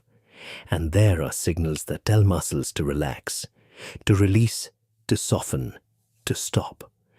This second category of signal is managed largely by inhibitory neurons, cells whose entire purpose is to put the brakes on muscular activity, or to ensure that when one muscle contracts, the opposing muscle does not also contract simultaneously, to guarantee the smooth and coordinated movement that healthy bodies take entirely for granted. Tetanospasmin destroys the second category of signal, permanently, irreversibly, for the duration of its presence in the tissue. The toxin binds to the junctions at inhibitory neurons and blocks the release of the neurotransmitters that carry the relax signal, glycine and gamma-aminobutyric acid, the brain's primary quieting chemicals. With those signals silenced, the excitatory signals operate unopposed. The muscles receive the message to contract. The message to relax never arrives. The muscles cannot let go. They contract, and they keep contracting. Both the muscle and the muscle opposing it receive excitatory signals simultaneously, with no inhibitory counterweight to moderate the response. They pull against each other with the full force of voluntary muscle engagement, and neither of them can release. The result is the locked, rigid, agonizing muscular contraction that physicians across 4,000 years of human history watched and named and could not stop. The toxin affects the jaw muscles earliest in most cases. The masseter muscles, the powerful chewing muscles on either side of the jaw, go first, pulling the jaw shut with a force that cannot be overcome by any voluntary effort or external pressure. This is trismus, lockjaw in the common language of history. The patient can feel themselves trying to open their mouth. They feel the effort of that attempt. They cannot do it. The jaw stays closed. Then the neck. The neck muscles stiffen, pulling the head backward and to the side. Swallowing becomes difficult, then impossible. Speaking, which the jaw was already preventing, becomes additionally compromised by the throat's rigidity. Then the progression continues downward and outward. The back, the abdomen, the chest, the limbs, at a pace that depends on the size of the initial inoculation of toxin and the location of the wound. A wound closer to the spine or the head delivers toxin to critical nerve centers faster. A wound in the extremities may allow a slower progression. But the direction is always the same, always downward, always outward, always toward that characteristic posture. The body bent backward, the spine arched, that physicians across every civilization and every century recognized immediately as the mark of this particular disease. And all of it triggered by something invisible, something produced in a wound that might have seemed trivial, something carried in from the soil on an object that left a hole smaller than a pencil's width. The rust never mattered. The depth did. The seal did. The darkness inside did. In that silent, airless pocket beneath the skin, an organism older than humanity had woken from its long sleep, and it had begun, without urgency and without malice, to do what it had always done. The body that surrounded it had no idea anything was wrong. Not yet. There is an incubation period, typically 3 to 21 days between the initial infection and the first symptoms, though it can occasionally extend longer. During that time, the patient feels entirely normal. The wound may close and begin to heal. The surface may look unremarkable. There is nothing to see, nothing to feel, no fever, no swelling, no obvious sign that somewhere deep inside that wound the toxin is being manufactured and beginning to move through the body's own transportation network toward the nervous system. The first symptom, when it comes, can be mistaken for tension headache, a tightness in the jaw, a slight difficulty opening the mouth all the way, an ache in the neck that could be attributed to sleeping badly or carrying something heavy. And then, within hours or days of that first whisper, the whisper becomes something that cannot be mistaken for anything else. That recognition, the locking jaw, the following neck, the dawning certainty of what was coming, carried with it a particular weight that is difficult to convey from the comfortable distance of the present. Yet we live in an age where tetanus is a vaccine on a schedule, a booster every 10 years, a 3-second sting in a doctor's office, so routine it is almost forgettable. We have reduced this ancient and merciless disease to a line item on a medical form. But stand for a moment in the world before that was possible. Stand in a Roman field hospital, or a medieval infirmary, or a Napoleonic military camp, and watch a patient arrive with a jaw already beginning to stiffen. Watch the surgeon or physician assess the wound, small perhaps, already beginning to close, nothing remarkable about its appearance. And then assess the jaw, and then say nothing for a long moment.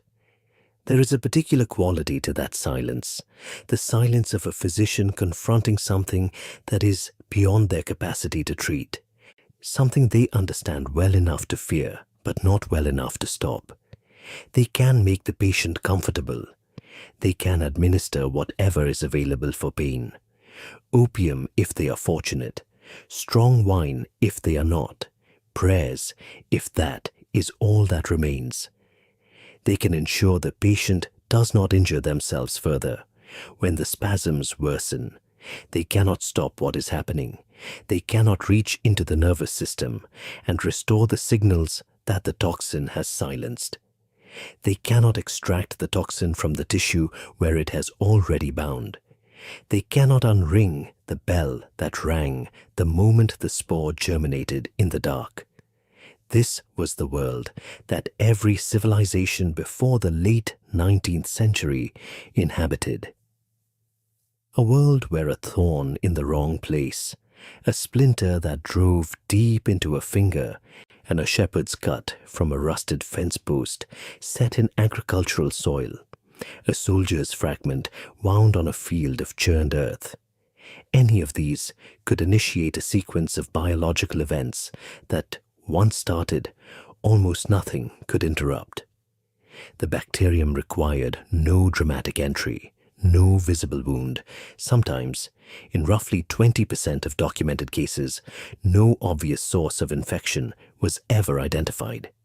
The portal of entry was too small, too healed, too forgotten. A scratch, a cracked heel, a small abrasion that had closed within hours of occurring. The spores had found their way in through something barely worth noticing, found their airless pocket, woken up, and begun their quiet and devastating work long before anyone thought to look for a cause. The soil gave nothing away. It never had. And for 40 centuries, it had simply held the sleeping organism in its dark and patient custody, releasing it into any wound that offered the right conditions, and then accepting it back when the host died and returned to the earth. Clostridium tetani did not evolve to kill humans. It evolved to survive. The toxin it produces, at quantities lethal to people, is simply a byproduct of its anaerobic metabolism, a chemical consequence of its existence in the right environment. It is not targeting us. It never was. We simply happen to be vulnerable to it in ways that, for most of our shared history, we had no means to address. The soil still holds it. Every garden, every field, every patch of turned earth and grazed pasture and forest floor. Every nail left in outdoor wood, every thorn on every rose bush, every piece of agricultural equipment ever used in land where animals have grazed. The spores are there. They have always been there. They will be there long after everyone reading this is gone. What changed what finally, after 4,000 years of helplessness, began to change was not the organism. It was us, our understanding of it, our ability to see it, to name it, to study it, to manufacture something that could stop it. But that change was still a long time coming, and in the centuries before it arrived, the disease continued to do what it had always done. What it looked like, what it truly looked like in the body of a patient in full tetanic crisis, is something that deserves to be understood. Not merely noted, but understood. That because the physicians who watched it and recorded it across the centuries were watching the nervous system operate in a state of complete and total dysfunction. The inhibitory architecture that makes coordinated movement possible stripped away entirely, leaving only the raw and unmodulated signal. Contract, contract, contract. That is where we must go next. Into the room where the disease arrived in its full expression, and into the records left by the people who witnessed it and could not look away. There is a medical term, opisthottonos, that has appeared in clinical literature for more than 2,000 years. It comes from the Greek, opiste, meaning behind, tonos, meaning tension, tension from behind. It describes a specific physical posture produced by severe tetanus, and the reason it has its own name, in the reason physicians across every era found it necessary to give this particular configuration of the body its own word, is that once you have seen it, no other word will do. The patient lies on their back, or they did lie on their back before the disease progressed to this point. Now the back has left the surface entirely. The neck pulls backward with a force that cannot be resisted, arching the head toward the floor. The spine curves in the same direction, the lumbar region lifting off the bed, the thoracic vertebrae following, so that the body's weight concentrates on 2 points, the back of the skull and the heels, while everything between them rises into a rigid, inverted arch. The abdomen is hard as wood. The arms may pull inward, the fists clenched, and the face is fixed in a particular expression that the Romans called the sardonic grin, and which medicine would later name risus sardonicus. The lips drawn back, the teeth exposed, not in any expression recognizable as human emotion, but simply because the muscles controlling the lips and cheeks have contracted and cannot release. The patient is conscious. This is the detail that the historical records return to again and again, as though the writers cannot quite reconcile it with what they are seeing. The mind is intact. The awareness is complete. The patient can see everything happening to their body. They can hear the voices in the room. They cannot communicate because the jaw is sealed and the throat is rigid, and the muscles required for speech are in the same state as every other muscle, contracted, held, unreachable. They experience the spasms, the sudden, violent intensifications that come in waves on top of the underlying rigidity. With full consciousness and full sensation, the spasms are triggered by almost anything external. Sound, light, touch, a door closing across the hall, a lamp brought too close, a hand placed on the bed frame. The auditory or tactile input travels into the nervous system, hits the dysfunctional inhibitory network that the toxin has dismantled, and the excitatory signal fires through every available pathway simultaneously. The muscles, already at maximum resting tension, are suddenly commanded to contract even further. The arch deepens. The spine bends against itself. In severe cases, this additional muscular force exceeds what the bones can withstand. There are 18th and 19th century case reports. written with the careful, measured language of physicians who were also struggling with what they were witnessing, describing patients whose vertebrae fractured during these episodes. Some accounts record the audible sound of the fracture. The physician present could hear it. So almost certainly could the patient.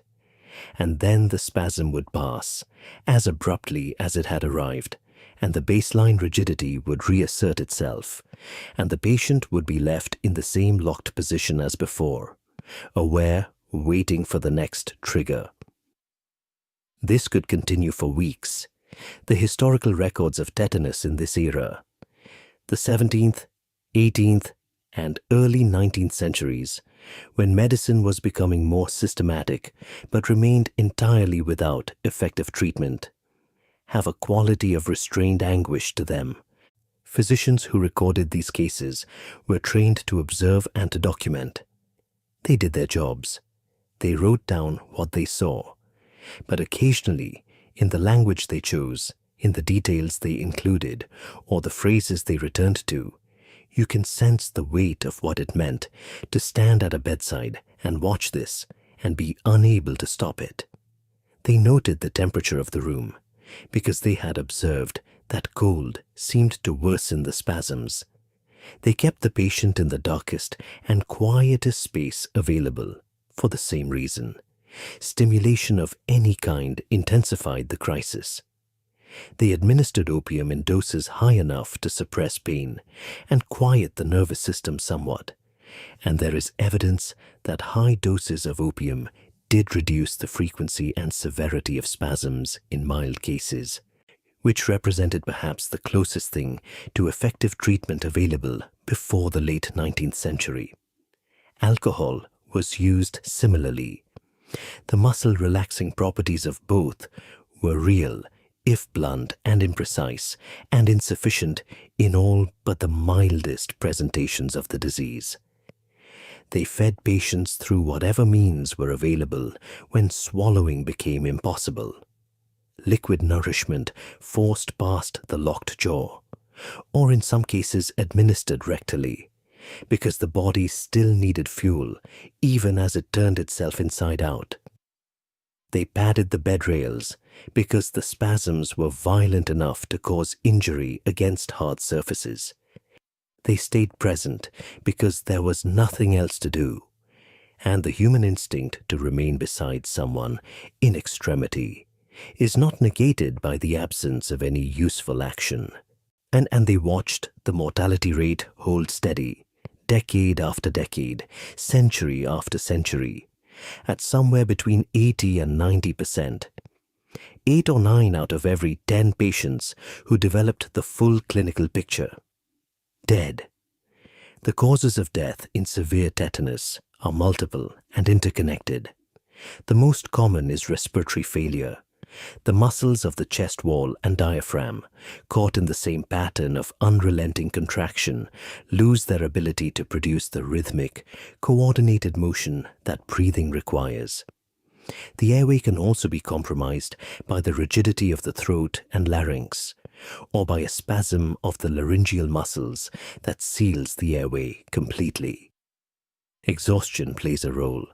The metabolic cost of sustained muscular contraction at maximum intensity, maintained for days or weeks, is enormous, and the body's resources are depleted at a rate that the intake of nourishment cannot match. Secondary infections developed frequently in patients who survived long enough.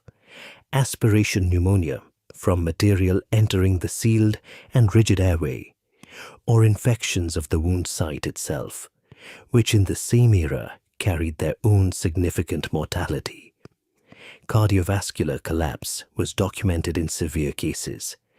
The heart's own regulatory systems thrown into dysfunction by the same toxin disrupting every other inhibitory nervous signal in the body. Death, when it came in different ways depending on which of these failures arrived first. But it almost always came. The exceptions, the patients who recovered, represent something worth pausing on, Because they survived not because of anything medicine did, but because of variables in the infection itself. The amount of toxin produced, the location of the wound relative to the spinal cord, the overall health and immune status of the patient. Some individuals mounted a partial immune response that limited the toxin spread. Some had infections that produced less toxin than others. In very mild cases where a small inoculum of bacteria had entered a wound that was only marginally anaerobic, producing limited toxin over a short period, the symptoms might be restricted to trismus alone, the jaw locking without the full systemic progression, and the patient might survive without ever understanding how close they had come to the other path. The survivors had no protection from future infection. The body's immune response to tetanospasmin in natural infection is often insufficient to generate lasting immunity. A person who survived tetanus once could, in theory, face it a second time. But they would not enter that second illness with any meaningful advantage over the first. The toxin was so potent in such minute quantities that the immune system rarely encountered enough of it during a natural infection to mount the kind of robust antibody response that generates durable memory. Tetanus did not confer immunity on its survivors. It killed them, or it didn't, and then it moved on. This is one of the reasons the disease was so persistent across human history. Many infectious diseases, over time, produce a kind of demographic accommodation. Populations develop partial immunity through repeated exposure, surviving infections confer protection, and the most lethal strains are selected against because they kill their hosts before transmission can occur. Tetanus sidesteps all of this. It is not transmitted from person to person. It does not need to infect the population at the scale of plague or cholera to maintain its reservoir. It needs only the soil, which it always has, and a wound which humanity has always been generous in providing. By the early 19th century, with the beginnings of systematic epidemiology and hospital record-keeping, the mortality figures began to be documented with more precision. They were not encouraging. A military surgeons compiling data from campaigns across Europe noted that tetanus developed in a meaningful proportion of soldiers with deep wounds sustained in agricultural terrain, and that the mortality in those who developed it approached the same figure that every era had produced without realizing it was a consistent number, approximately 80%, sometimes more. In the American Civil War, fought across the churned fields and farmland of the eastern and southern United States, soil rich in organic matter, heavily worked, ideal habitat for C. tetani spores. Roughly 1 in every 500 wounded soldiers died of tetanus. That sounds like a small proportion until you remember the scale of the conflict. Hundreds of thousands of wounds sustained over 4 years of intensive combat. 1 in 500 of that number is a substantial count of dead men, killed not by the bullet or the shell fragment that made the wound, but by the ancient thing in the soil that found its way inside. And the physicians treating them remained as helpless as the Roman surgeons had been. The tools were better. The understanding of wound care had improved. Antiseptic technique, following the work of Lister and Semmelweis in the 1860s and 70s, was beginning to change surgical outcomes broadly. But none of it reached the specific problem of tetanus because no one yet understood the specific cause. The organism had not yet been identified. The toxin had not been named.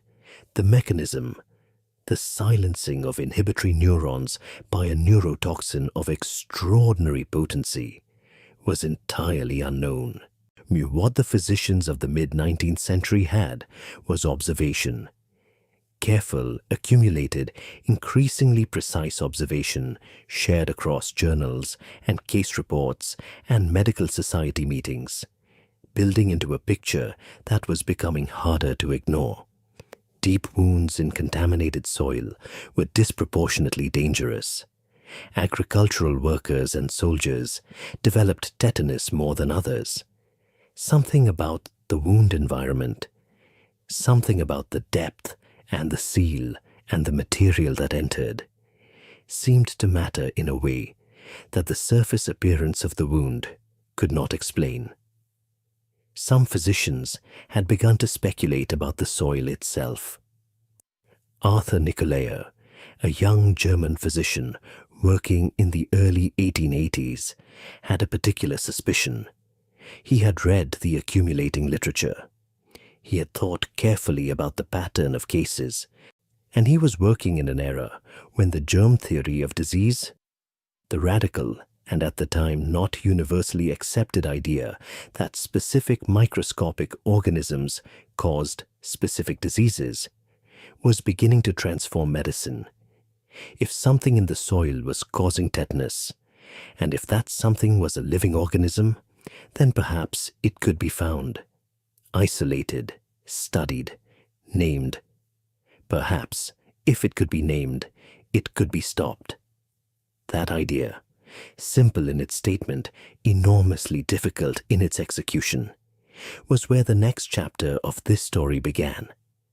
In the laboratories of the late 19th century, where men with microscopes and cultures and a new way of thinking about disease were beginning to reach into the darkness that every physician before them had accepted as impenetrable, the oldest enemy was about to be named. Berlin in the late 1880s was, and for anyone interested in the science of infectious disease, the center of the known world. Not London, not Paris, though Paris had its own extraordinary scientific energy and its own brilliant figures working in parallel. Berlin, specifically, the Institute for Infectious Diseases operating under the directorship of Robert Koch, a physician and scientist who had already demonstrated that tuberculosis was caused by specific bacterium, that cholera was caused by specific bacterium, and that the rigorous application of laboratory method could strip away the mystery from diseases that had baffled medicine for centuries. Koch had developed the techniques, the culture methods, the staining methods, the protocols for working with living organisms under controlled conditions that made the modern science of bacteriology possible. His laboratory attracted the best minds in the field from across Europe and beyond, young scientists who understood that the most important work in medicine was happening in that building, in those rooms, around those microscopes and culture plates. Kitasato Shibasaburo had come from Japan specifically to be there. He had completed his medical training in Tokyo, recognized that the cutting edge of his field had moved to Germany, and made the journey to work under Koch beginning in 1885. He was 32 years old when he arrived. He was, by every account, left by his contemporaries, a scientist of exceptional precision and patience, qualities that mattered enormously in a laboratory working with anaerobic organisms, because the techniques for culturing bacteria that could not survive in oxygen were among the most technically demanding in the field. One mistake in the preparation of the environment, a single moment of exposure to air at the wrong stage of the process, and the culture would fail. Months of work could be lost to a seal that did not hold, a container that was not fully evacuated, a procedural error so small it was nearly invisible. Kitasato did not make those errors. He had been working on C. titani since his arrival in Koch's laboratory, developing and refining the anaerobic culture techniques that would allow the organism to be grown in isolation. separated from the complex mixture of other bacteria that contaminated clinical samples. It took years, and the work was slow in the way that genuinely difficult laboratory work is slow. Not because the scientist is moving slowly, but because the problem is hard, and each step toward the solution reveals a new layer of complication that must be solved before the next step can be taken. In 1889, he succeeded. He grew Clostridium tetani in pure culture. He grew it in conditions of complete anaerobiosis, complete absence of oxygen, and maintained those conditions through every subsequent manipulation of the sample. He injected the pure culture into animals and watched them develop the full clinical picture of tetanus. He transferred the disease from those animals to others, using only the purified organism, ruling out any contaminating factor. He then took a further step that Nicolaiah had not been able to take. He showed that the organism itself was not directly responsible for the symptoms. The bacteria growing in the deep tissue of the wound produced something, a substance that traveled away from the site of infection and produced its effects at a distance. The bacterium stayed in the wound. The damage happened everywhere else. The toxin, the wandering poison, the second most lethal biological substance on Earth, moving through the bloodstream toward the nervous system, while the wound site above appeared to heal. Kitasato had not just named the cause of tetanus. He had identified the mechanism, the organism in the wound, the toxin in the blood, the nervous system as the target, the inhibitory neurons as the site of action. He published his findings in 1890, and in a paper that laid out the complete chain of causation for a disease that had been killing people for 4,000 years without anyone understanding why. It was one of the most significant papers in the history of infectious disease. And it was published alongside something else, something that Kitasato had been developing in parallel, in collaboration with a German physician who had joined Koch's laboratory and who had immediately recognized in Kitasato a partner whose skills complemented his own.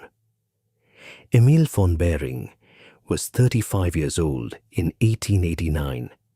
He had come to Koch's Institute from a background in military medicine, trained as a physician in the Prussian Army's Medical College in Berlin, and he brought to the laboratory not just scientific curiosity, but a particular practical orientation, an interest not only in understanding disease, but in treating it. Behring had been thinking for some years about whether the body's own response to infection might be harnessed as a therapeutic tool. He had observed, as others had, that animals which recovered from certain diseases seemed to acquire resistance to them, that something in the blood of a recovered animal was different from the blood of a naive one, different in a way that conferred protection. The question Behring was turning over was whether that something could be extracted, whether the blood of a recovered, protected animal could be used to protect another animal that had not been infected, whether immunity could be transferred from one body to another in a vial. It was a radical idea. It had no established scientific framework to support it. The concept of what we now call antibodies, of specific proteins produced by the immune system in response to foreign substances, capable of neutralizing toxins and binding to pathogens, did not yet exist in any formal sense. Behring was working toward it from the outside, from observation and experiment, without the theoretical language that would only be developed later. He needed a toxin to work with, a pure identifiable toxin whose effects could be measured and whose neutralization could be observed clearly. Kitasato had one, C. tetani, in pure culture, producing tetanospasmin in controlled quantities. The collaboration was almost inevitable given the problem each man was working on, the tools each man possessed, and the proximity forced by the shared laboratory. They began working together in 1889. The experimental design was straightforward in concept, enormously demanding in execution. They would immunize animals, rats, guinea pigs, rabbits, with progressively increasing doses of tetanus toxin. Doses small enough not to cause disease, but large enough to stimulate whatever protective response the body was capable of mounting. They would then take the blood serum of those immunized animals, the liquid component of blood, separated from the cells, and inject it into other animals that had not been immunized. Then they would challenge those recipient animals with a dose of toxin that would normally be lethal and observe whether the transferred serum provided any protection. The experiments ran through 1889 and into 1890. The early results were inconsistent, as early results in genuinely new territory tend to be. The doses required to generate immunity without causing disease were difficult to calibrate. The serum from immunized animals provided some protection in some trials and not others. The variability was frustrating, but the signal was there, beneath the noise, visible to anyone willing to look carefully enough and run enough trials to separate it from the random variation inherent in biological systems. By the second half of 1890, the signal had become unmistakable. Animals that received serum from immunized donors and were then challenged with lethal doses of tetanus toxin survived. Animals that received no serum or serum from non-immunized donors died. The protection was real. It was transferable. It existed in the liquid component of blood, not in the cells. And it was specific. Serum from animals immunized against tetanus toxin protected against tetanus toxin, not against other toxins or other pathogens. They had found it. The thing in the blood of recovered animals that conferred protection. They called it an antitoxin, a term they coined themselves to describe a substance in the serum that could neutralize the toxin that caused the disease. The concept of the antitoxin, which would eventually be understood as a category of antibody, was born in that laboratory in Berlin in 1890. From the collaboration between a Japanese bacteriologist with the purest anaerobic cultures in the world and a German military physician with a theory about blood. On the 4th of December 1890, Behring and Kitasato published their landmark paper together. It appeared in the Deutsche Medizinische Wochenschrift, the German medical weekly, and it described the mechanism of immunity in animals against diphtheria and tetanus. It announced the existence of antitoxins.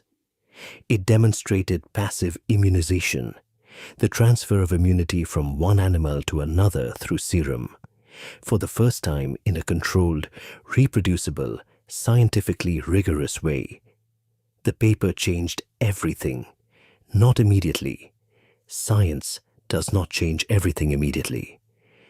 The path from a laboratory finding to a clinical treatment involves scaling, standardization, supply chains, clinical testing, institutional acceptance, and the ordinary friction of a world that adopts new things slowly.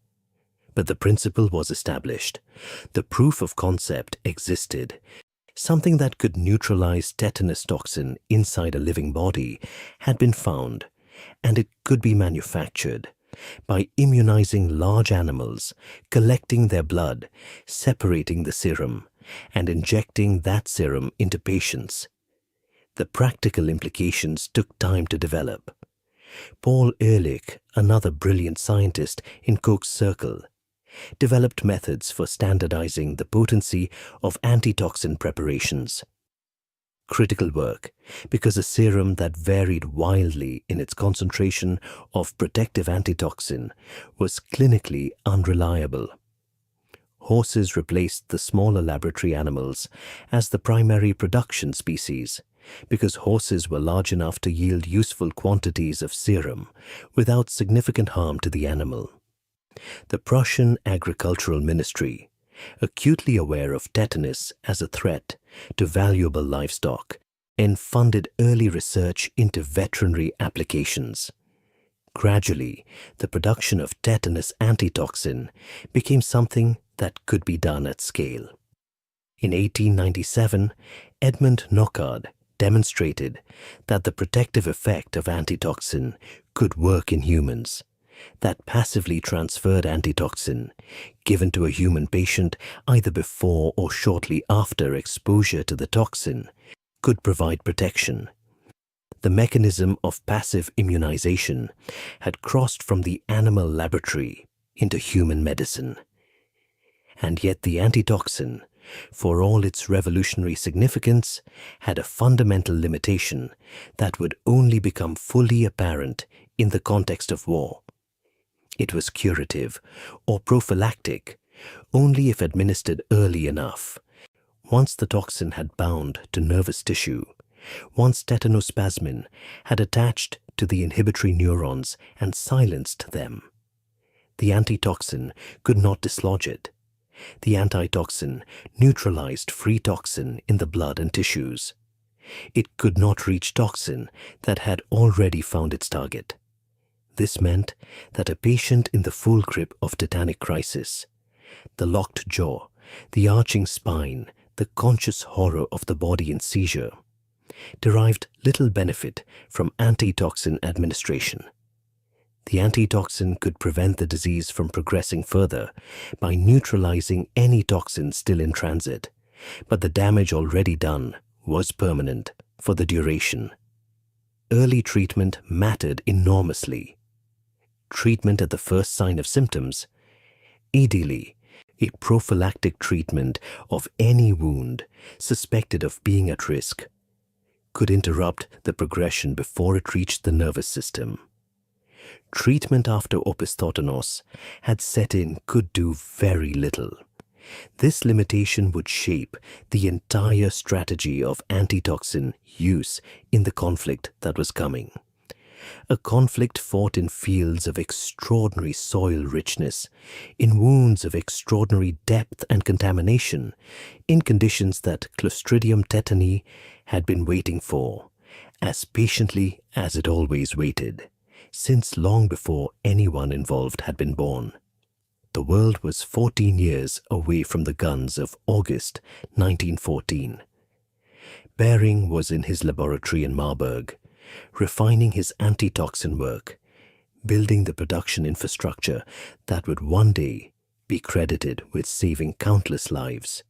Kitasato had returned to Japan, where he would found the Institute for Infectious Diseases in Tokyo and continue work that would earn him repeated nominations for the Nobel Prize in Medicine. Nominations that, for reasons we will return to briefly, never resulted in the award he deserved. The antitoxin existed. The production capacity was growing. The clinical protocols were being developed. What had not yet been created was a way to protect a soldier in advance, to send him into a contaminated battlefield already carrying the answer in his blood, so that even if the soil got into his wound, the toxin would be met and neutralized before it reached his nervous system. That was the next problem. It would be solved, eventually, but not before a war consumed its hundreds of thousands of wounded men and forced the antitoxin into the largest and most urgent clinical trial in medical history. The trenches were waiting. The fields of Belgium and northern France were waiting, their soil thick with 100 years of agricultural manuring, their earth churned by the most powerful explosives ever deployed in warfare, their mud the perfect medium for the ancient sleeping thing to wake in. The oldest enemy was about to face its greatest opportunity. And for the first time in 4,000 years, medicine had something to say about it. There is something else that deserves mention before we leave this chapter of the story, something that sits quietly at its edges, and that history has not always treated with the fairness it deserves. In 1901, and the Nobel Committee awarded the first Nobel Prize in Physiology or Medicine to Emil von Behring. The citation recognized his work on serum therapy, specifically its application against diphtheria. The prize was given to a single individual, as the Nobel Committee at that time interpreted Alfred Nobel's will to require. Behring accepted it. He was celebrated across Germany and beyond as a pioneer, which he genuinely was. Kitasato Shibasaburo was nominated. He was not awarded. The reasons given were largely technical and procedural. The committee's interpretation that the prize should go to a single person, and that diphtheria, which Behring had worked on independently, was the more immediately significant application.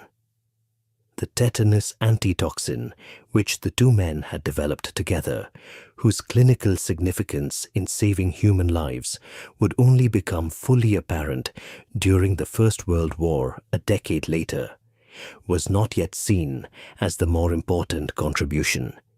The meticulous anaerobic cultures, the pure isolation of C. tetani, the experimental framework that made the antitoxin discovery possible in the first place. Kitasato's contributions to the 1890 paper were foundational. His name appeared on it, and yet when the prize came, it came to one man and not the other. History has a way of correcting these things slowly, imperfectly, never quite fully. Kitasato returned to Japan and built an institute and continued his science and trained generations of researchers. His face is on the Japanese 1,000 yen note. His institute still bears his name. These are not small things. But the Nobel went to Behring, and Kitasato lived the rest of his life, knowing that the work he had done in that laboratory in Berlin, work without which the antitoxin paper might not have been written at all, had been recognized in a particular way and not in another. It is a quiet injustice in a story full of large events, the sort of thing worth pausing on, even briefly, even now in the dark, before we move on to the war. The fields of Belgium and northern France had been farmed for centuries.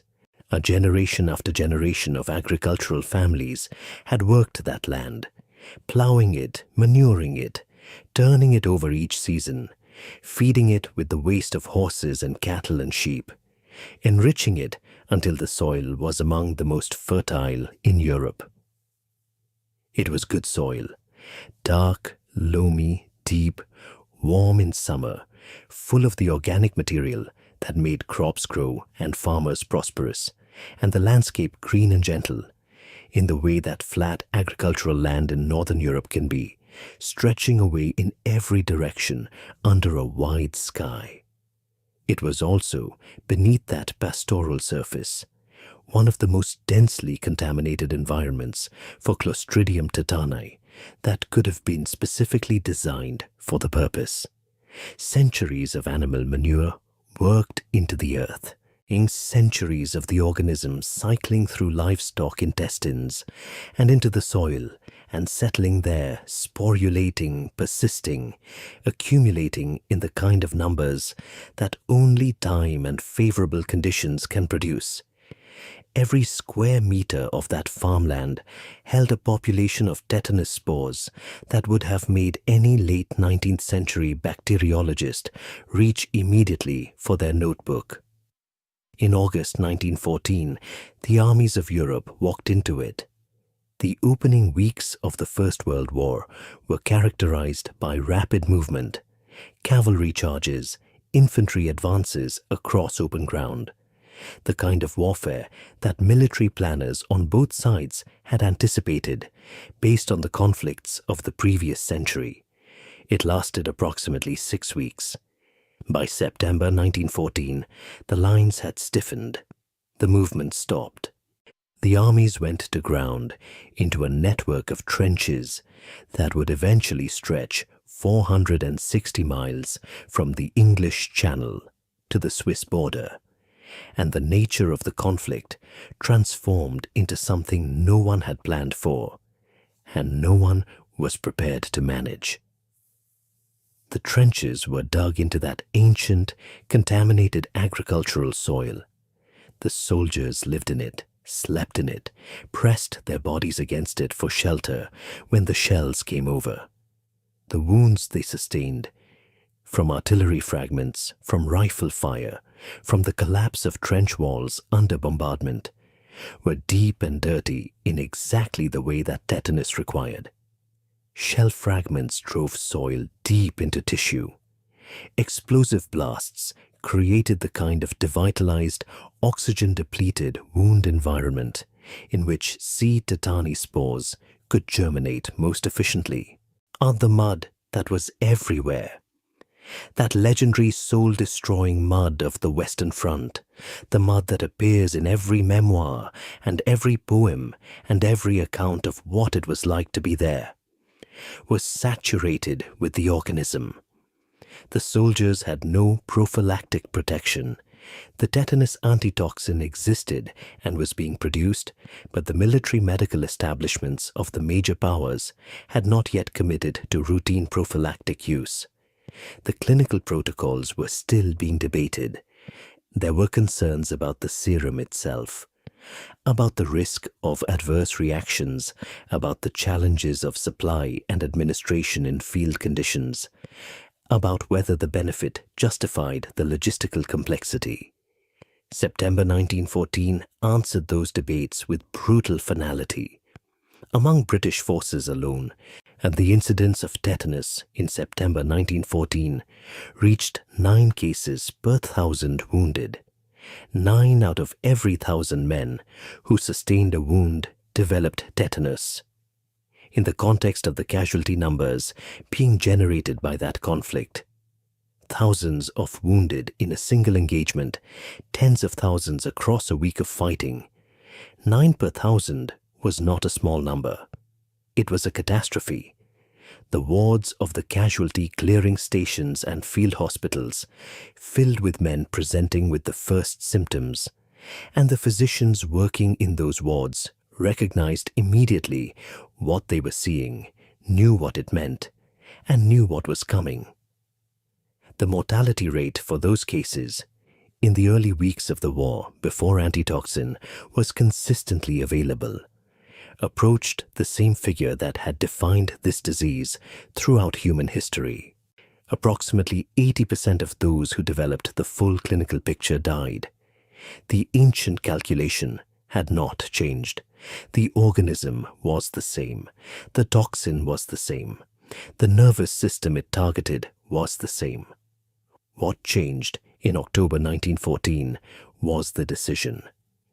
The British and French military medical establishments, confronted with the September figures, moved quickly. Routine prophylactic injection of tetanus antitoxin was instituted for all wounded soldiers removed from the firing line. Every man who came through with a wound, any wound, regardless of how it looked, regardless of how clean the entry point appeared, received an injection of antitoxin at the first medical station he reached. The serum was produced by immunizing horses with increasing doses of tetanus toxin and harvesting their blood, in a process that Bering and his colleagues had spent the preceding decade refining into something reproducible at industrial scale. Over 600 horses were maintained specifically for antitoxin production to meet the wartime demand. The results were immediate and dramatic. By the end of 1914, the tetanus incidence among British wounded had fallen sharply from its September peak. through 1915 and into the subsequent years of the war, as antitoxin use became universal and wound debridement, the surgical removal of dead and contaminated tissue from wounds, became standard practice, the figures continued to fall. By the end of the war, the total number of British wounded on all fronts was approximately 2 million, of whom roughly 2,400 developed tetanus, a rate that, measured against the September 1914 peak of 9 per 1,000, represented one of the most significant reductions in battlefield disease incidence ever achieved in real time, under combat conditions, using a treatment that had existed for less than 25 years. In the American Expeditionary Forces, which entered the war in 1917 with the benefit of the lessons already learned by the British and French, the reduction was even more striking. Of 500,000 wounds and injuries sustained by American forces, 23 cases of tetanus were recorded. 23. The same disease that had killed 1 in every 500 Civil War soldiers on similar soil 50 years earlier, reduced to 23 cases across 500,000 wounds. Emil von Behring did not live to see the end of the war. He died in March 1917 and at 62 in Marburg. He was declared a national hero by the German military, awarded the Iron Cross, celebrated as the savior of German soldiers. A title that was not wrong, even if the story behind it was more complicated than any single name could fully contain. His antitoxin had saved lives on both sides of the wire, because the British and French were using the same science, developed in the same laboratory by the same pair of researchers 14 years before the war began. There is a particular quality to the wartime antitoxin story that goes beyond the statistics, important as those statistics are. It is the quality of a scientific discovery meeting its moment, of a treatment developed in a laboratory, in controlled conditions, among small animals and careful measurements, being handed to military surgeons working in field hospitals in the mud and noise and urgency of an active war, and working in conditions that no laboratory could have prepared for or tested against, working when it mattered most and most urgently.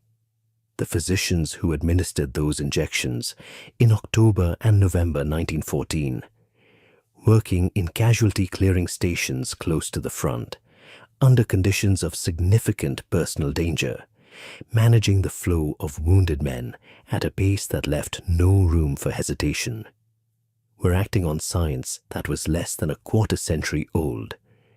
They were trusting a chain of reasoning that ran from a Berlin laboratory to a glass vial to a needle, and the chain held. The antitoxin was not a perfect tool. It could not save a man already in the grip of severe tetanus. The toxin already bound to his nervous tissue was beyond its reach. Some soldiers who received antitoxin developed serum sickness, an immune reaction to the horse proteins in the preparation, ranging from mild rash and fever to, in rare cases, severe anaphylaxis. The serum was not standardized consistently enough in the early months of the war, and variation in potency meant that some doses were more protective than others. These were real limitations, and they caused real harm alongside the enormous benefit. But the benefit was real, and it was enormous, and it was visible in real time in the numbers coming out of the casualty stations. And on the ancient equation, the one that had held at 80% mortality and 10% infection rate for 4,000 years was breaking, visibly, measurably, undeniably breaking. The antitoxin was passive immunity. It protected a soldier for a limited time, The injected antitoxin circulated and neutralized toxin, but it did not teach the soldier's immune system to make its own. The protection lasted weeks, not years. A soldier who received his prophylactic injection in October 1914 and was still in the trenches in March 1915 was not still protected by that injection. The antitoxin had long since been metabolized and cleared. What the war demonstrated, in the starkest possible terms, was both the power of the antitoxin and its limitation. It could interrupt an outbreak. It could protect a wound in the critical window before the toxin reached the nervous system. But it could not confer the durable, lasting immunity that a true vaccine provides, the kind that teaches the immune system to respond on its own, quickly and powerfully, whenever it encounters the threat again. That was the remaining problem, and the solution to it had already been identified, in principle, during the war itself, though it would not be developed into a practical tool until the years after the armistice. The distinction between passive and active immunity, between transferring someone else's antibodies into a body versus teaching the body to make its own, was one that Bering had been thinking about since the early 1890s.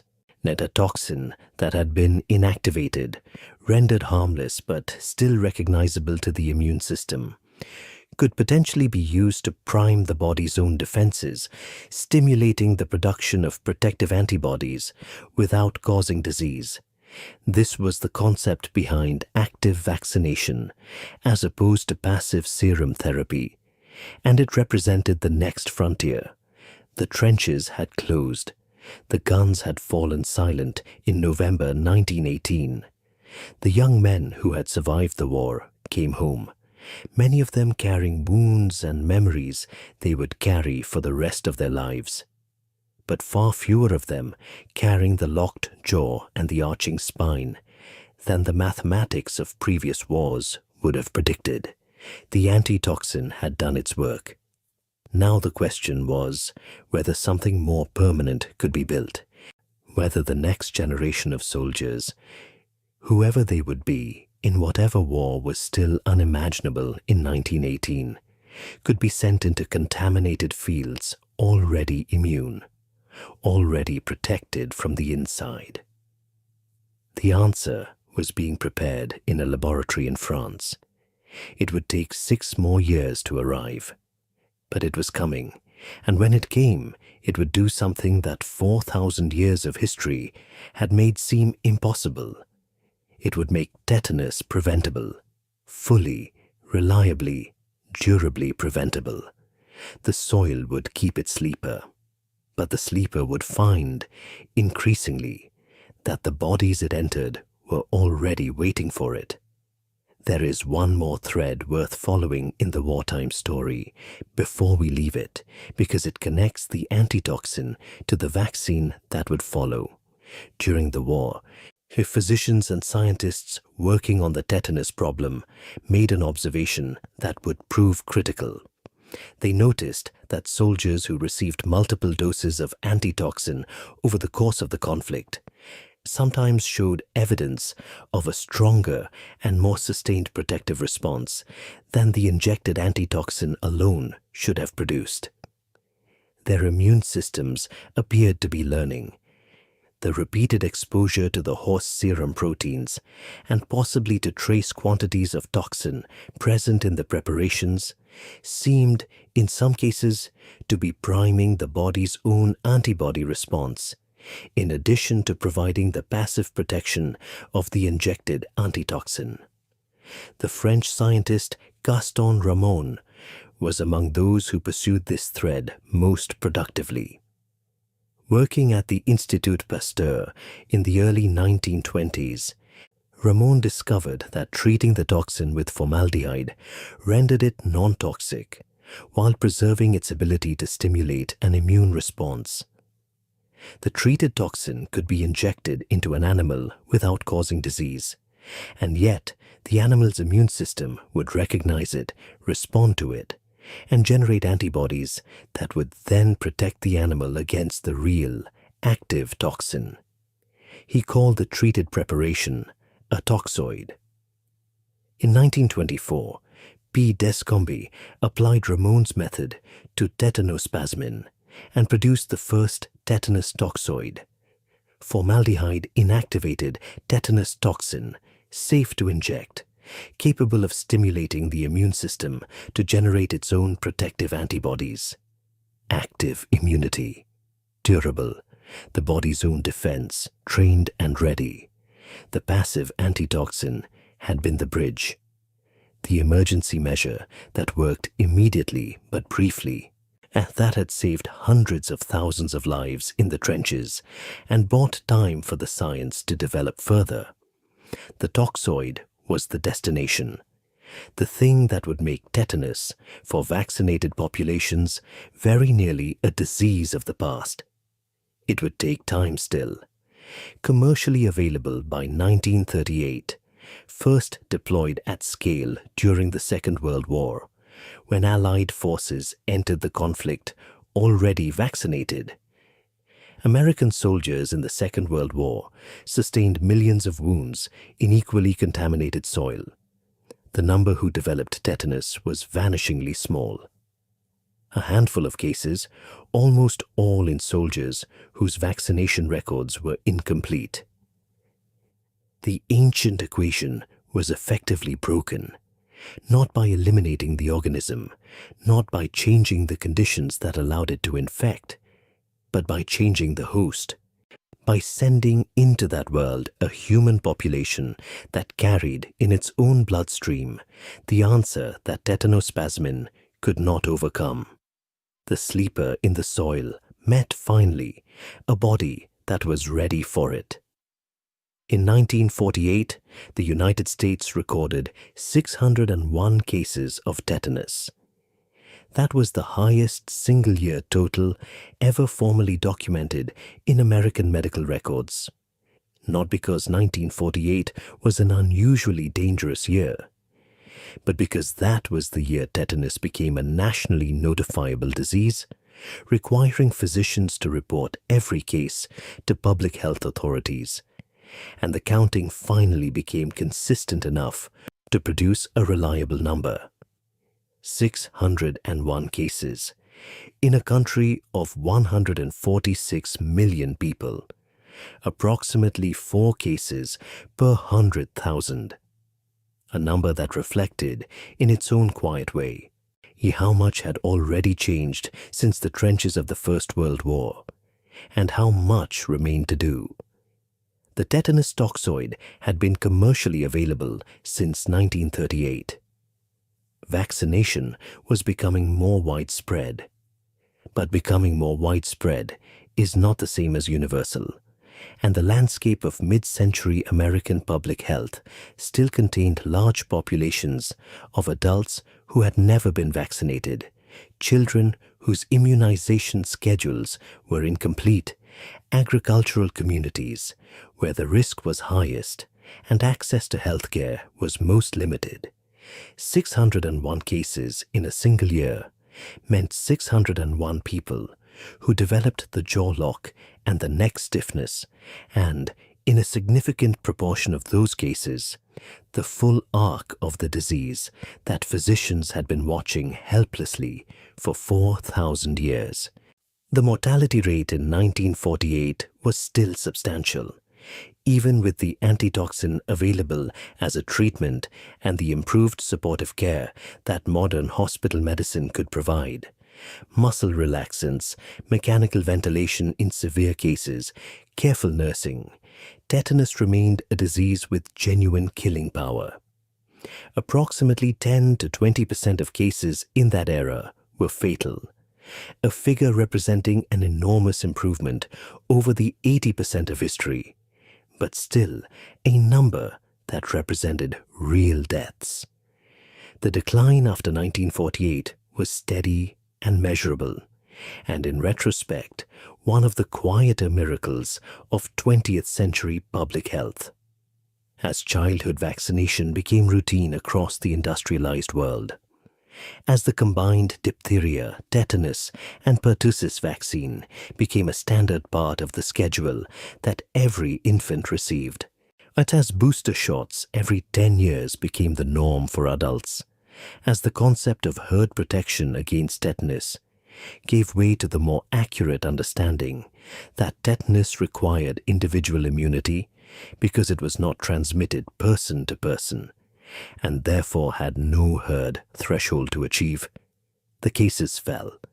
Decade by decade, consistently, the numbers came down. By the mid-1970s, the United States was reporting between 50 and 100 cases per year. By the 1990s, that figure had fallen below 50. In the decade from 2009 to 2018, an average of 29 cases per year were recorded across the entire country, a nation of 330 million people, producing fewer tetanus cases in a year than as before. Everyone had seen it before. The thing happened after certain wounds, in certain conditions, and when it happened, the patient almost always died. That was all anyone knew. That was all anyone would know for a very long time. 4,000 years is a long time to live alongside something and still not understand it. The ancient Egyptians were not the only ones to encounter this disease and record their helplessness before it. And the physicians of ancient India wrote about it in the Ayurveda texts around 400 AD, describing the terrible muscular rigidity, the locked jaw, the arching spine.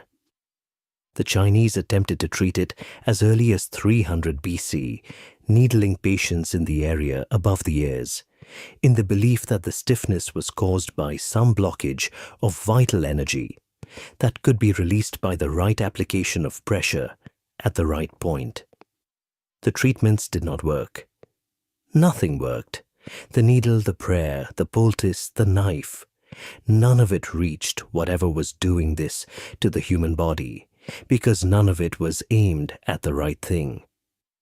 In ancient Greece, the physicians were perhaps the most careful observers of all. In Hippocrates, who practiced medicine in the 5th century BC on the island of Kos, and whose influence on Western medicine cannot be overstated, wrote clinical descriptions of the disease that are still recognizable today. He documented the locked jaw. He noted the progression from the face downward. He observed that the disease followed injuries and that some wounds seemed more dangerous than others. His prescription was to promote sweating, strong wine, warm oils, being wrapped tightly against the cold. It was not a cure. It was not even close to a cure. But it was a careful, honest observation of something that baffled him completely, and he documented it with the same methodical honesty he brought to everything. 5 centuries later, the Greek physician Aretaeus of Cappadocia wrote about tetanus with an eloquence that stops you cold even now, reading it across the distance of 2,000 years. He described 3 variations of the disease: tetnos, emprosthotonos, and opisthotonos, defined by which direction the body bent and which muscles pulled the hardest. And then he wrote something that, given everything that followed, reads like a quiet lament. He wrote that tetanus, in all its forms, was a spasm of exceedingly painful nature, very swift to prove fatal, and neither easy to be removed. Not easy to be removed. He chose that phrase carefully. A physician who had seen this disease take patient after patient, who had tried everything available to him, who understood with complete clarity that nothing he possessed was a match for whatever this was. And he wrote it down honestly, the way a man writes down a truth he does not like but refuses to deny. That honest helplessness would define medicine's relationship with tetanus for the next 18 centuries. The Romans knew the disease well. soldiers who sustained deep wounds during campaigns, particularly in agricultural regions, in the fertile soil of the provinces, in the mud of river valleys, and the turned earth of foreign fields, developed the familiar pattern of symptoms with horrible regularity. The jaw first, then the neck, then the systematic, inescapable locking of everything. Roman military surgeons had a name for the worst of it. They called the backward arch of the fully seized body opistotonos, borrowing the Greek term, and the image it conjured was distinctive and terrible enough that any physician who had seen it once would never mistake it for anything else. The body bent backward, not gently. The neck pulled back, the back arched, the heels lifted from the bed. In the most severe cases, the patient's weight rested on 2 points only, the back of the skull and the heels, while every muscle in between pulled in opposite directions simultaneously with a force that the body's own bones could not always withstand. There are historical accounts of patients whose spines fractured during tetanic seizures, not from an external blow, from the muscles themselves. The human body in the grip of this disease could generate enough force to break its own skeleton. The Romans had no more idea what caused this than the Egyptians had. They treated the wounds as they applied poultices of various herbs, some of which had mild antiseptic properties purely by accident, though no one understood why. They tried bleeding and purging and prayer. When the jaw locked and the neck stiffened, a Roman surgeon knew what was coming and could do very little to change the outcome. The mortality rate, though no one was counting it in any formal sense, hovered somewhere between 80 and 90%. Approximately 8 or 9 out of every 10 patients who developed the full clinical picture of tetanus died. That number would remain roughly accurate for the next 2,000 years. Through the medieval period, the disease continued its quiet and relentless work. The understanding of it advanced almost not at all. Medieval physicians, working within a framework of humoral theory, the belief that disease was caused by imbalance among the 4 humors of the body, interpreted the rigidity and spasms as evidence of an excess of cold or a blockage of some vital substance in the muscles. The treatments they prescribed reflected these theories: warm baths, warm drinks, opium, which at least reduced suffering somewhat and may have mildly relaxed the muscles in mild cases. In the Renaissance, one recorded treatment involved covering the patient in fresh manure. The reasoning, such as it was, had something to do with warmth and drawing out the cold that was supposedly stiffening the muscles. It did not help. It may, in a profound irony that no one at the time could have appreciated, have made things worse, because the soil bacteria responsible for the disease lives comfortably in exactly that kind of material. By the 16th century, the French surgeon Ambroise Paré, one of the most brilliant medical minds of the Renaissance, a man who reformed the treatment of gunshot wounds and made significant advances in surgical technique, wrote detailed clinical descriptions of tetanus that separated it clearly from other conditions involving muscle spasm. He was precise, he was observant. He described the disease as it appeared in soldiers and in people who had sustained puncture wounds, and he noted the association between injury and onset with careful attention to the timing. But even Paré, with all his gifts, could not move beyond description. He could tell you what tetanus looked like. He could not tell you what it was.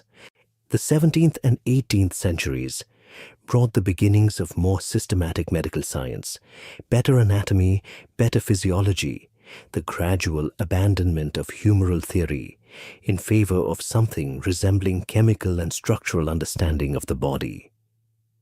Physicians began to ask not just what does this disease look like, but what is it doing, and eventually what is causing it.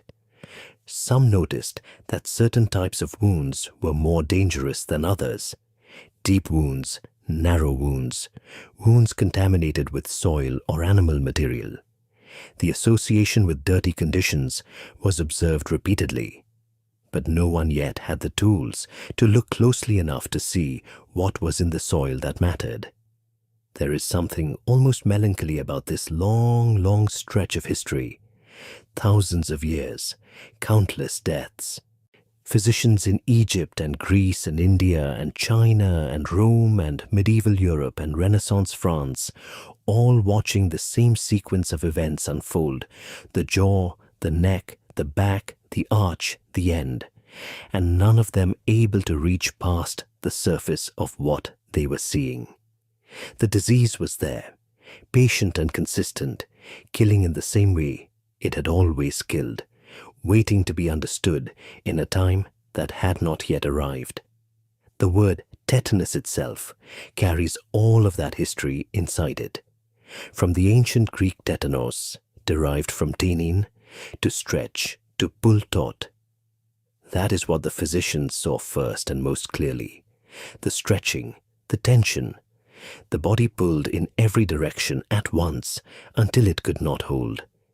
They named the thing they could see. What they could not see was the microscopic bacterium responsible for all of it, sleeping in the soil beneath their feet, waiting in the dirt of every battlefield and every farm and every garden, as patient as only something truly ancient and truly small can be. It had been there before the first human walked the earth. It would be there long after the last one was gone.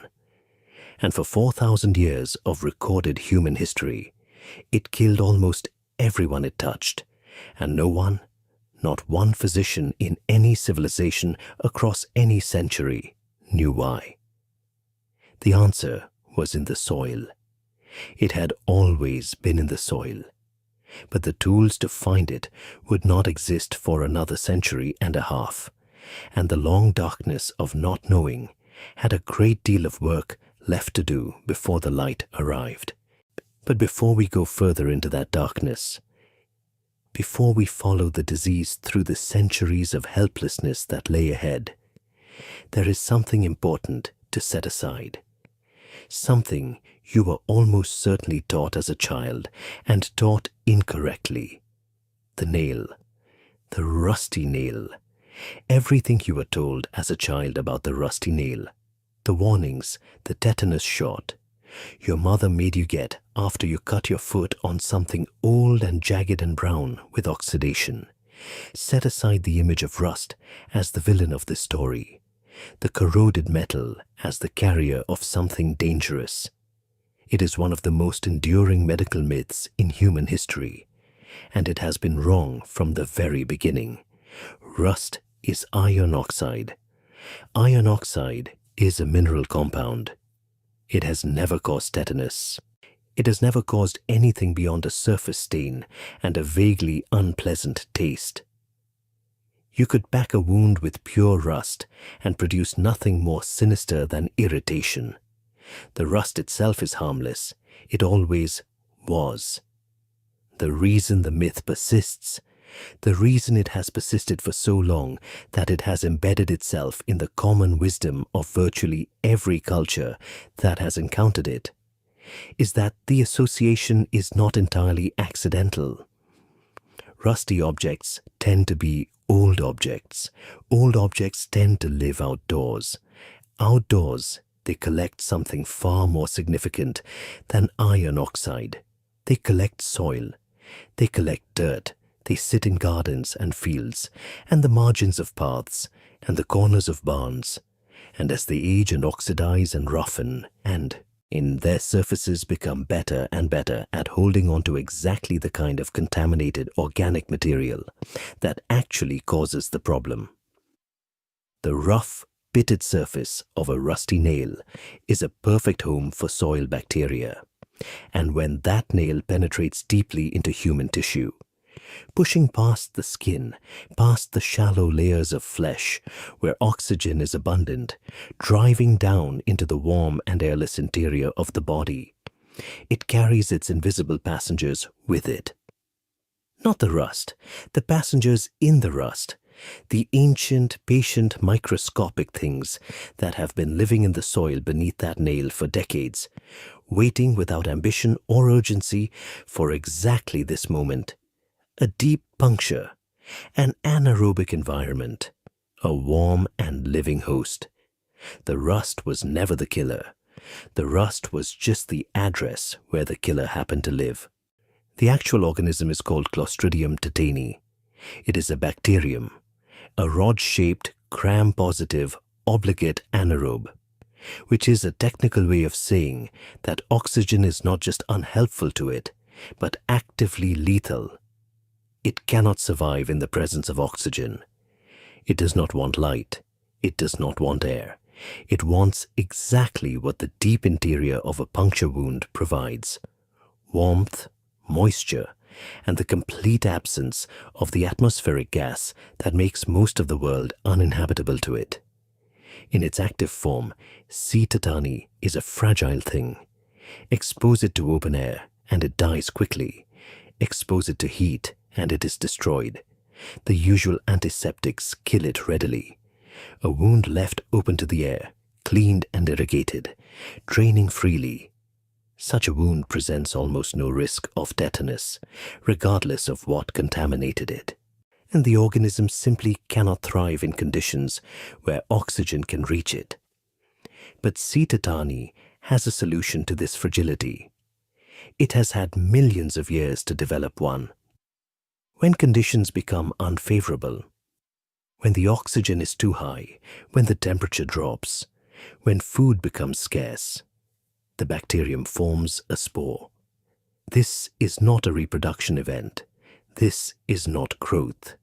This is something closer to a kind of death that isn't quite death. The organism essentially suspends all metabolic activity, encases itself in a protective shell of extraordinary toughness, and enters a state of complete biological stillness. It stops consuming nutrients. It stops producing anything. It simply waits. And it can wait for a very, very long time. Tetanus spores are resistant to boiling. They are resistant to most chemical disinfectants at standard concentrations. They can survive exposure to ultraviolet light that would destroy most other microorganisms. They have been recovered from soil samples and shown to remain viable, capable of waking up and causing disease after decades in the ground. Some research suggests certain spore populations may survive for well over a century in the right soil conditions. They are, by any reasonable measure, among the most durable biological structures produced by any living organism on Earth. They are everywhere. This is not an exaggeration deployed for dramatic effect. Clostridium tetani spores are present in the soil of every continent on Earth. They are particularly abundant in warm, moist, organic-rich soils, the kind found in agricultural areas, any in places where animals have grazed, in gardens, in the margins of forests, in any ground that has been regularly fertilized or worked. The organism lives naturally in the intestines of many animals: horses, sheep, cattle, dogs, cats, rats, chickens, and passes harmlessly through their digestive systems into their feces, and from there into the soil, where the spores settle and persist. In agricultural regions, the spore load in the top layers of soil can be substantial enough that a significant percentage of adult humans in those areas carry the organism on their skin or in their intestines without any harm whatsoever. The spore is not dangerous in the open environment. It cannot germinate in the presence of oxygen. It cannot produce its toxin without the right conditions. It can only sit, ancient and patient, You're waiting for the precise set of circumstances it requires. A deep wound, sealed closed, airless inside. When a puncture wound creates an anaerobic pocket beneath the skin. When tissue is damaged and dead in the interior. When the wound is narrow and the entry point closes over, cutting off the fresh air from the outside. The spores of C. tetani that were carried into the wound on the penetrating object sense the change. The metabolic stillness lifts, the spore germinates, the bacterium wakes up, and it begins to work. C. tetani produces two toxins during its active phase. The first, tetanolysin, destroys red blood cells and contributes to the local tissue damage around the wound. It is significant but not the primary agent of the disease's most terrible effects. The second toxin is the one that matters, the one that has been killing people since before recorded history. It is called tetanospasmin, and it is, by weight, the second most lethal substance produced by any living organism known to science. The lethal dose of tetanospasmin in a human being is approximately 2.5 nanograms per kilogram of body weight. A nanogram is 1/1000th of a gram. For an average adult of around 70 kilograms, the amount of this toxin capable of causing death is roughly 175 nanograms. That is 175 billionths of a gram. A quantity so small it is invisible to the naked eye. A quantity so small it would not register on the most sensitive kitchen scale ever manufactured. An amount of toxin smaller than a single grain of table salt introduced into a human body is sufficient to initiate a sequence of events from which, before the development of the antitoxin, there was almost no recovery. Only botulinum toxin, produced by the related Clostridium botulinum, is more potent by weight. These two bacterial cousins, living in the same anaerobic world, sleeping in the same soil, represent the apex of biological lethality in the microbial kingdom. Tetanospasmin does not stay where it is produced. Once the bacterium generates it in the wound site, the toxin enters the bloodstream and the lymphatic system and begins to travel. It is looking for something specific. It has an affinity, an almost deliberate chemical preference for nervous tissue, for the junctions between nerve endings and muscle fibers, for the neurons of the spinal cord and the brainstem. What happens when it arrives at those sites is the central horror of this disease, and understanding it requires a brief explanation of how the nervous system normally regulates muscle movement. Under ordinary circumstances, the human body manages muscle contraction through an exquisitely balanced conversation between two kinds of signals. There are signals that tell muscles to contract, to engage, to tighten, to move. And there are signals that tell muscles to relax, to release, to soften, to stop. This second category of signal is managed largely by inhibitory neurons, cells whose entire purpose is to put the brakes on muscular activity, or to ensure that when one muscle contracts, the opposing muscle does not also contract simultaneously, to guarantee the smooth and coordinated movement that healthy bodies take entirely for granted. Tetanospasmin destroys the second category of signal, permanently, irreversibly, for the duration of its presence in the tissue. The toxin binds to the junctions at inhibitory neurons and blocks the release of the neurotransmitters that carry the relax signal, glycine and gamma aminobutyric acid, the brain's primary quieting chemicals. With those signals silenced, the excitatory signals operate unopposed. The muscles receive the message to contract. The message to relax never arrives. The muscles cannot let go. They contract, and they keep contracting. Both the muscle and the muscle opposing it receive excitatory signals simultaneously, with no inhibitory counterweight to moderate the response. They pull against each other with the full force of voluntary muscle engagement, and neither of them can release. The result is the locked, rigid, agonizing muscular contraction that physicians across 4,000 years of human history watched and named and could not stop. The toxin affects the jaw muscles earliest in most cases. The masseter muscles, the powerful chewing muscles on either side of the jaw, go first, pulling the jaw shut with a force that cannot be overcome by any voluntary effort or external pressure. This is trismus, lockjaw in the common language of history. The patient can feel themselves trying to open their mouth. They feel the effort of that attempt. They cannot do it. The jaw stays closed. Then the neck. The neck muscles stiffen, pulling the head backward and to the side. Swallowing becomes difficult, then impossible. Speaking, which the jaw was already preventing, becomes additionally compromised by the throat's rigidity. Then the progression continues downward and outward. The back, the abdomen, the chest, the limbs, at a pace that depends on the size of the initial inoculation of toxin and the location of the wound. A wound closer to the spine or the head delivers toxin to critical nerve centers faster. A wound in the extremities may allow a slower progression. But the direction is always the same, always downward, always outward, always toward that characteristic posture. The body bent backward, the spine arched. That physicians across every civilization and every century recognized immediately as the mark of this particular disease.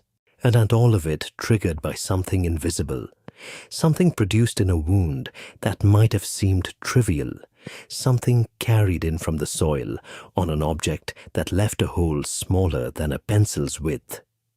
The rust never mattered. The depth did. The seal did. The darkness inside did. In that silent, airless pocket beneath the skin, an organism older than humanity had woken from its long sleep, and it had begun, without urgency and without malice, to do what it had always done. The body that surrounded it had no idea anything was wrong. Not yet. There is an incubation period, typically 3 to 21 days between the initial infection and the first symptoms, though it can occasionally extend longer. During that time, the patient feels entirely normal. The wound may close and begin to heal. The surface may look unremarkable. There is nothing to see, nothing to feel, no fever, no swelling, no obvious sign that somewhere deep inside that wound, the toxin is being manufactured and beginning to move through the body's own transportation network toward the nervous system. The first symptom, when it comes, can be mistaken for tension headache, a tightness in the jaw, a slight difficulty opening the mouth all the way, an ache in the neck that could be attributed to sleeping badly or carrying something heavy. And then, within hours or days of that first whisper, the whisper becomes something that cannot be mistaken for anything else. That recognition, the locking jaw, the following neck, the dawning certainty of what was coming, carried with it a particular weight that is difficult to convey from the comfortable distance of the present. Yet we live in an age where tetanus is a vaccine on a schedule, a booster every 10 years, a 3-second sting in a doctor's office, so routine it is almost forgettable. We have reduced this ancient and merciless disease to a line item on a medical form. But stand for a moment in the world before that was possible. Stand in a Roman field hospital, or a medieval infirmary, or a Napoleonic military camp, and watch a patient arrive with a jaw already beginning to stiffen. watch the surgeon or physician assess the wound, small perhaps, already beginning to close, nothing remarkable about its appearance, and then assess the jaw, and then say nothing for a long moment. There is a particular quality to that silence, the silence of a physician confronting something that is beyond their capacity to treat, something they understand well enough to fear, but not well enough to stop. They can make the patient comfortable. They can administer whatever is available for pain. Opium if they are fortunate, strong wine if they are not, prayers if that is all that remains. They can ensure the patient does not injure themselves further. When the spasms worsen, they cannot stop what is happening. They cannot reach into the nervous system and restore the signals that the toxin has silenced.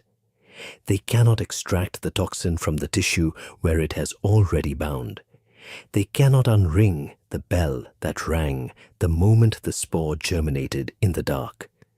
This was the world that every civilization before the late 19th century inhabited.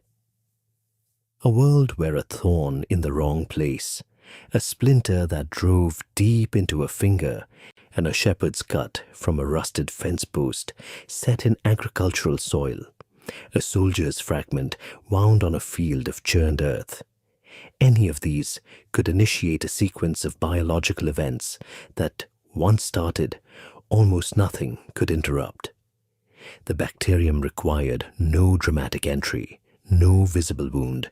Sometimes, in roughly 20% of documented cases, no obvious source of infection was ever identified. The portal of entry was too small, too healed, too forgotten. A scratch, a cracked heel, a small abrasion that had closed within hours of occurring. The spores had found their way in through something barely worth noticing, found their airless pocket, woken up, and begun their quiet and devastating work long before anyone thought to look for a cause. The soil gave nothing away. It never had. And for 40 centuries, it had simply held the sleeping organism in its dark and patient custody, releasing it into any wound that offered the right conditions, and then accepting it back when the host died and returned to the earth. Clostridium tetani did not evolve to kill humans. It evolved to survive. The toxin it produces, at quantities lethal to people, is simply a byproduct of its anaerobic metabolism, a chemical consequence of its existence in the right environment. It is not targeting us. It never was. We simply happen to be vulnerable to it in ways that, for most of our shared history, we had no means to address. The soil still holds it. Every garden, every field, every patch of turned earth and grazed pasture and forest floor.